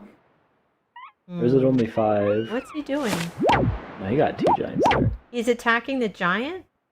Yeah, he's making progress. Quickly. He's not... I wonder if he's going to siege that city. Knowing Meister Lampe, he's just going to bide his time and wait Oh yeah, till... there's no siege this turn. Time is right. He's not giving up a scout for a siege. Yeah, those archers on land, they can really be effective, but Meister Lamp is like, he knows how archers works. He's like, no, you can't be on the court there. You can't, I gotta take you out. He's figuring out some kind of tactical something here. He is. He has 40 stars. Okay. I was There. he Okay. is gonna siege. Okay. Yeah. All right. He's willing to drop a warrior in there. It's not going to last, but oh, moving the bomber up. Cool. Yep, out of range of the archers, but in range. You can never trade anything on that city with a bomber in range. I mean, not that you could before with the scouts and everything. If he gets It's a just made it couple worse. bombers in the island city and moves them up. Oh, org. Oh, strategy. Some better Going units. for a stronger navy? Gonna put some defenders Seems in so. both. Ooh. We'll probably be seeing in the next couple of turns why Meister went for the siege and the kill that like the way he did. So the thing I'm also thinking about is those two rafts around the island city. Like, those could become bombers, right? We always talk about the threat of a bomber. Yep. All right. Yeti makes his move, puts the giant in that terrible east city. Oh, and goes for diplomacy. Yeah, what city is Yeti hoping to target? Where with is he the going to cloaks, cloak? though? What is he going to send? Meister can see the cloak, so he knows it's there. Yeah, I guess I'm a little confused. Oh, there was the raft and oh! Yeah. He said, nope, not today. That was beautiful. That was beautiful. I love the raft as the threat of a bomber, and he used it to kill the cloak. Amazing. That was well And Meister done. seems more than happy to just give up that east city. Yeah. You can take that port. I will shoot anything you put in there. It is one port. Yes. He seems to think it is manageable and that he'll win with the superior water access. Oh my gosh. This game is great. Oh, for sure. Moving in a raft again. Potential bombers there. Spooky, scary bombers. He's got some rafts. I was going to say there are rafts just out that he can't upgrade. I don't know. He's going to move them up. And this is a funny little warrior. Like, just looking at the capital. Okay, like, so hey, he moved the I rafts could siege you out back. if you trade anything. He moved the rafts back to in his own borders, and he landed that other one. Interesting. Oh, The other Yeti's going to ones- shoot the bomber with his archer. Nice. He has 18 stars. Another cloak this time. Another cloak, but out of range. I still don't understand the cloaks though. What is he Yeah. cloaking? Where is he going to send the cloak? Is he going to put it in a port? I don't know. Well, it gets in the port, and then what does it do? Mm-hmm. He's going to walk it around the side? I don't know. Yeah, unfortunately, we're not Yeti. We're just commentators. So Yeah. who's to But say? now he has that one more tile to put a port. He could put the giant in a port, and it'll survive for a little while. Yeah, absolutely. Guess Meister's gonna have to get some rammers ready to go for that juggernaut. He has a couple rafts there. He could also turn those into bombers or rammers. We'll see. He's still putting pressure on Yeti's West City. And Meister has to feel good about this. Like, it seems like he has, in the next couple of turns at least, an unbreakable siege over in the west. Mm-hmm. The west has fallen? Has the West? Not yet. Hasn't yet. Not Don't yet, count your not chickens. yet. Don't count your Western chickens before they hatch. Yeah. The more interference Yeti creates, or Meister rather creates, with landing these scouts and warriors up there, the more likely we are to see like some bomber that's directly in range of the capital Yeah. cause some crazy There is. problems. He could move a bomber up and hit the capital. He's got that one little lone warrior on the land. There's a sword there and archers. But I am mystified. What is that cloak gonna do? What? Yeah. If it does anything, it's gonna take a long time to do anything. No, absolutely. When I say a long time, we just watched a 4-hour game to start today. This one's only turn 21. Come on, we got like another 60 turns to go. No, this one is definitely progressing. There's blood on the board. Ugh. Okay, yeah, so he's gonna walk that cloak around the southeast. Interesting. Yeah, big port for Yeti Peaks. Yep. No, but he's pausing. The giant has not entered the port yet. Giant's not in the thinking port. about the cloak first. He's Yeah, making a cloak chain. Okay. We get the upgrade of the port, but he has nothing that he can even put in the port yet. And Meister's like, yeah, I was just gonna bomber it. That was the idea. Yeah. Putting the defender. And, yep. Suddenly, the task of defending that city has just become much more difficult. He's asking Yeti, hey, can you step all your units in range of my bomber real quick? I mean, you want to unsiege your city, don't you? And Yeti says, yes, I want to unsiege my city. Come a little closer. Come a little closer. And the annoying archer is gone. The bomber is 32 free to stars, heal. so he could make some more bombers. He has all these rafts just poised, but not ready yet. He's just waiting with these rafts. The rafts, they're just standing there menacingly. Nope, one became a bomber. Oh! Ooh, an advanced bomber too. He's like, you can shoot me with one archer if you want to. But I thought you wanted to unsiege your city. Come here, come. Yeah, he's like that fairy tale of the fox wanting to like take the gingerbread man across the river. Come sit on my snout. He keeps landing a warrior there. What's that about? Just being annoying? It feels like it's, something like, you can't, like, Yeti wants to train riders and stuff on a capital, or maybe even a catapult, and the warrior's like, nope, I'm gonna siege you if you do. Okay, he put the juggernaut in the water. He's sending his cloaks along the side. Yeti, okay, is he gonna take the bait? He's unsieging. Yeah, okay. So does he use a rider with a road to do, okay. Got it like this. And yeah, no, the bomber is fine. Bomber unscathed. Advanced into range of the archers, doesn't matter. Okay, and so... Yeah, the warriors forced Yeti to train the Meister swordsman. Lampe has control of the water. Even with that one juggernaut coming in the port, Yeti can't get any more units in the water. Meister Lampe has naval dominance.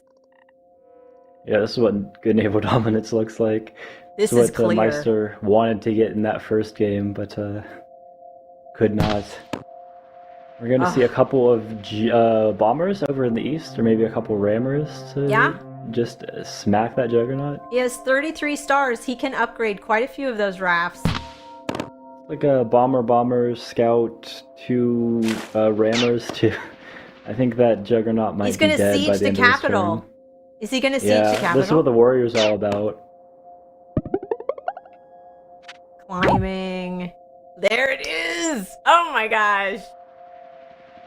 I mean, Yeti can unsiege. He's got the rider, he's got an archer, but this is really putting pressure on Yeti. Oh my gosh. I think we might see some... Ooh! I thought we were just going to see a rammer for the kill on that, but he wants to use the raft instead. Oh, sieging again. This is it. Yeah. This is it. Get stronger rafts. Oof. I think Yeti's in trouble. I don't see how Yeti comes back from this. Oh, wait, look at that. He's not immediately going with another rammer. That means this man did some poly calculations or something. He's a smart man. Smart men use poly calculator. Even the smartest players still use poly calculator. Well done. Yeah, this is progressing towards the end. It is. What a nail biter from all the Meister fans out there. I know. Tell me about it. Okay, I will never mention the curse of the early giant because it seems like Meister Lampe has broken that curse. Again, I don't want to speak too soon, but he looks to be doing very well. His position's very healthy. And then it all collapsed for him. Juggernaut in the water. Those cloaks yeah. those cloaks aren't going to do anything. Yeah, not even like an ineffectual or ineffective infiltration, but just a absolute nothing. But he does have enough to unsiege both with this port and Juggernaut Splash. To the untrained eye, it looked like there needed to be a choice. He can put a... Yeah, he puts a sword and a defender. And he's got 8 stars. Is there another cloak?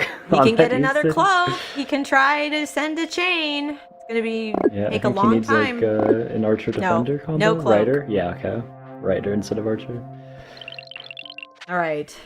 Is he going to check if there's another ruin in that last fog tile? Yeah. Maybe. What else? Nope. What is that defender doing? I don't know.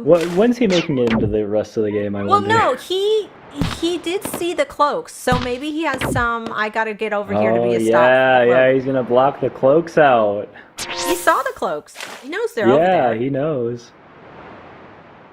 Yeah, I think we're gonna see a lot of Yeti's units disappear. With a bomber? And without even a Houdini. Yeah. I mean, Meister Lampe has that defender that's gonna move up next to the capital. Yes.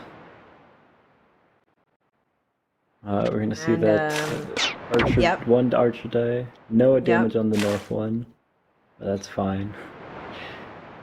We're gonna see the crazy bomber, like upgrade that. You don't have the stars for it, so we probably won't see a crazy bomber. No crazy bomber. It's okay. Next turn, maybe. We still have the bomber in the east. This is looking very rough for Yeti. But this is it, man. Whoever wins this goes to Sweden, so I don't blame him for yeah, he's not happy to see the warrior. Yeah. He's paused. The cloak just advances. Okay, well that one didn't work, but surely the next one. That cloak is not gonna work. Yeah, people get creative when they get desperate. That's true. Oh no. Oh, and that's it. Meister advances to Sweden in the very final game of this World Championship face-offs. Oh my gosh, oh my gosh. Absolutely crazy. What a great ending to this day. That was a fantastic game. And yeah, for all those, I gotta turn on my light. For all those Meister Lampe fans out there, we are cheering. Yay! Woo!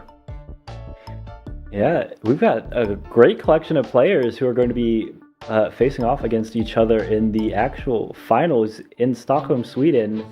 Played over the course of a couple days, so make sure you come back for that later on, December 6th. 5-6? Friday, Saturday? Well, but look at the tribes that actually made it through. A lot of people's favorites like Zabasi, Quetzali, Imo ended up eliminated, and some surprising tribes like Omaji and Jin actually made it through. Congrats to all the players, of course. After a long day, they've qualified, and they get to look forward to a trip to Sweden. This is such an amazing day. All these players should be congratulated. These are the top players. We saw some really cool strategies. We saw Houdini, we saw bridges, we saw cloaks. We even got to see some temples. How often do you see temples? Like, wow. The temple is absolutely crazy. But yeah, what a way to end Meister's marathon of a day. Long games, but he made it through. Very exciting finisher. Well, I just really want to thank you, Ina Funny, for being an amazing co-host. You are fantastic. And I want to say thanks to the Midjuan team and for having us. This has really been a blast. Oh, absolutely. Look forward to seeing all of you again in the finals. Week away. Okay. 2 weeks. Until December 6th. See ya. Bye.